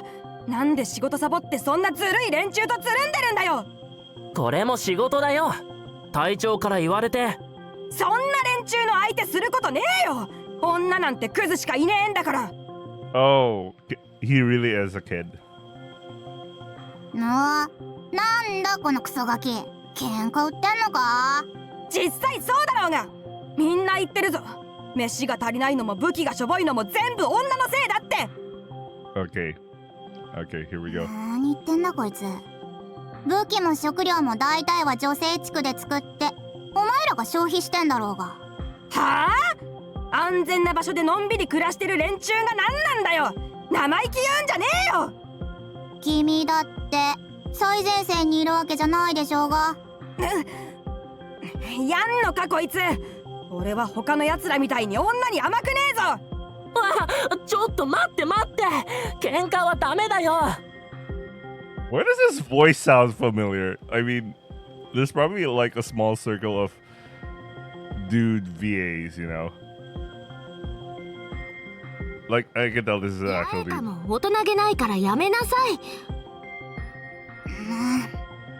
でもさ、八重香ちゃん、ここはお姉さんらしく穏便にね。I dragged the dissatisfied Yaika away and left her to Akari, then crouched down in front of the boy with his mischievous air. ごめんね、お仕事の邪魔しちゃって。私たちがお友達を連れ回してるから君に負担がいっちゃったかな。それはまあよかったら私たちも手伝おうか。暇そうに見えてるだろうけど実際に暇なんだよね。いやいいよ、力仕事だし。 Actually, a dude. 異論あり。私たちも一般女性よりは体を鍛えていますので、成長途中のあなたよりは筋力があるはずです。Remember, Miku senpai is a straight up pedophile. 難しいこと言うなよ。女は黙ってろ。 Well, I guess that's how it is. I knew it was like this since way back when. But just like how men are disliking the female world, this kind of resentment isn't rare in the male world either. ねえ君、私たちはね、男の人と喧嘩をしに来たわけじゃないよ。I met his gaze and smile. じゃあ何しに来たんだよ。仲良くなりに来た。I grin and thrust out my right fist. おう。 That's a salute you often see from low-ranking soldiers in the male army. The boy mirrored me, clashing his fist with mine. Oh, he did the guy thing. You know, the bro fist. He did the bro fist. Would the girls be weirded out by like, wait, how come Yui knows what to do? except for the two, you know? But, you know. よし、これで友達だね。And then I shook his hand. I took his hand and shook it.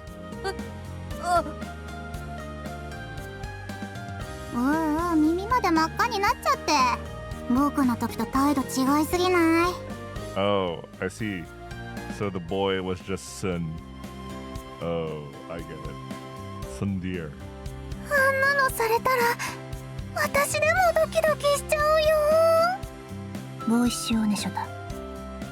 そういうのもあるのですね。Bruh, Miku really is a straight up pedo. Just ignore whatever the heck the fans are saying. よかったらもう少しお姉さんとお話ししてくれない？もし怒られたら無理やり付き合わされたってことにすればいいから。 Since there were a few things I was curious about, I decided to ask him about that.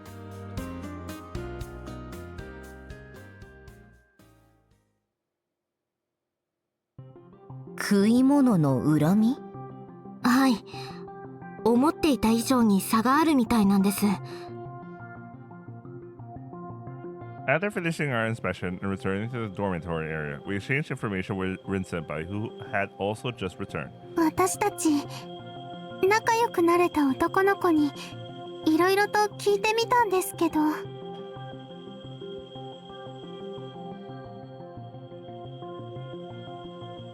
I was worried about him saying that he didn't have enough to eat, so I tried to find out what kind of food he usually eats. The reply I got was something that couldn't help but invoke sympathy. こちらが基地主計課のサーバーから入手した男性一般兵士への配給内容です。She could just hack it. Why did she do that earlier? 見れちゃっていいものかな。機密ってほどじゃないはずだから。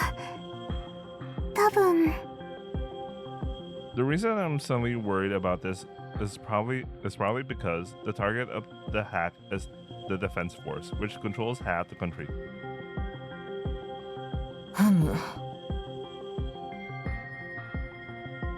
But Rin Senpai, used to it perhaps, didn't seem to mind at all as she read through the display content. 3色ともブロックの携帯色とか。そりゃ不満も出るだろう。栄養価は足りているようですが、心が死ぬと思います。 Honestly, that was bad, so I totally agreed. しかも私たちが来る前はもう少しマシだったみたいなんです。 Oh, I can see. Yeah, they'll develop resentment because suddenly everyone's lives in the base got into shit because the women arrived. 司令部は対立を煽りたいのか？ Senpai scrolls through the screen to display some of the earlier information. 生鮮食料や人気の高い缶詰などは全て我々に回されているようです。こっちを優遇した分がさっ引かれて如実に質が落ちてるってわけか。多分女性差別の言いがかりをつけられないか警戒してるんだと思いますけど。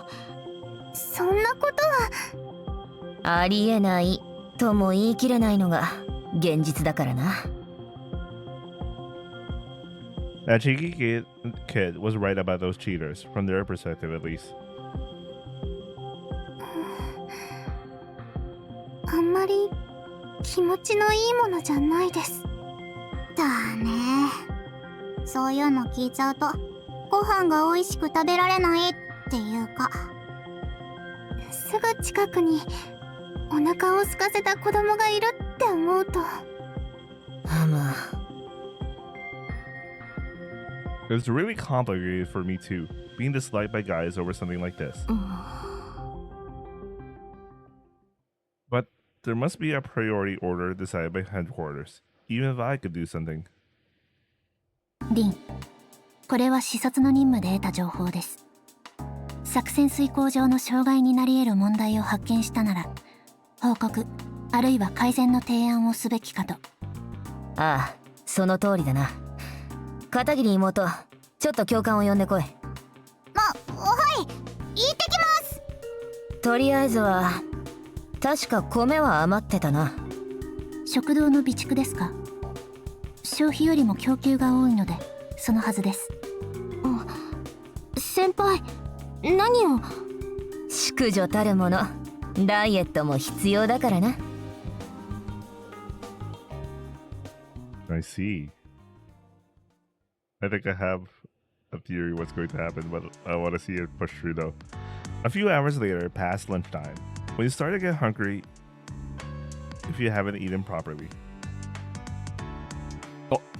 あれ？あんたたち。おい、女がなんでここにいるんだよ。こんにちは。作業中に失礼します。We were visiting a trench that was still under construction, located a little ways away from the base. The instructor who gave me permission afterward advised that this is probably the most labor-intensive part. I'm getting okay. My suspicion is what I think what is going to happen is that they cooked a lot of food and now they're gonna give it to the men. I think that's what they're going to be doing. They're delivering food to the men. 貨物ヤードでも見た女だぞ。やっぱ可愛いな。お前どの子が好み？そりゃお前太ももの。いや、女は敵だってば。The stairs are so unfamiliar and a little unsettling. Putting myself in the girl's shoes, I can maybe understand why people made such a fuss about harassment back then. I think fuzz is an understatement, but okay, man. お姉さんたち。マジでいるし、姉ちゃんたち。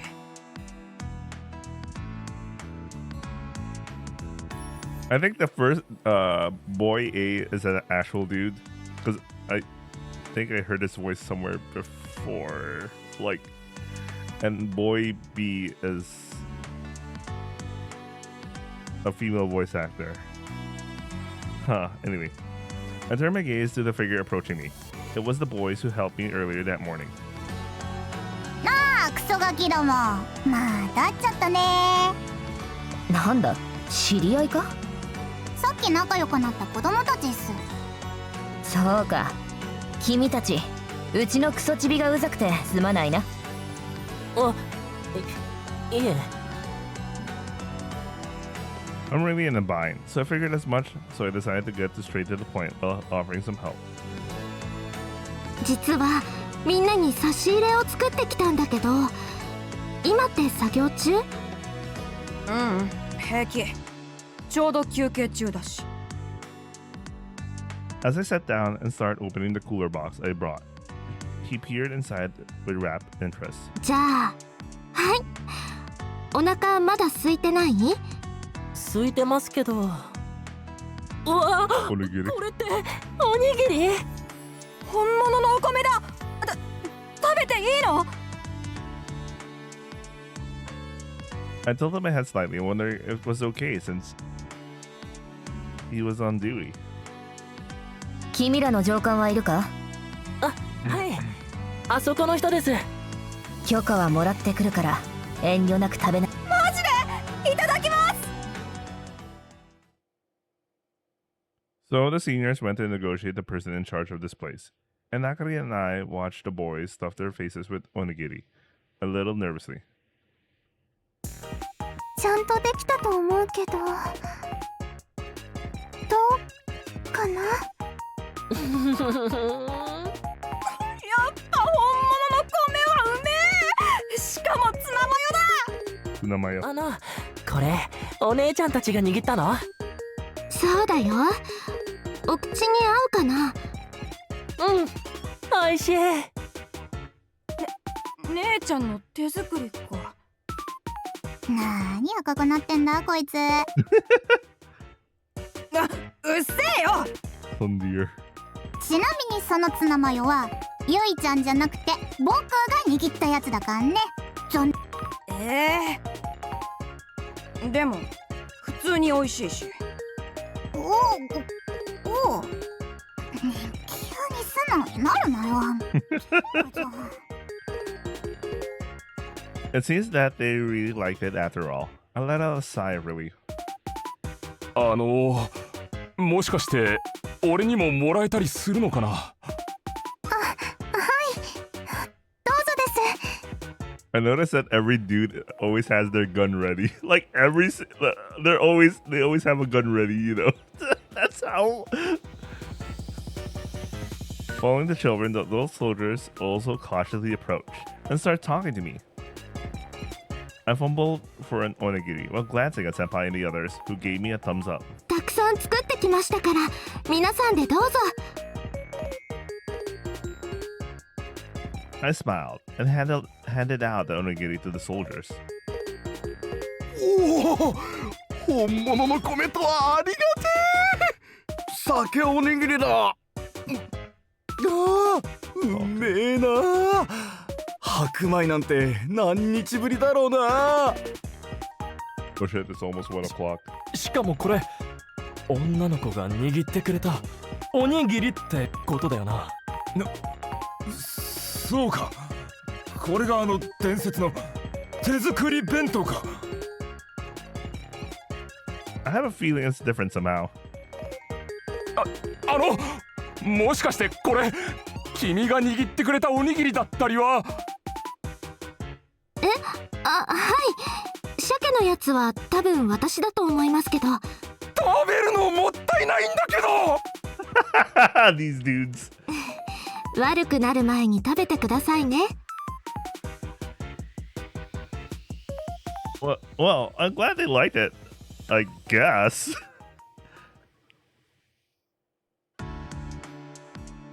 After successfully distributing all the onigiri I brought, we first returned to the dormitory.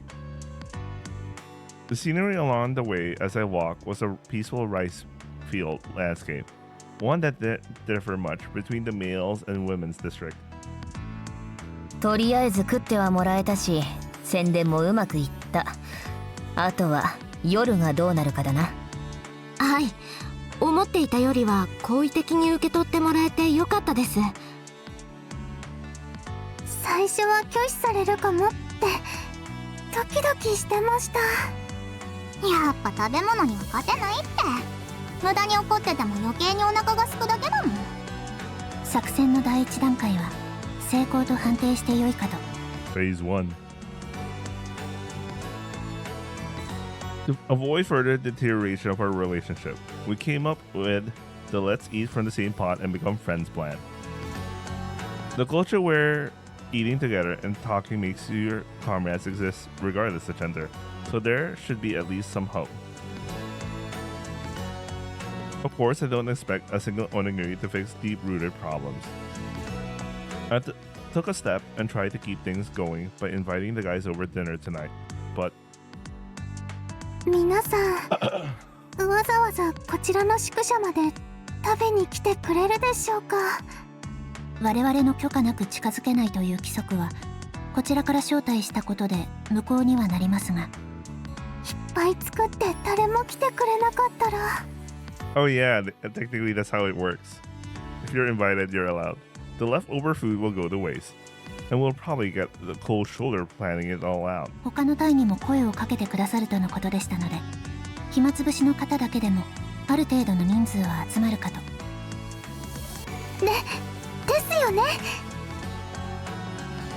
そんなに心配しなくても平気だと思うけどな。よいこちゃん自信満々だね。だって作るのカレーでしょ。最強だし。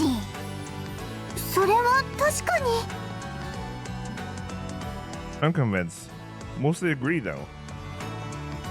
たくのんきな連中だ。I suddenly heard Rin Senpai's voice as she walked a little ahead of me. 先輩がこんな提案をしてくれるの少し意外でした。あ、そうか。I slowed my pace a little and walked beside Rin Senpai to talk to her. だって男に食料を分けようなんて何言われるかわからないですし。まあ実際に反対のやつらも多いからな。It was Rin Senpai who convinced them to shut up. Even Rin Senpai, who's respected among the senpais, convinced those grunty-looking senpai by saying there's no way we can eat it all anyway. Eating everything will make us fat. 先輩は先輩は男の人のこと嫌いじゃないんですか？ I took a chance and asked, knowing there was a possibility I might get hurt. どうだろうな。さっきもそうだったが、エロい目で見られるのは普通に不愉快だし、警戒心はあるけど。Senpai's gaze drifts out into the distance, looking up at the sky. でも、恩義があるからな。受けた恩は返さないとな。The gratitude to who? 恩ですか？ああ、私も辺境の出身だって話はしたことあったか？ Oh yeah, she did mention that. So I'm guessing she already met a guy from before. Because anyone in the frontier would have met a guy at some point. Oh, don't tell me. Let's have a full circle moment. So she might be one of those people who, remember when Yuito's platoon squad, I don't know, division or whatever, had to retreat to like the women territories, and then they assisted in evacuating the women living in the frontiers. Maybe she was one of those. Who knows? It might be one of those full circle. Well, let's see if that's what they wrote. I shook my head slightly, and Senpai looked around nostalgically, as if reminiscing about something. うちの故郷もこんな感じの田んぼばっかの村だったよ。And closed her mouth slightly, then took a light breath in. Okay, the sentence doesn't make is terribly crafted, but I get what it's doing. 住んでいた地方にロボットが攻めてくるって噂が流れたんだ。I suspect it's his group who arrive. この目で見たわけじゃないけど、ニュースを見てたら本当にガイア軍が攻めてきたらしくてな。Like the men helped to evacuate them and all, so. 次の日には避難警報が出て、でも移動手段が足りなくて、私の家族は歩いて逃げることになった。私とおふくろ、ばあちゃんの3人家族なんだけど、年寄りと子供がいればそりゃもたもたするってもんよ。他にも私らみたいなとろい連中が山ほどいた。だから知ってるんだよな。逃げ延びるまでの時間を稼いでくれたのは男の連中だって。戦いながら撤退してきたボロボロの兵隊たちだって。I knew it. It is the full circle moment. それは I've heard this story somewhere before. In the past dozen of years, these past dozen years, the Gaia army has only invaded Women's District once, excluding the recent incident. 中には不良兵士もいたらしいけど、私は割と親切にしてもらったよ。男の兵隊たちが命を助けてくれたんだ。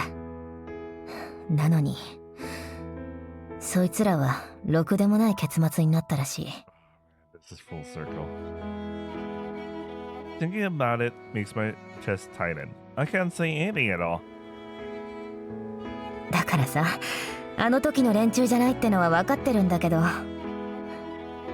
嫌いにはなれないかな。そうですか。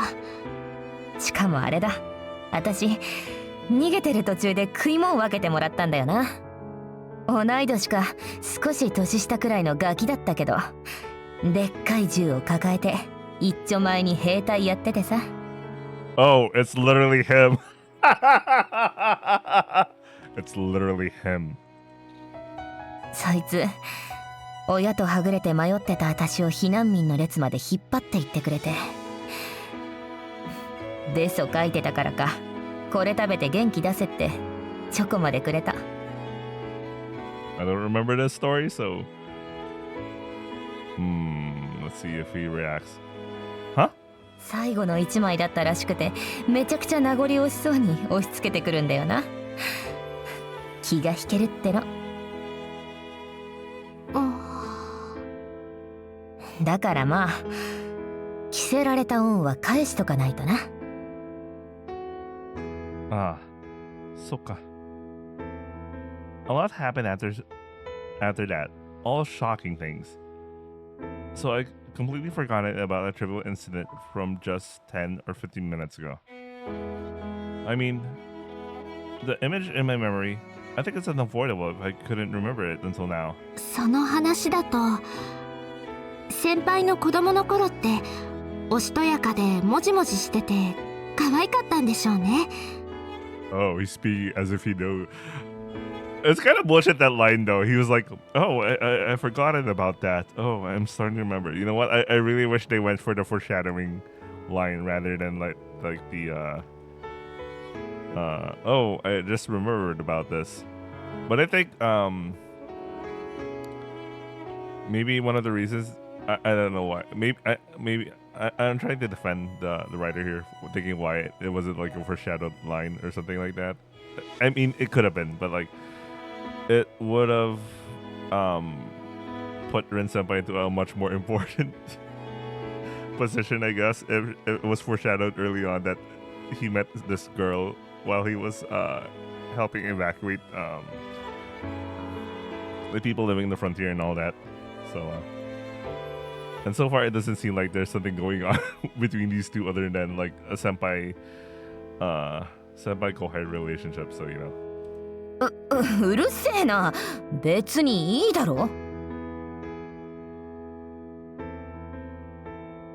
If they manage to say something, maybe everyone didn't die in vain. It was the first time I ever felt that way. Okay, so his こういうのはジェンダー平等の観点から問題があると思いますわよ。At least it was I like that. At least one of they did mention about like they help evacuate the women living in those areas. And it kind of goes and it went full circle with at least one of the survivors being like, there was this one time those dudes, they saved me. So I'm returning the favor, and it just happened. One of those dudes. It was Yui thought so, そこをなんとか協力してもらえると助かるんですが。男が戦い、女は飯炊き。原始時代じゃないのですから、この役割分担は性差別そのものですわ。そうなのかもしれませんけど。In Ruriko-san's case, she was all fired up to risk her life in battle. So I think this kind of support role behind the scenes doesn't sit well with her. ルリコさん、言ってることがフェミニストみたいですよ。姫のあかりに言われるとは。The daughter of the god of the feminists. As a representative of the conservatives, she was in the opposite position than usual. それでも22世紀に生きる女性としてはフェミニストでなくとも当たり前の感覚ですわ。ごちゃごちゃうるせえな。いいからさっさと手を動かせ。平坦の重要性くらい座学で教わってるだろ。教わってはいますけれど。働く気がないなら飯抜きにすんぞ。仕方がありませんわね。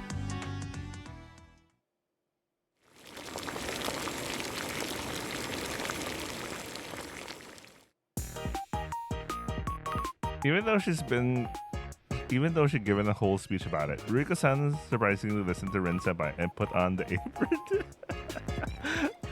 I feel bad for Ruriko-san. Well, I guess that's understandable. You've been trained to obey Senpai's orders without question, and more than anything...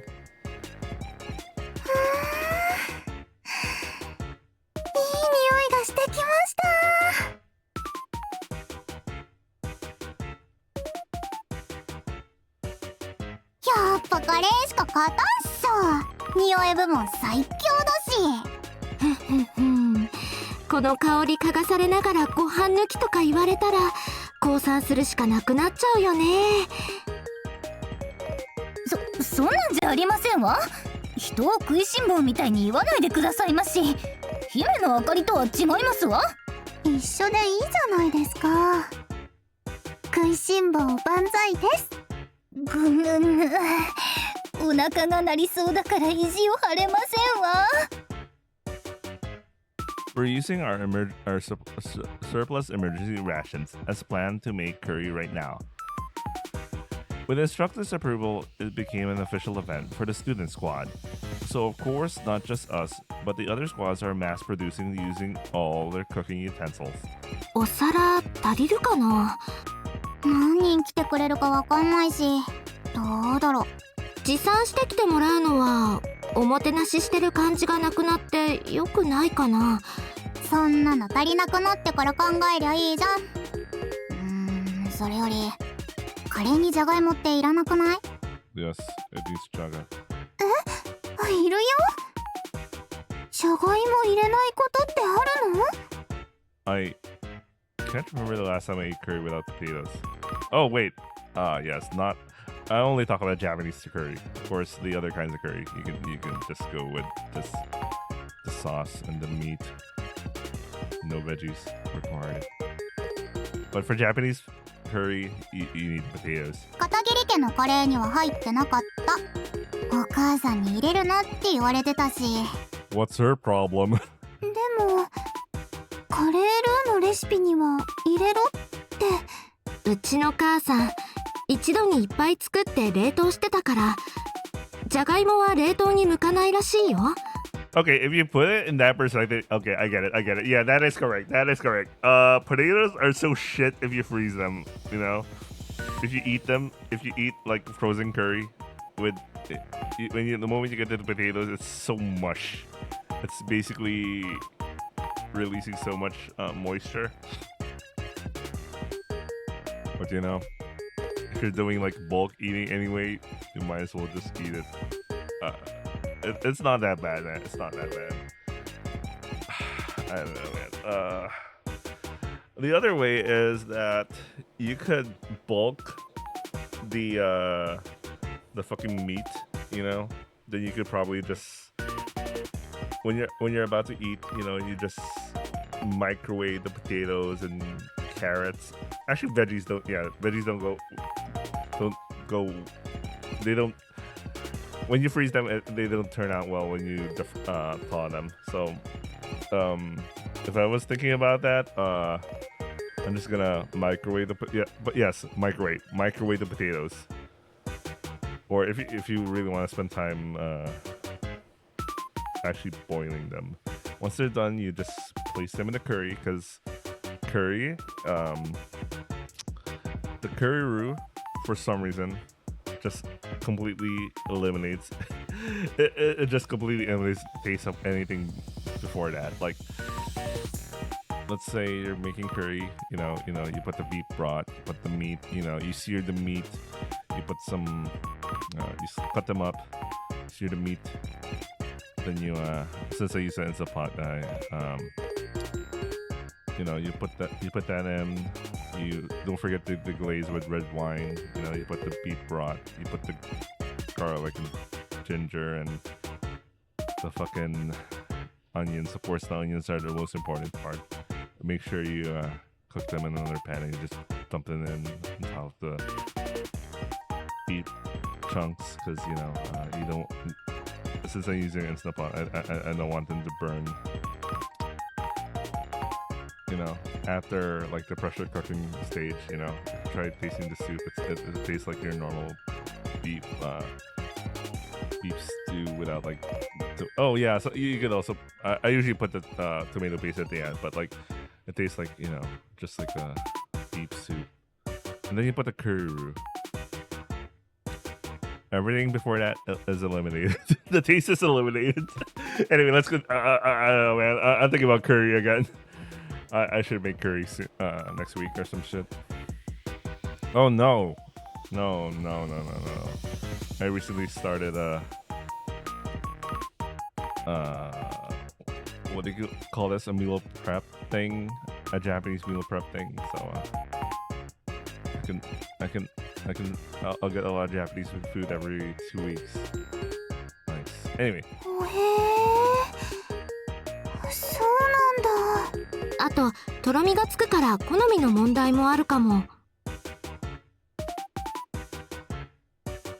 Oh, the starch thing? Oh, yeah. You can avoid that if you submerge your potatoes in water and just filter, you know, you just dump the water with the starch and then put water on it.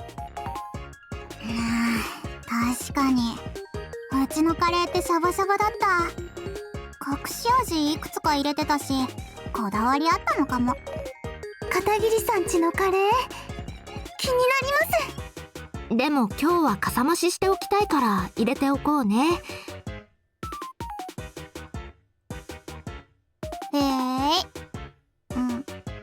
ゆいちゃん、なんだかんだで男の人たちみんな来てくれるって自信ある？まあ、匂いがね、境界線とか関係なく漂ってるだろうし。最強だけのことはあるよね。If my old memories are correct, boys generally love curry even more than girls do.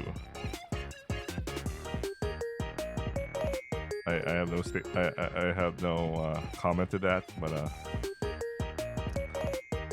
curry's good. Oh man, I should make. No, I already have plans for tomorrow. I'm gonna make some cabbage. I'm gonna make some meat sauce pasta, and I'm gonna make some fucking. Oh no, not meat sauce pasta. I forgot to buy the pasta sauce, so I'll just go for some aglio olio thing. And I have to eat the leftover beef stew. Oh shit, I still have leftover stew. Oh fuck. Anyway.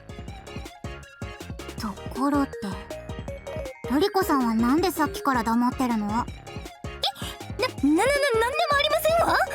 Oh yeah, she probably doesn't know how to cook, right?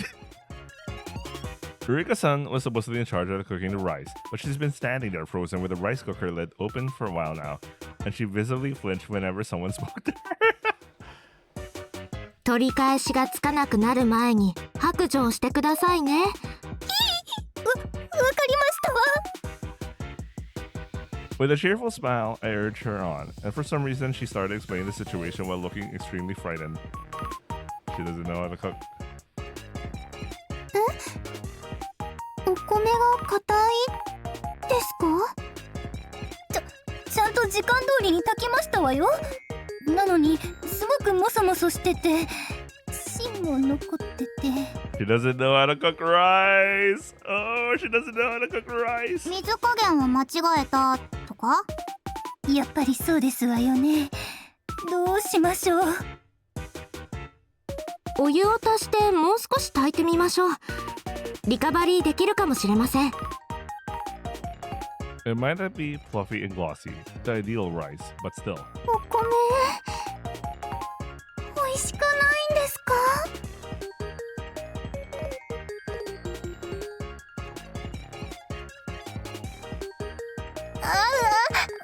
申し訳ありませんわ。私の責任ですわよね。大丈夫ですって。少し硬いくらいならカレー味でごまかせます。ほら、カレーは最強ですから。それはちょっとカレーを信じすぎじゃないかな。それにほら、ちょっとくらい失敗してる方が手作りって感じがして面白いかもしれないです。さすがにその用語には無理がありますわ。でも昔の少女漫画だとよくありますね。すごい失敗しちゃったけど男の子が全部食べてくれてキュンってなるんですよ。それは確かによく見ますわね。あるあるだね。つまりイケメンなら失敗してても完食してくれるし気にする必要なし。 Why did you glance at me? I know I brought it up myself, but there's a matter of degree here, isn't there? そうですわね。そうですわね。何か文句があるならそれは男の方がイケメンじゃないだけですわ。 Well, first try recooking it. If it's still terrible, we'll figure something out then. 追加するお湯、このくらいで大丈夫ですの？ Rather, Ruriga-san was saying something or other, but it seems like she actually wants to make something proper. I was a little happy that you didn't say something like, you should just eat grass over there.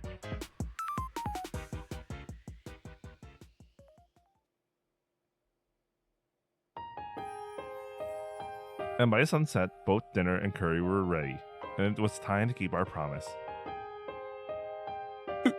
うまい。これすごく美味しいよ。カレーだからな。うまいに決まっている。 Oh, you have the Sundir guy as always. I like how the dude's still wearing their combat armor. あれ、なんかちょっとご飯が硬いような。そっちのは違うの？確かにちょっと硬いけど、こんくらいなら下手くそなガキどもが炊いた飯みたいで笑える範囲だろう。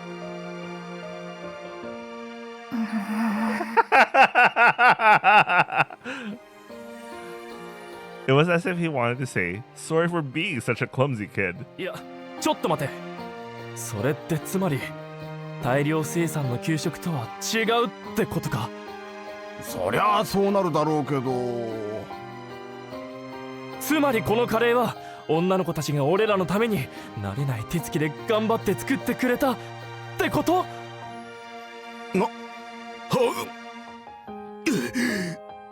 なんだこの感覚は。胸がキュンってしたぞ。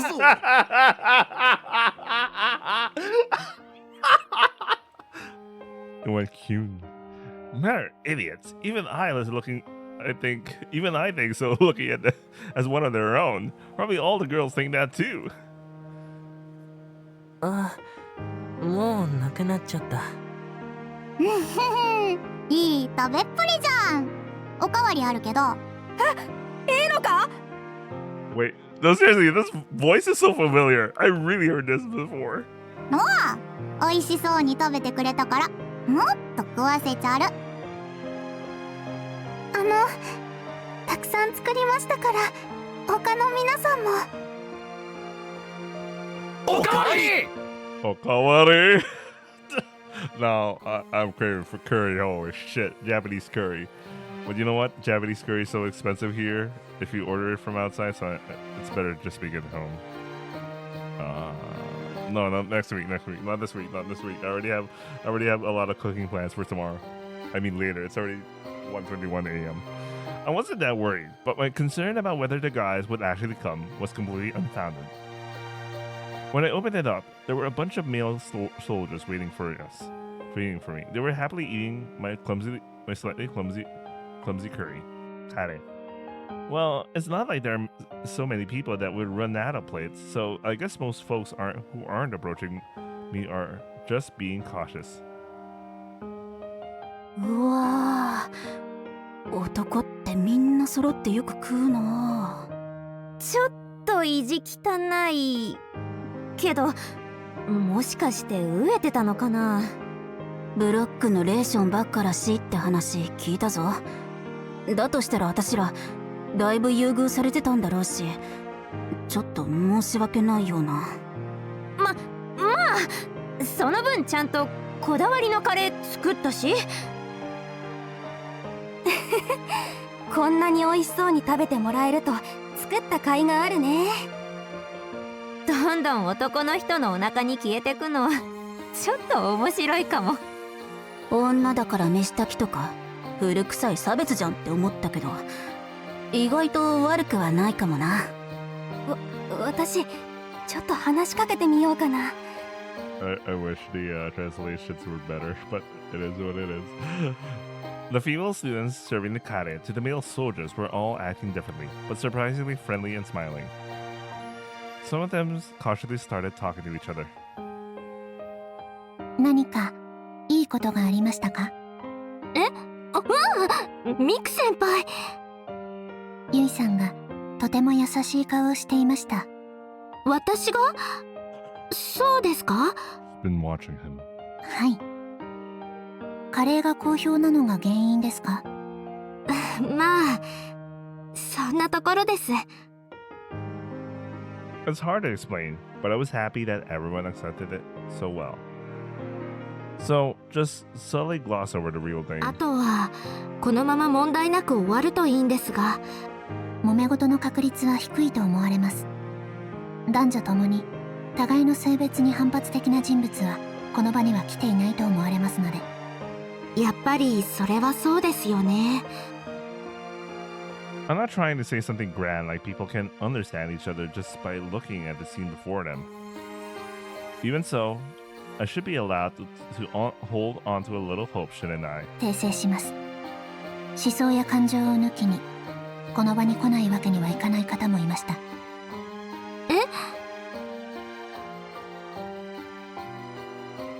I followed Miku-senpai's gaze. Then there was Honda-sensei, who looked like she just arrived, and Izumi Shikikan, the base commander. 困るんだがね、こういうことをされると。あらあら、男性の皆さんの立ち入りは私が許可したのですけれど、何か問題が？あるだろう、風紀的な問題が。大丈夫ですわ。私は私の学生たちを信じていますもの。それはサンサが女性だから言えることだよ。後になってジェンダー差別だなんだと文句をつけられるのは俺の方なんだがね。それはご愁傷様ですわ。サンサ。その程度の苦労はしていただきますわ。学生たちと兵士の方々で意思疎通ができないままでは任務がこなせませんもの。一切交流しないわけにもいかんのはわかるがね。Sympathizing with the hardships to come, Mizuno Shikikan is pressing his temple and sighing deeply. And then I saw a figure approaching. ぐちぐちと言い訳ばかりでみっともないですわよ。おや、これは佐伯のお嬢さん。佐伯さん、一応相手は上官ですので。Lieutenant Honda was sweating bullets at the rude remark, but Rurika-san didn't seem to mind. 肝の小さいことを言っていないで黙って食いやがれですわ。Saying that, she shoved a huge portion of curry rice in his face. It was a slightly hard rice we made in our group. 食欲をそそる香りだ。ええ、私の作ったものですから当然ですわ。The smell of curry has almost nothing to do with Ruriga-san, but, well, never mind that. Actually, if you're giving it to the Shikikan, wouldn't the proper one be better than the hard rice failure? そうか。お嬢さんの手作りか。まさかとは思いますけど、食べずに帰るつもりですの？ Without even being given a chance to hesitate, Rurika-san shoves the curry rice at him. It's impossible to replace it with another perfect one now. 水野司令、お腹が空いていないのでしたら無理に食べることは。Oh shitty. Oh yeah. I keep there's oh yeah. What's the difference with Shikikan and Shide? I remember Shide is also used for commander, but I can't remember the big difference between them. I'm more used to Shikikan, so I'm not entirely 100% sure the difference between them. Anyway, noticing our anxious gazes, the instructor subtly tries to create an escape route. いや、いただこう。お嬢さんの作った料理ならきっとうまいに違いない。当然ですわ。As if admitting defeat, Mizuno Shire accepted the curry bowl, karedon, and spoon. And then Riko-san wore a look of incredible happiness.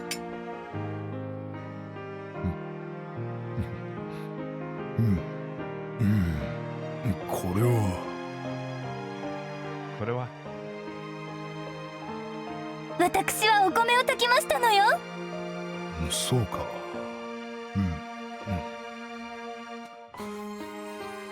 美味しく炊けている。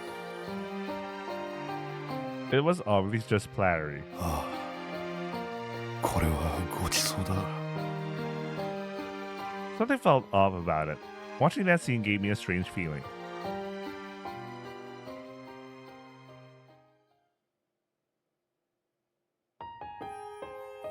Fortunately, the dinner party ended without any major incidents.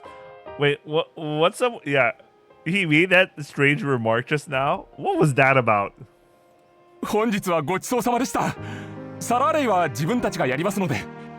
その秘蔵のコーヒー豆があるんだが、お礼にというか飲むか。あら、気が利くじゃありませんの。ごちそうになりますね。よかったら皆さんもご一緒に。いいんですか？はい。カップ人数分用意しますね。優しい子たちじゃないか。俺の目は節穴だった。The relaxed time after a meal. Despite the awkwardness, they were starting to open up to each other, creating a scene that would have been called conversation between a virgin and a maiden back in the last century. Something unfamiliar, yes, Rishi.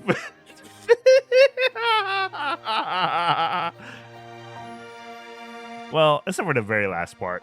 That's completely true. Come to think of it, I noticed a figure watching the scene from a distance.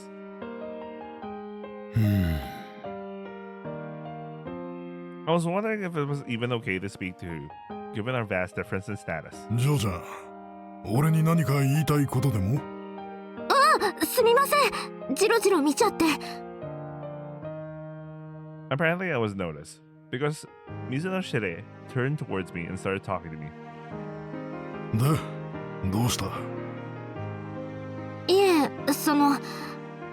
水野一茶瑠璃子さんのことをすごく優しい目で見てる気がして。うん、そうか。はい、どうしてかよくわからないんですが、なんだか大事なことのような気がしたんです。I don't even know what I'm saying myself. お嬢ちゃんはあの娘佐伯瑠璃子の友達かい？はい、友達ですし仲間だと思っています。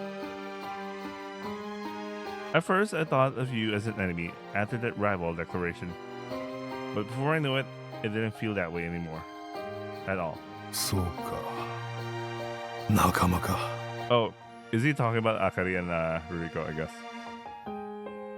For some reason, everyone's giving me a warm, watchful look too. 嬢ちゃん、少し昔話に付き合ってくれんか？はい。 Looking bewildered, I nodded, and Shire, the Shikikan, narrowed his eyes with a smile, gazing up at the night sky as if reminiscing about some distant past. 俺がガキだった頃はな、まだ男女隔離法なんてなくてな。I guess that would make sense if we're talking about the Shikikan's age or something like that. That means he's at least older than 50, so probably 60 or something. Because I remember the segregation laws started into effect 50 years ago. Huh. ロボットの反乱で世の中はだいぶめちゃくちゃだったかな。大して役に立たないガキどもは、まあ、のんきに甘酸っぱい青春とかいうやつを送ってたわけだ。It's a past life I only know through fiction, a time that's already been relegated to history for me. 俺にも仲のいい幼馴染の女なんてものがいたんだ。ろくに手もつなげない、恋人とも言えない関係だったが、でもあの法律ができて、男は一人残らず軍に入れられて、その女とは離れ離れになった。それは。 I don't know what to say. Back then, it was probably normal, and everyone felt the same, but I doubt that's the kind of comfort you want. ところで、知ってるか？その手の付き合う男女がな、合法的に再会する手段があるんだぜ。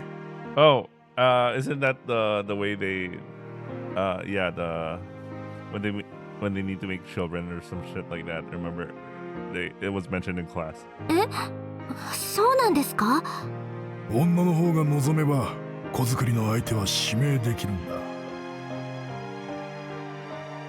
I thought they were supposed to narrow down candidates based on genetic compatibility, then choose from a catalog. Okay, there you go. 最近の若者には必要ない制度だがな。知り合いの異性なんて普通はいませんから。だが昔はそうじゃなかった。そしてあいつは望んでくれた。ヘタレの俺なんかをな。They wanted me a whip like me. That's good, right? 律儀なやつだよ。クソ忙しい身で妊娠なんて大変だろうに。何度も何度も俺を指名してくれたんだ。It must have been a deeply connected relationship, something that was once called a husband and wife. 何人も俺の子を産んだらしいが、ほとんどは男の子でな。軍の施設に放り込まれて行方もよくわからない。Boys these days, including like me, are just like that, so it can't be helped. そうこうしているうちにお互いに年を取って、もうこれが最後かって時に生まれたのが女の子でな。とはいえ俺はその子にも会えるわけでもなし、父親らしいことなんてできずじまいだ。You know, I'm starting to feel like I have an idea who his daughter is. 結局子育ては任せっきり、頼りで聞いていただけだったが、まあ元気に育ってくれてよかったよ。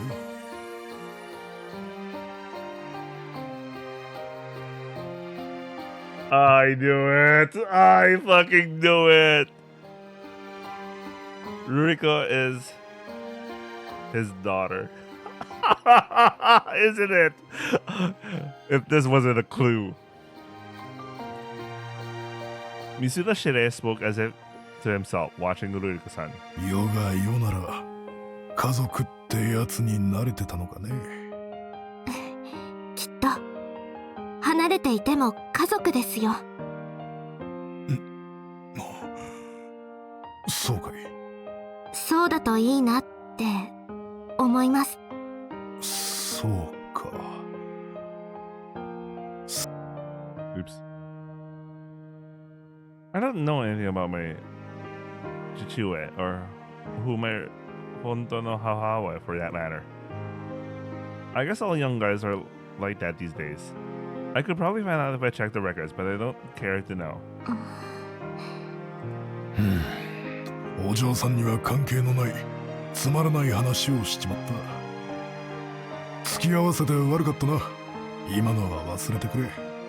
By the way, you know, I was looking at Yui's eyes and his eyes. They're the same color, and I was thinking, what if? But anyway, it was Ruriko. I'm thinking it was more for Ruriko. But who knows? Maybe they're brother and sister, but they didn't know. I don't know, man. I'm just looking based on the eyes, you know. いえ、はい。Who knows? I nodded vaguely, acknowledging that it was to be kept secret. Anyway, it's obviously Ruriko is his daughter. It's true. It's an unrelated story that has nothing to do with us. That's precisely why. あら、こんなところにいらしたのね。ゆいさんと内緒話ですの？指揮官として時には兵士との交流も大切なのだよ。それはそうと、お嬢さんもいい友達を持ったようだ。Okay, there you go. So Shiki and the Shire both refer to commander, but I guess it depends on the It's one of those. It depends on the context. ええ、素敵なライバルですのよ。I was just a bit envious of these people who are so rare in this day and age. Oh man, it's a father and daughter thing. Oh shit. But I have a bad feeling. I'm seeing the death flags too. Hopefully nothing bad happens to Riko. Ever since that dinner party, little by little, the female students and male soldiers began to interact. It's not like we become best friends or anything, just that the number of inspections and how often they happen has increased, so we talk a little more now. But if even a little sense of camaraderie develops, it should at least lead to the kindness of helping someone in trouble right before your eyes. 本当にいいのか？ええ、このコンテナに入ってる箱を数えればいいのですわね。なあ、どうしても今日中に確認しなきゃいけないんだが、25両もつながってきちまって。今時そんな長い列車をよく編成できましたわね。お兄さんたちだけで今日中って絶対無理でしょこれ。私たちも手伝うし、他にも何人か呼んできますから。ああ、ありがとう。正直助かる。大いに感謝なさるがいいですわ。これ気にしないでいいよって意味だから、本当に全然気にしなくていいですよ。おお。So we keep interacting little by little, getting to know things about each other that we didn't know before. Maybe something will change. Maybe this plan could be the start of a changing world. I had that kind of dream. As someone who's both a man and lives as a woman, I never wanted to think of either gender as the enemy. But there is no way nothing will go wrong. If a young man and a woman were together, especially if they ended up in some unpopular place. お願いします。おっぱいを触らせてください。Oh shit. Okay, it's these they encountered a fucking group of perverts. Akari and I stood there, alone before the soldiers who bowed deeply. Mizuho Shire's foresight was truly remarkable. I can't help but look off into the distance, lost in thought. I mean, he's someone who lived before the segregation law thing, and he was probably like, yeah, I understand. We should have that shit going on.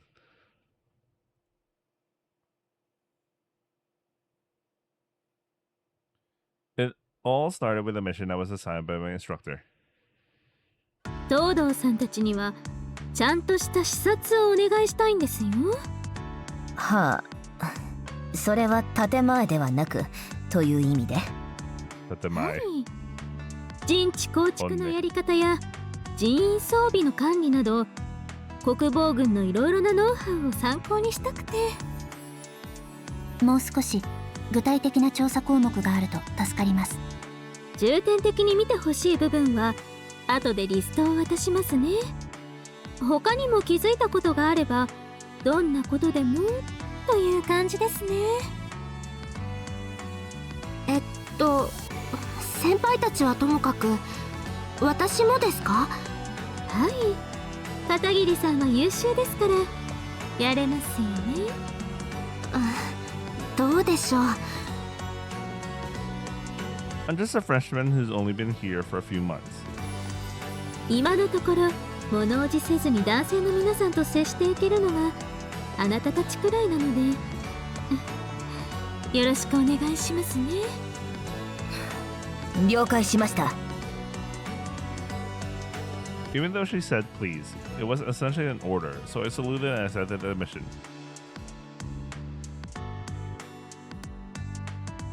So, the 113 squad is splitting up to conduct inspections. I've been checking out the facilities at the front lines with Akari since yesterday. この鉄板は何ですか？ああ、それはドローンが見えたら上にかぶせるんだ。ないよりはマシだからね。普段からかぶせてると真っ暗で湿気もこもっちゃうから。ただの雨よけじゃなかったんですね。On the first day, I was shown the trench equipment and learned about its significance, which I hadn't understood before. I took notes with admiration as I wrote my report. Oh, yeah, so remember, he was a kid, so obviously even those sort of things he didn't understand. And the next day, just a few minutes ago, I was being shown around by the same soldiers as yesterday when I went to see the trenches. 塹壕の作りはどこも似たようなものだからあんまり面白くないと思うんだ。だからよかったらなんだけど今日は警戒線の方を見に行くのはどうかな。警戒線ですか？ああ、山の中にカメラや探知機を仕掛けてあるんだ。無人の哨戒ラインってわけだがカメラの隠し方なんかにちょっとコツがあってな、役に立つと思う。The fact that you go out of your way to phrase it like that, does that mean there's some on-the-job ingenuity not covered in the manual? ちょっとだけ遠いんだが、女の足でもいけない距離ではないと思う。私たちも訓練は受けていますから大丈夫ですよ。なら予定変更で構わないか。If I'm going into the mountains, it'll be good to know the surrounding terrain too. So I thought it was a good idea. ゆいちゃん、どうする？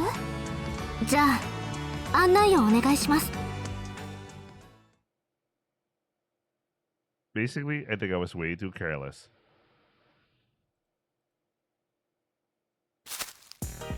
僕たちどうしてもおっぱいを触りたいんだ。頼む、一生のお願いだ。土下座はやめてくだ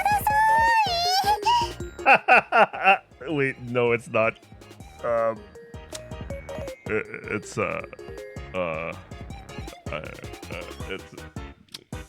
yeah. So that's how things stand now. But what am I supposed to do about this? わざわざ人気のない場所に連れ込んだのはこういう目的だったんですか？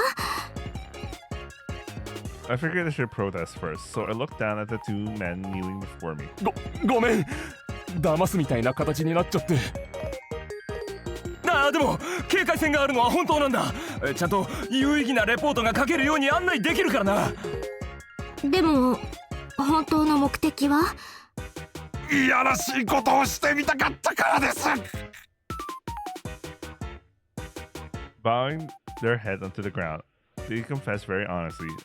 As a fellow guy, I'm kind of impressed by their sincerity. But holy shit, bro. とりあえず頭を上げてください。 Bro, this is basically sexual harassment, you know. そうですね。土下座なんてされてもむしろ困りますから。 Just to be safe, I took a step back to make sure my face was at an angle where I couldn't see under her skirt before urging, where they couldn't see under our skirt before urging them on. こんなことを言い出したのに許してくれるのか。じゃあ触っていいとは言ってません。触るのがダメなら見るだけでも。変わらないっていうかむしろ要求上がってます。もちろんタダでとは言わない。これを受け取ってくれ。 Saying that, the soldier stood up, held out. チョコレートですか？ごめんね。女の子が喜んでくれそうなプレゼントなんて僕らにはこれくらいしか手に入れられなくて。やはり足りないか。すまない。物資が限られているのであとは現金くらいしか。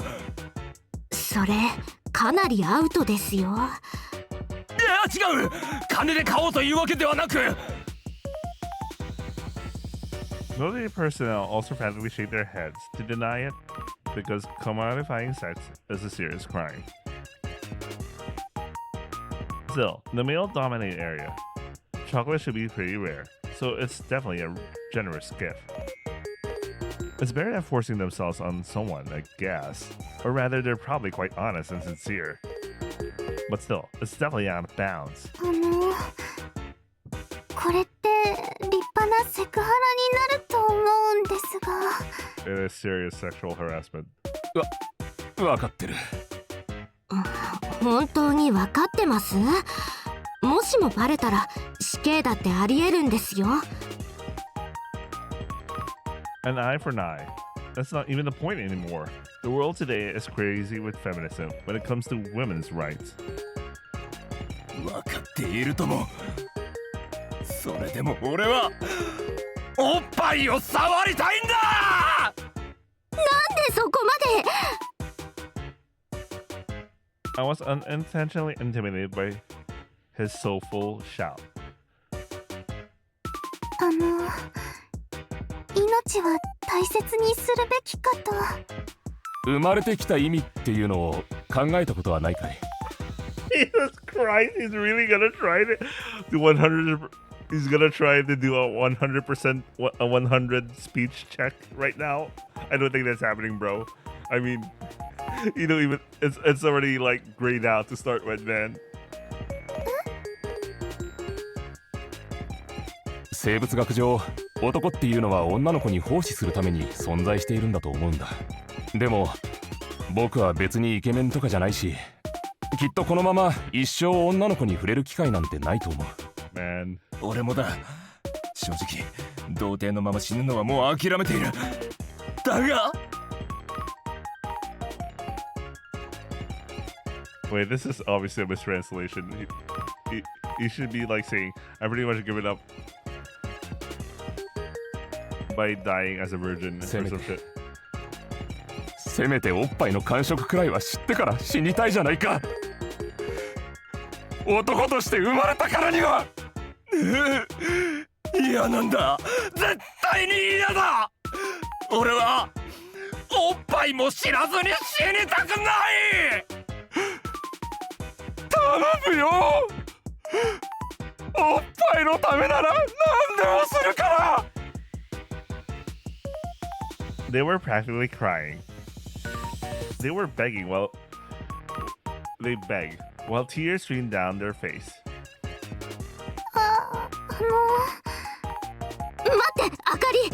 情に流されちゃダメだからね。ゆいちゃん、で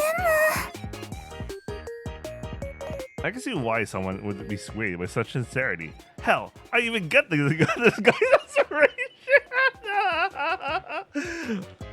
But we're talking about like the boyfriend of this girl. Even then, you know, I don't know, man. とりあえずお気持ちは理解しました。ゆいちゃん、あかりちゃん。 This is a tough one. I want to help you somehow on an emotional level. But since my body's male, I can't grant your wish. If that's the case, it would inevitably be Akari, wouldn't it? でもあかりはダメだから。ゆいちゃん、あかりは私のだから絶対にダメ。 I couldn't get on that point and insisted strongly. もしかして二人はそういう関係なのか。いわゆるユリってこと。まずいぞ、俺たちユリの間に挟まる男になっちまう。なりません、なれませんから。 I didn't know there were still works like that in the male world, though. They wouldn't show it to those kids, so... とにかくあかりは絶対に NG ですから。It's the first time I learned that they have the term NG. I didn't know that. そっか。そこまで言うなら諦めるけど。ゆいちゃん。 Good. For now, as long as I can protect Akari, we should be able to get through this. They probably don't have any particular interest in my male body anyway. じゃあ、あかりちゃんは NG ってことは、ゆいちゃんは OK ってことなのか？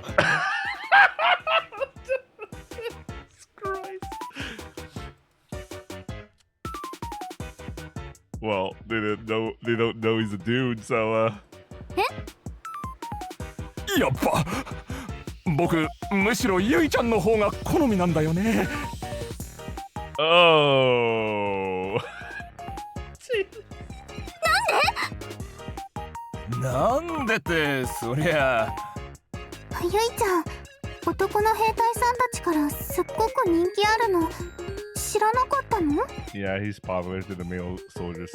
I wonder why. そうなの？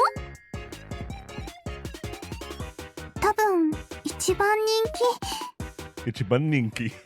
一番人気。複雑だけど。What are these guys thinking? I don't have any boobs. My waist isn't tiny. I'm basically built like a guy. そりゃ当然だよ。ゆいちゃんって顔を合わせるたびに僕らみたいな男にもニコってしてくれるし。みんなにそうしてるから違うと分かってはいるんだが、この子絶対に俺のこと好きだろうって思わずにはいられない。実際すっごく優しくて性格いいし。なんかすみませんでした。 The fact that I would judge you first with my body before even knowing your personality. That makes me the most vulgar. Well, a guy learns from guys. なあゆいちゃん、あかりちゃんには絶対に手を出さないと約束するから。何でもするから。ちょびっとだけでいいんだ。そう言われましても。交渉だ。腹を切って死んでもいい。でもその前に。Jesus Christ.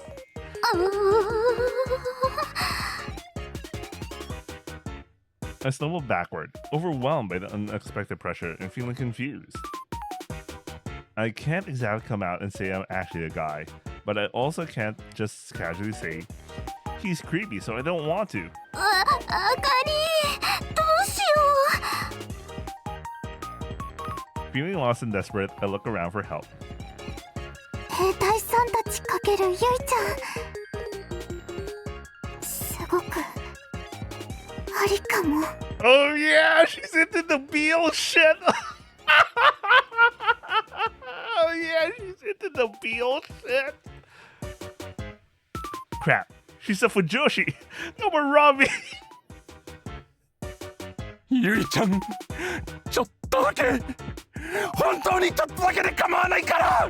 おっぱい以外は触らない。約束する。いや、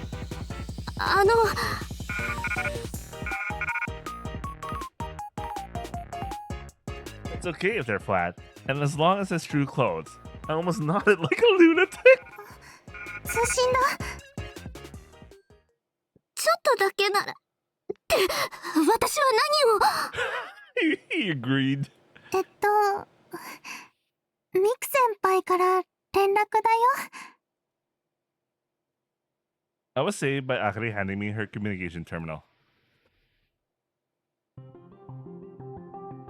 The communication wasn't about the unidentified reconnaissance information being sent from the alert line we were headed to from our inspection. It might be a system error or some kind of false animal detection, but as a precaution, we were ordered to scout the area since we happened to be nearby. 情報にあったのはこの先だよ。ここからは物音を立てないように気をつけて。はい。So the four of us pushed through the grass and climbed up the slope to check out the perimeter. They were lucky that they were able to defuse the situation to an order, but our bro agreed to have other bros touches. Never mind. 天使、背を低く。The soldiers been leading the way to the undergrowth gave us a quick wave. 何かいますね。 Holding my breath to sense things out, I could definitely feel a rustling in the grass. 意外と近いな。動物であってほしいが。It's probably because we're in the mountains. Unless you make a really loud noise, visibility is bad and you can't tell what's going on until you get close. That's precisely why drones and surveillance cameras were in and out. We needed someone to come to take a look in person. いました。ロボットです。Oh shit. 2体を目視。It's actual. なんでこんなところにいるんだか。Just a scouting mission, or is something more waiting beyond? Either way, it's not the situation to be worrying about Oppai anymore. どうしましょう。まずは報告だね。司令部に情報を送るのが最優先。だが、まだ無線は使うな。電波を探知される。電波。この距離で見つかると厄介だ。そうだね。少し距離を置いてから。I think it's a calm and seasoned judgment, but still. まずいです。このままだと囲まれます。It's something different from what I found in the front. Something moving deep within the forest on my left. しくじったか。前に出過ぎだな。いえ、こうも視界が通らないと仕方がないです。But that's precisely why we haven't been found either. まだ見つからずに交代できるかもしれません。すぐに下がりましょう。I'm worried that I might come across as rude, but I can't afford to dither. I have to voice my opinion. But the soldiers didn't answer right away. The two men exchanged glances, nodding to each other with some hidden meaning. 急がないと。君たちは先に行け。我々がおとりになる。Oh shit! They're gonna try to be cool guys. No man, no! 多分見えてる以外にもいると思うんだよね。引きつけておくからさ、その隙に脱出してよ。それって。報告だけは確実に送らないとまずいから、全滅するわけにはいかないんだ。だったら。自分たちがなんて言うなよ。くじ引きもなしだ。ちょっとくらいカッコつけさせてくれ。Damn it, bros! No, you're trying to act cool to another dude. そうそう。女の子を守って戦うなんて男冥利に尽きるってものだからね。They really tried their best to be cool guys, man. その価値観は時代遅れです。 I couldn't help but say it. As a man myself, I can kind of 議 understand. 論の余地はない。俺たちの方が階級が上だから指示に従え。わかりました。 If you say it's an order, there's no room for argument. I don't have the luxury for dwelling any longer.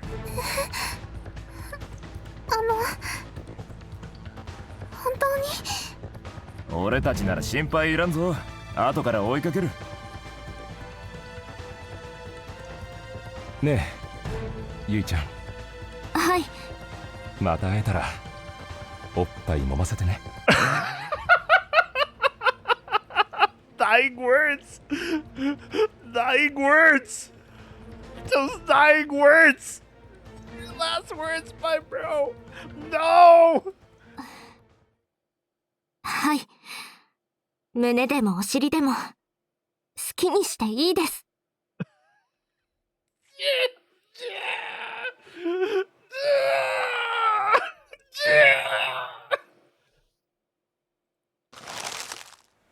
よっしゃー、こりゃ知れないな。行くぞOur guys!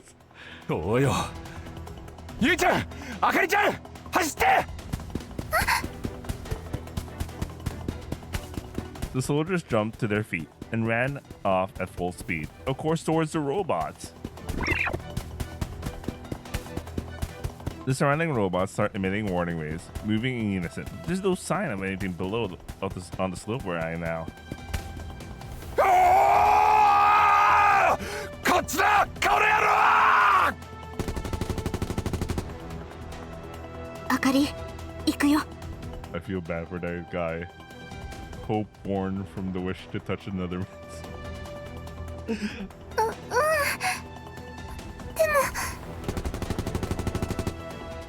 The gunshots aren't coming from far away, but if I can get lost in this noise, I should be able to make it. いいから走れ。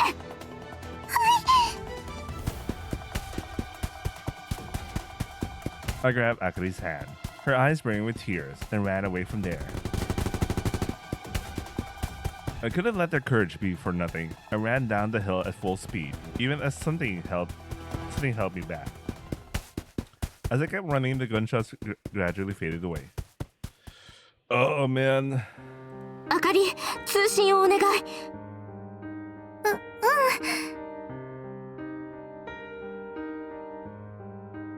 Watching Akari pull out her communicator, I scanned my surroundings.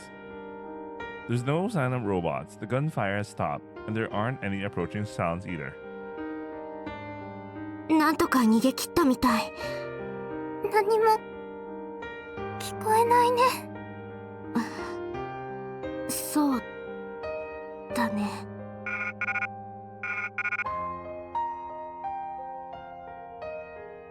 We finished our report, but I stayed behind for a little while knowing it was risky. I knew it. If there's a high chance of that happening, there's no way I could promise you'd be able to touch me all you want. Even so, I secretly hoped that something troublesome like sexual harassment would happen to him? Or he's maybe referring me, or I mean, he didn't want those guys to die, so he was totally he was legit fine with them touching his ass and chest, you know. Of course they didn't know any better, but you know. But in the end, the soldiers never came back. Oh shit, man. They died for our sins. 整列整列 !1、2、3、4! When we returned, we were taken straight to the instructor's office. After the report, a roll call was called before we had any time to rest. 全員間違いなく揃っていますか？はい、学生対総員102名、欠員ありません。 Just like always, Senpai, who's the squad leader for the first platoon, reports to the instructor on behalf of everyone. 大変結構です。これより先は迷子になった子は見捨てる可能性もありますので、くれぐれも気をつけるように。The students stood at attention, holding their breath in a tense silence. It seemed like everyone already knew what was coming to us. Was coming to the space. 噂が流れているようなので、皆さんもすでに知っていると思いますが、近隣の山中にて組織的に活動しているロボットの一団が発見されました。たまたま付近にいて遭遇した人たちは交戦状態になり、一部は脱出しましたが、行方不明者も出たとのことです。For just a moment, their gaze flickers towards me and Akari. Actually, I was getting even more blatant looks from everyone except for the instructor. この報告を受け、基地司令部が偵察ドローンを使った索敵を行ったところ、正確な数は未だに不明ですが、この基地に向けて進む大規模な集団が確認されました。つまりガイアの集団が攻めてくるということです。As expected, the robots we encountered were probably just a vanguard scouting party.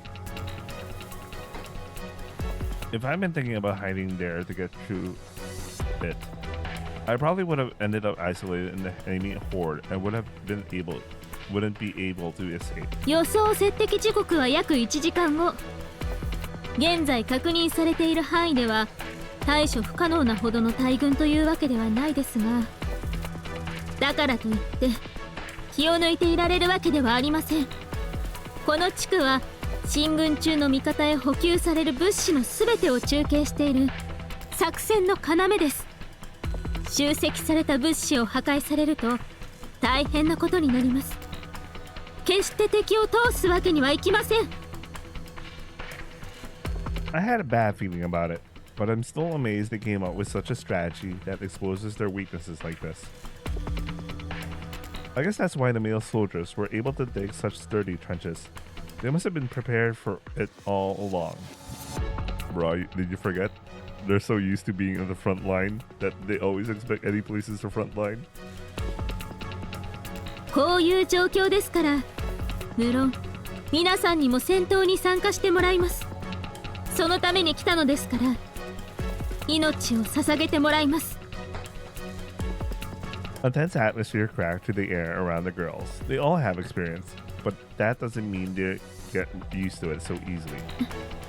もっとも無駄遣いはしないでくださいね。捧げるというのは投げ捨てるという意味ではありませんから。すでに男性の皆さんは戦闘の準備を始めています。我々も遅れを取るわけにはいきません。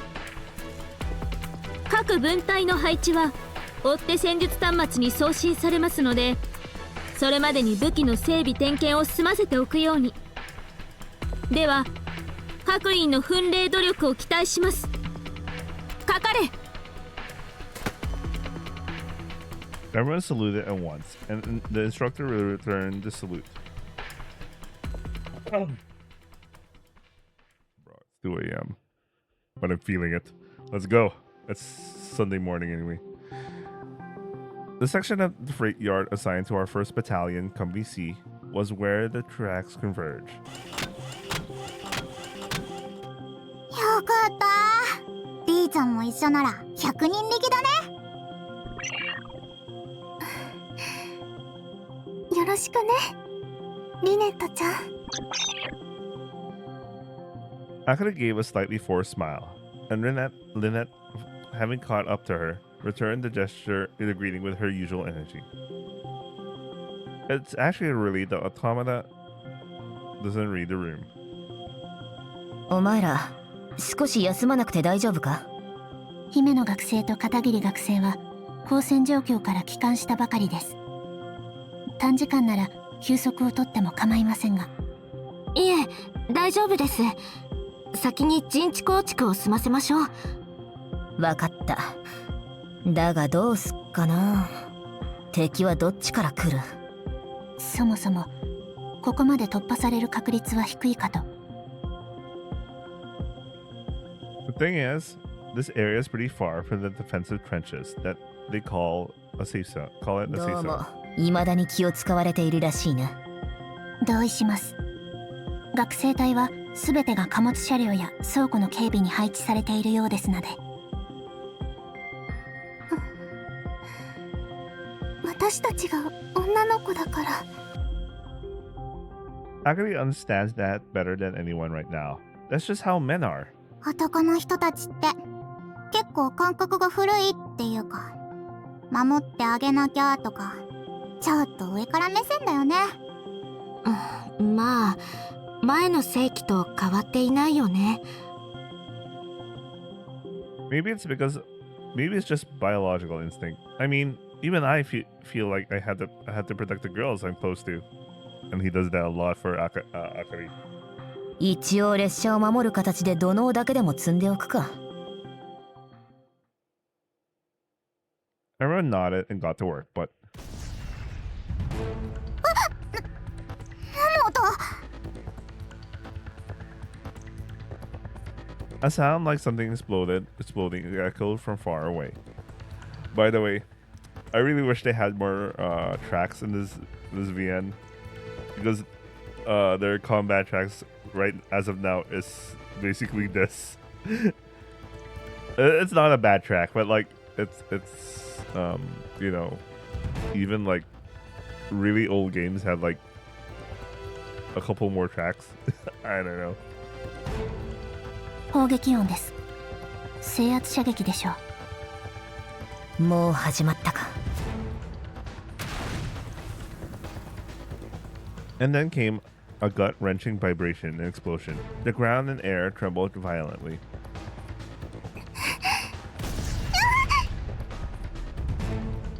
A louder sound came from the opposite direction, surprising me and making my heart jump. 大丈夫、味方の砲撃だよ。 Oh, he's repeating the same lines he had in the beginning! Judging by that direction, that's probably it. I decided to get back to work. お前、マジでなんでそんな冷静なの？ He's been through the front lines before. He also had that same. I remember that the VN starts with, "It's just a friendly fire." びっくりはしてますよ。あんましそうは見えんのだが。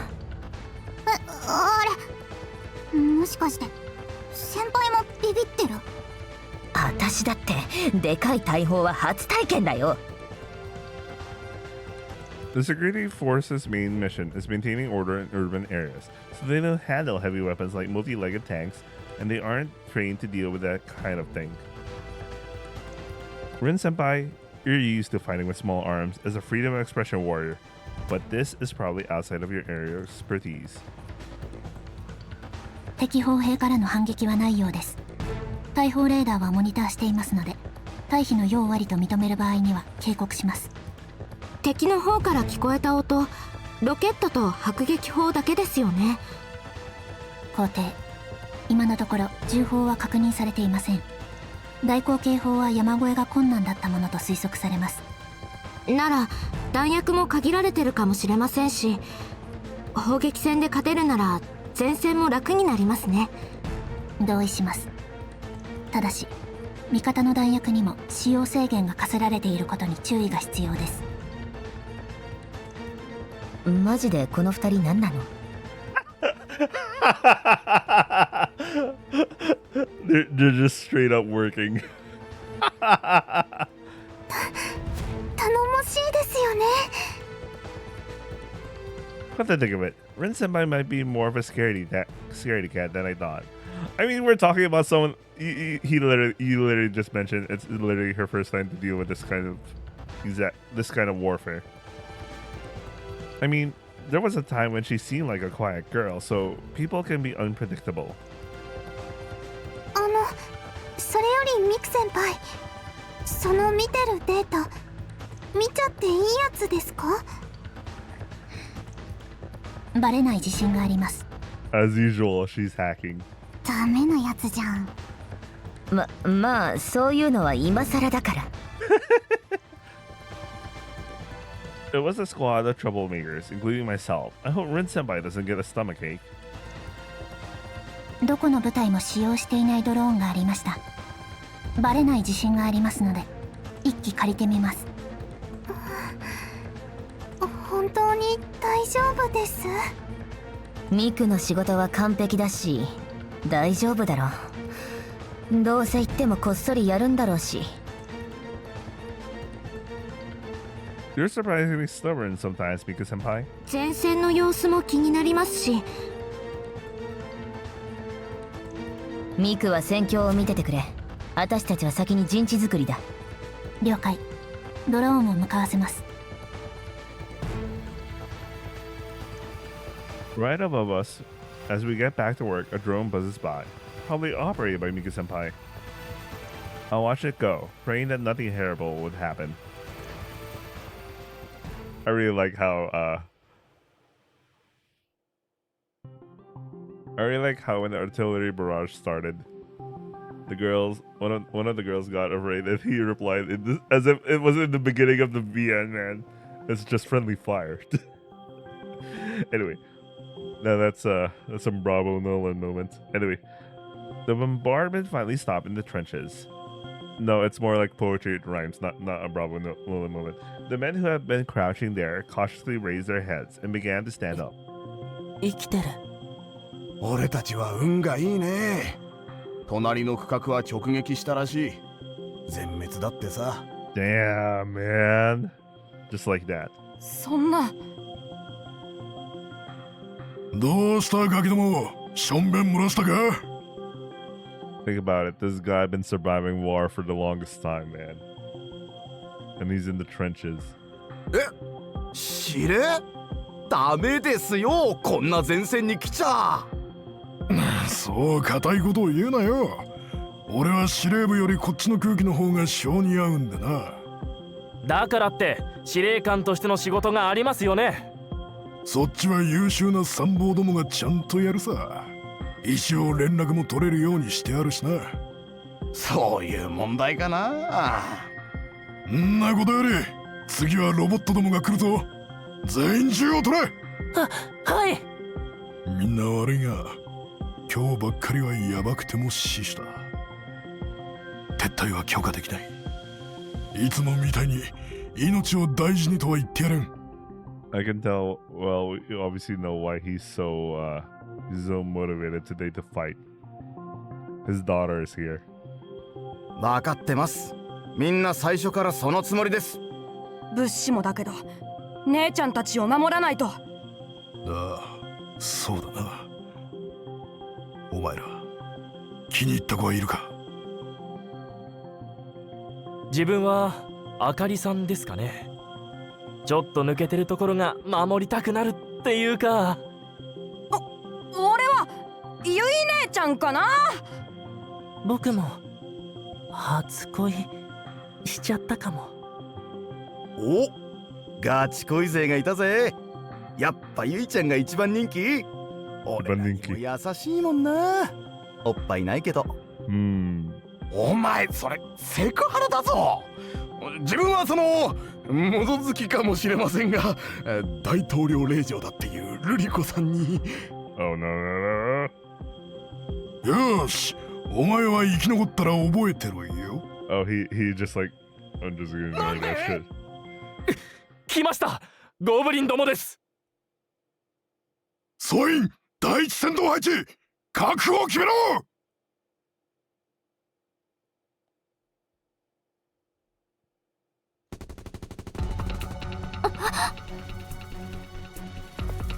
My body trembled at the sound of gunfire echoing from afar. 接敵したようです。銃撃戦が始まっています。I finished setting up my base with a bare minimum of Mika senpai's intel, so I gathered around to peek at the monitor.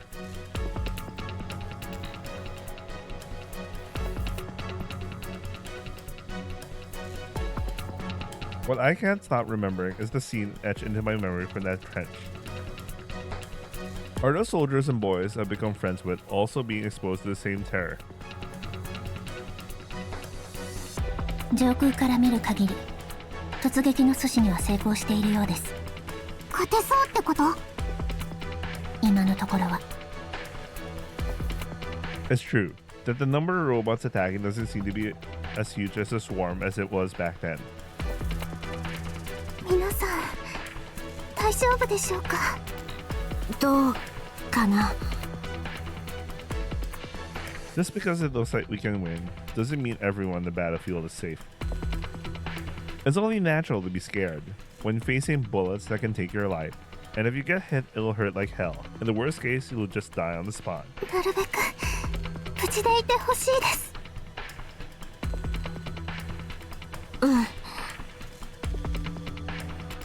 Even if they're soldiers, I don't want any more of my acquaintances to die. All I can do right now is just to pray for everyone's safety. このままじっとしていろと？リコ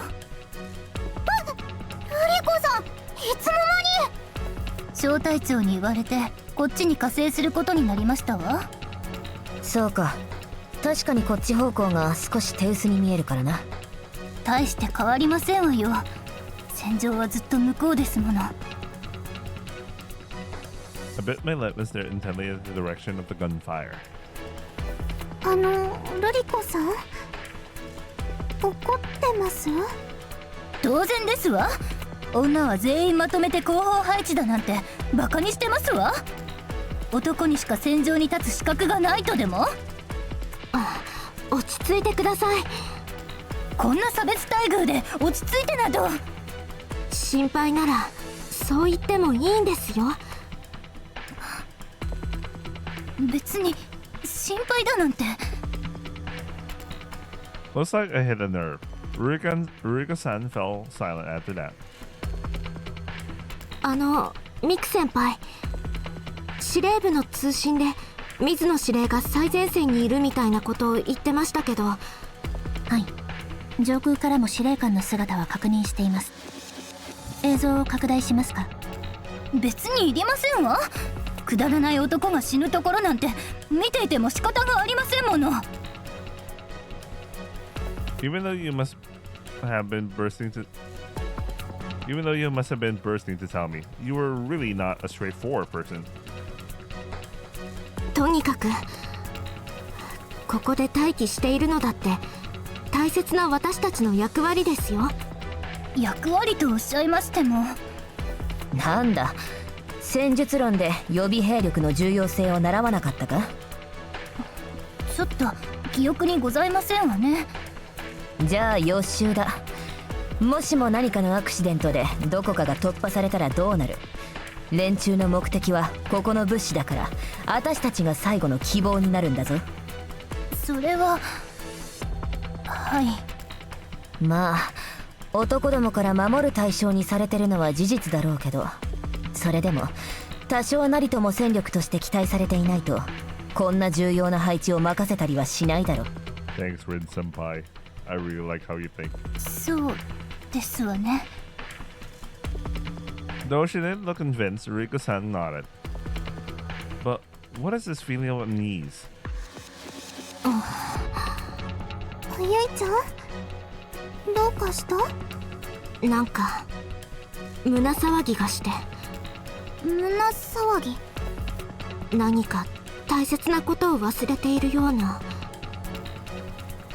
As a bad feeling started to swell inside me, I began to wonder what it was. 確かに考慮に入れていませんでした。ミク先輩？稼働中の対空レーダーに反応あり、 UFO 接近中。近隣の偵察ドローンより映像確認。大型4機編隊。Oh, they're gonna do an airdrop? A paratrooper robots? 先日と同じ空挺部隊の輸送機です。Oh shit, man. Oh, fuck. Less than 5 minutes later, the sky above the base was swarming with parachutes. そんな。 Alright, you wanted your conflict? Here you go. 迎撃失敗。予想降下地点に到達されています。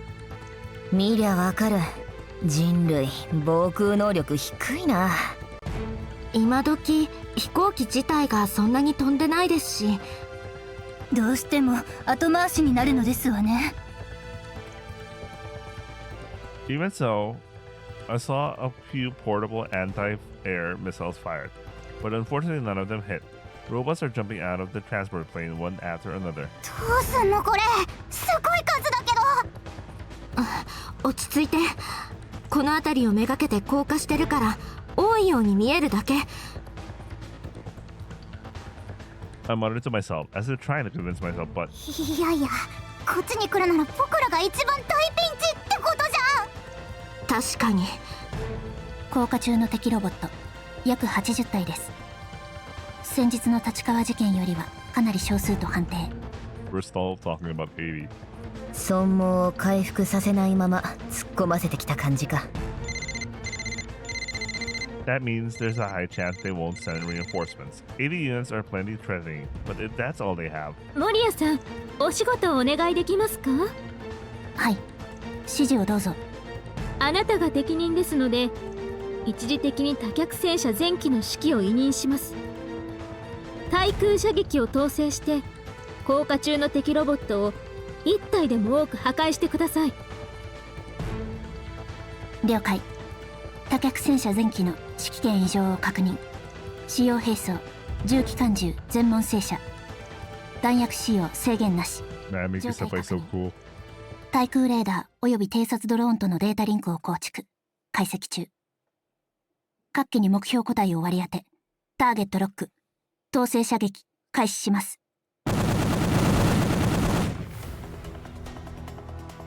A hail of heavy machine gun fire converges on the robot dangling from a parachute drifting through the air. いいじゃん、やっちゃえ。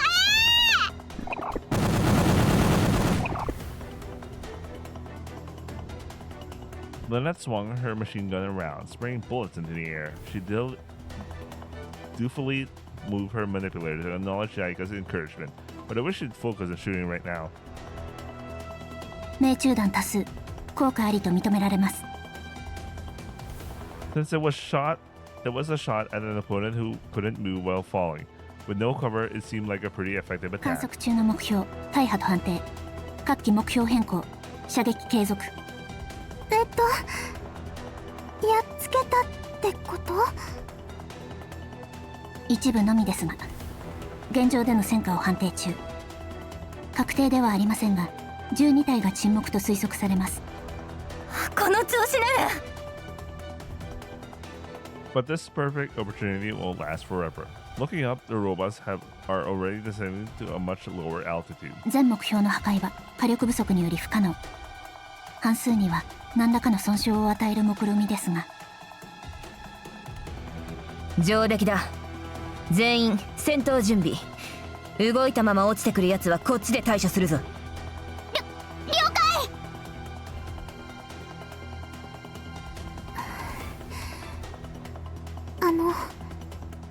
この距離なら当てられると思います。The moment she was given orders, Akari, armed with a long-range rifle, immediately trained her sights on the descending robot. よし、射撃自由。少しでもダメージを与えろ。はい。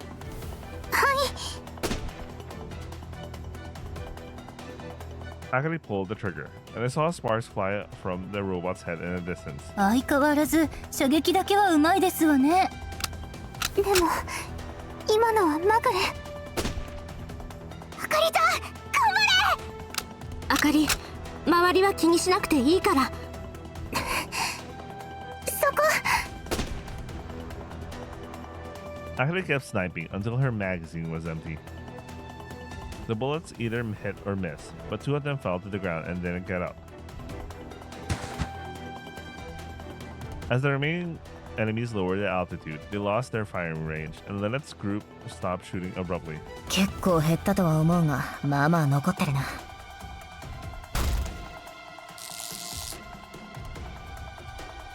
Lynette and Akari did their best, but even so, the number of robots that came down safely was still considerable. 射撃開始。この A simultaneous attack behind the sandbags, triggered by Senpai's voice. It was a coordinated assault with everyone timing it right, but the aim was off, so it didn't have much effect. ロボットは硬くて嫌いだ。Senpai fires 30 rounds in one go. She keeps pulling the trigger, and before you know it, the magazine's empty. At least it wasn't completely ineffective. The one that took the concentrated attack was riddled with holes in its limbs and head. collapsing to the ground as it crumbling.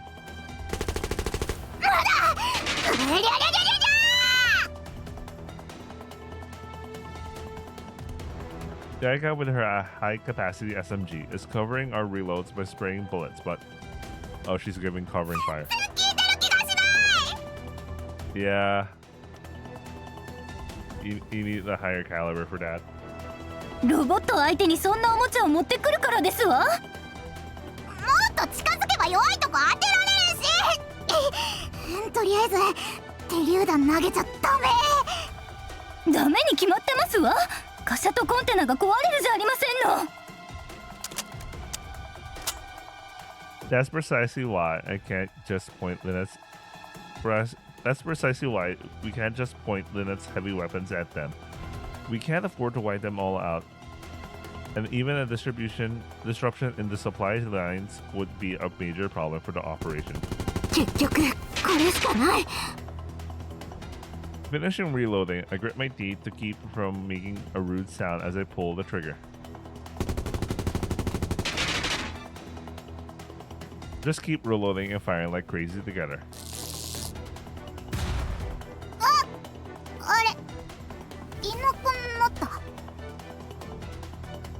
The moment the one I was relentlessly attacking fell silent in class, I realized there was no one left to target.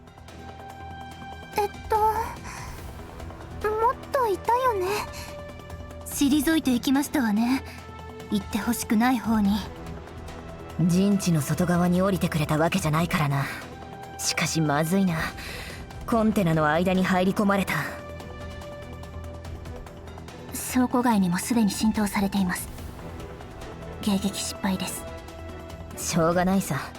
真上から降ってこられたんじゃ防衛戦も何もあったものじゃない。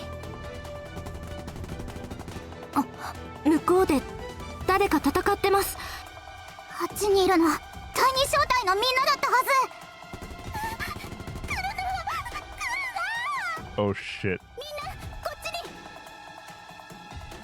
Listening closely, I can hear girls screaming and the gunfire. Probably panic. くそ、乱戦になってるのか。敵はロボットですから、離れていても情報共有とかしてますよね。Oh yeah, they could do that. Robots are designed to handle ID more efficiently than organic humans, so they should have an advantage in terms of collaboration too. What is the Japanese term for it? IT, information technology. Okay, fine, but you know, I guess you turn that into English. Handle communication more efficiently. 阻止します。敵の通信電波を解析。ジャミング開始。おう、やってくれ。電波障害発生中。ある程度敵の連携を遮断できるはずです。味方の通信帯域は確保済み。Why didn't they start that at the beginning? Seriously, Miku-senpai is just so reliable. とにかくこれで条件は五分ってところか。They seem to gain an advantage in communications, but considering the chaotic situation, the hardiness of the robot's armor, that's about what I expected. 東堂先輩、このままでは物資が。分かってる。我々も加勢しよう。持ち場を離れて大丈夫ですか？無論許可を得てからだ。了解。意見具申します。作戦だが、この位置はミクとリネットに任せる。どのみち物資の近くで重火器は使えないからな。これ以上追加で入り込まれないように陣地の外側から近づくロボットを始末してくれ。了解です。 As if to say leave it to me, Renette swings the manipulator around. リネット、失敗は許されません。今のうちに万全の体制を。自己診断モード起動。すべての不具合を報告するように。照準操作はこちらで行いますので権限を移譲。 I figured it'd be okay if I just leave it to Senpai. Or rather, I had a feeling that this person alone was enough. 配置転換の許可が下りました。外周方面を担当します。ああ、任せた。Then Miku-senpai paused for just a moment, lost in thought. 必ず守ります。ご武運を。 I noticed her hand gesture, is anyway. よし、残りはついてこい。貨物ヤードに突入する。了解。了解。We all nodded in unison and ran forward, gripping our guns tightly.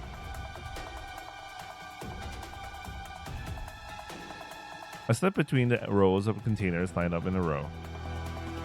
くそ、思った以上に狭いな。 Rentals.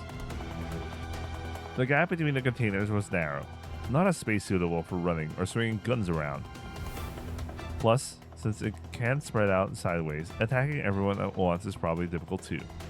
先輩、近くに何かいます。何か聞こえたか？いえ、さっきみたいなのが。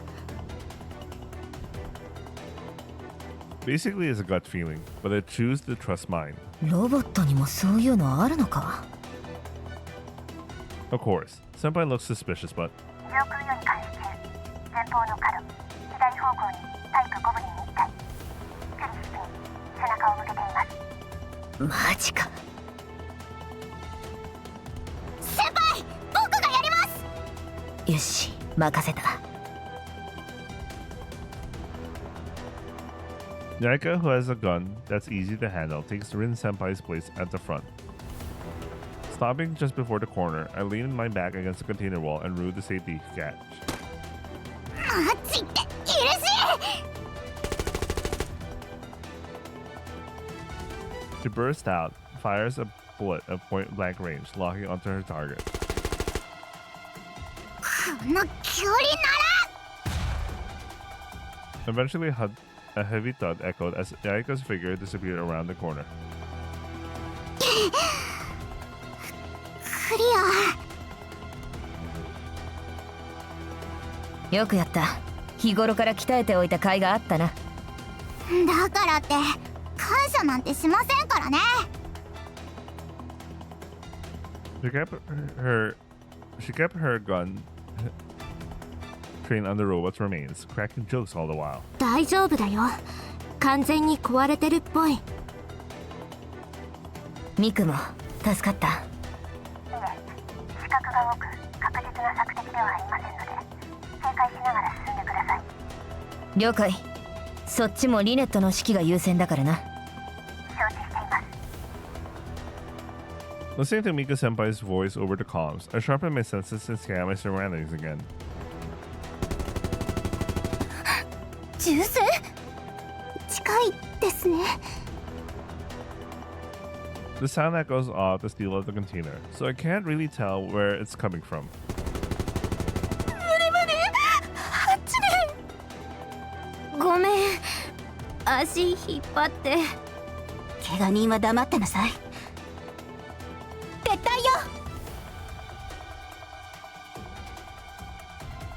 The voice and footsteps that followed were coming closer to me.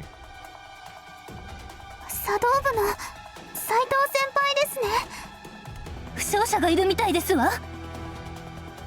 援護する。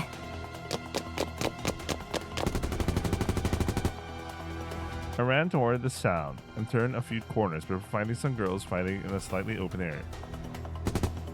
お前らこっちだ。走れ。助かるわ。頭を上げるなよ。当たっても知らんからな。 While we were providing cover fire, Saito Senpai and the others ran over with the injured kid in their arms, somehow making it to our position. 助かっ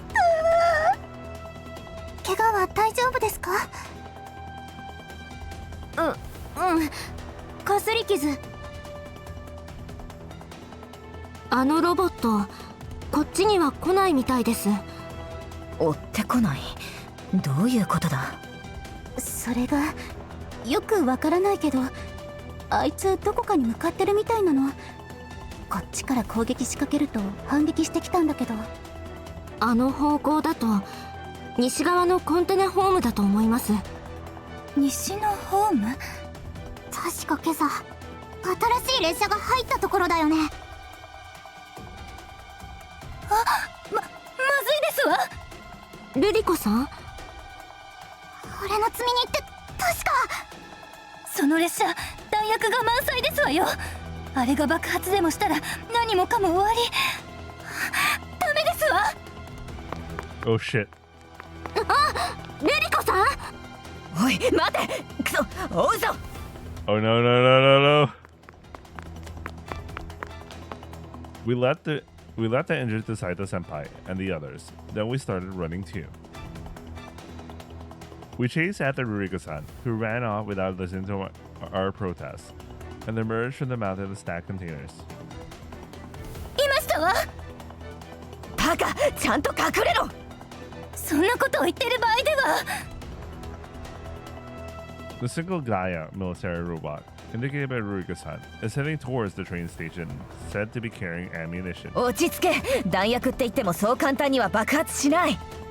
あいつ銃以外は持ってないよね。 They don't seem to be carrying explosives or anything, and a few bullets shouldn't set off any detonators, but still.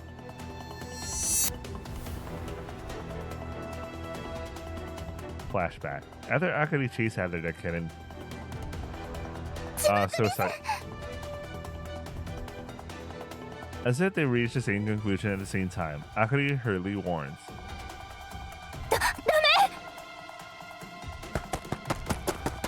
待て、おいこら。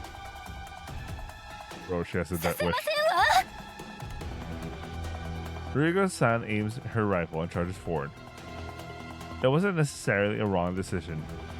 If it blew itself up in front of the ammunition, the whole area would be obliterated anyway. And to take him down for sure, we had to get close enough to penetrate its armor. But still. そうよ、こっちですわよ。あのバカがおとりになろうなんて。 Senpai leads out and starts providing covering fire. We follow suit, taking aim with our guns. こっち。 But it was probably judged to be a low threat. My desperate covering fire was ignored, and the robot's gun barrel was aimed at Ruriko-san. 足を止めましたわね。これで勝ちですわ。 Whether we trust her or not, Ruriko-san looks triumphant just because the robot turned around. The robot's body is showered in sparks as bullets hit it, but no good. The armor deflects them all. これでいいですわよね。 The robot's finger pulled the trigger and then... やらせるか! Oh shit. Her dad. お父さん? Oh shit. Even she's aware of it. Oh my god, even she's aware of it. I thought they weren't aware and all that sort of thing.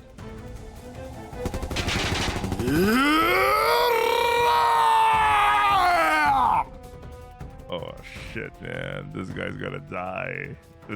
There's a lot of death flash for this guy. Mizuno Shide suddenly burst out, firing wildly as he leaps onto the robot. The sheer force of his attack seems intimidating, drawing the robot's attention away from us and toward Mizuno Shigekan. The sound of the gunfire clashed at point-blank range. It happened in an instant. In an instant, the robot was riddled with holes and blasted apart, scattering as scraps of metal across the tracks. But even then, the bullets fired with the robot were within a sure shot range. Oh, fuck, man.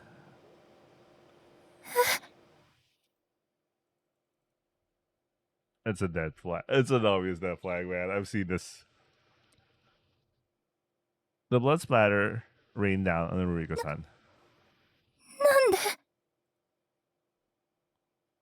Commander Mizuno Shire threw away the rifle with its spent ammunition. Slowly turned to Ruriko-san, his body covered in holes dyed crimson red. 怪我はないか? 何よ、ってこっちのセリフですわよ。そんだけ大声出せるなら大丈夫そうだな。あなたが配ってくれたから。どうして？なんでってお前そりゃ心配だったからな。可愛い娘を守るのは父親として当たり前だろうが。待って、ダメ、血がこんなに早く手当て。もう無駄だ。長年戦場で生きてりゃそんくらいわかる。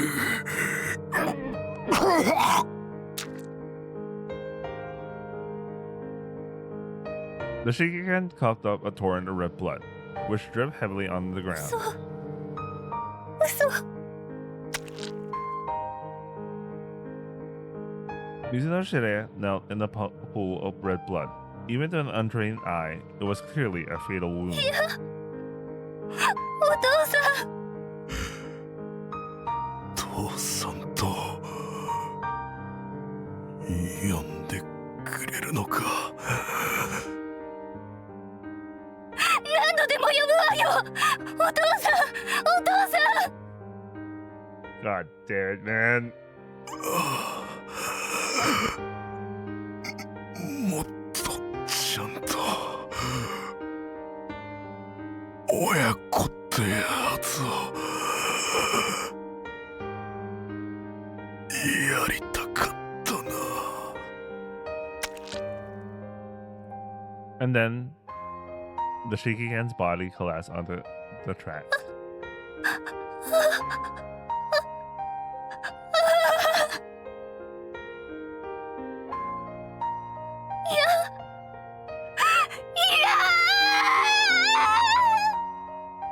He stopped moving, watched over by Rurika's hands wailing. I mean, I obviously know there was a death flag with all with everything that's going, but holy shit, Rurika. I have to call it in. It's 2:48. Wait, is the combat still ongoing? 乗車急げ！負傷者にはちゃんと手を貸す。 Alright, that's it for today. I am gonna continue later when I wake up. I am so motivated to watch, continue reading this. I might even start early the moment I wake up and we'll continue reading. Anyway, I hope you guys enjoyed watching and I'll see you guys on the next upload. Ciao. I guess for today we're going to play. I didn't read Sakura no Ota today, so I guess I'll play the ending song for it.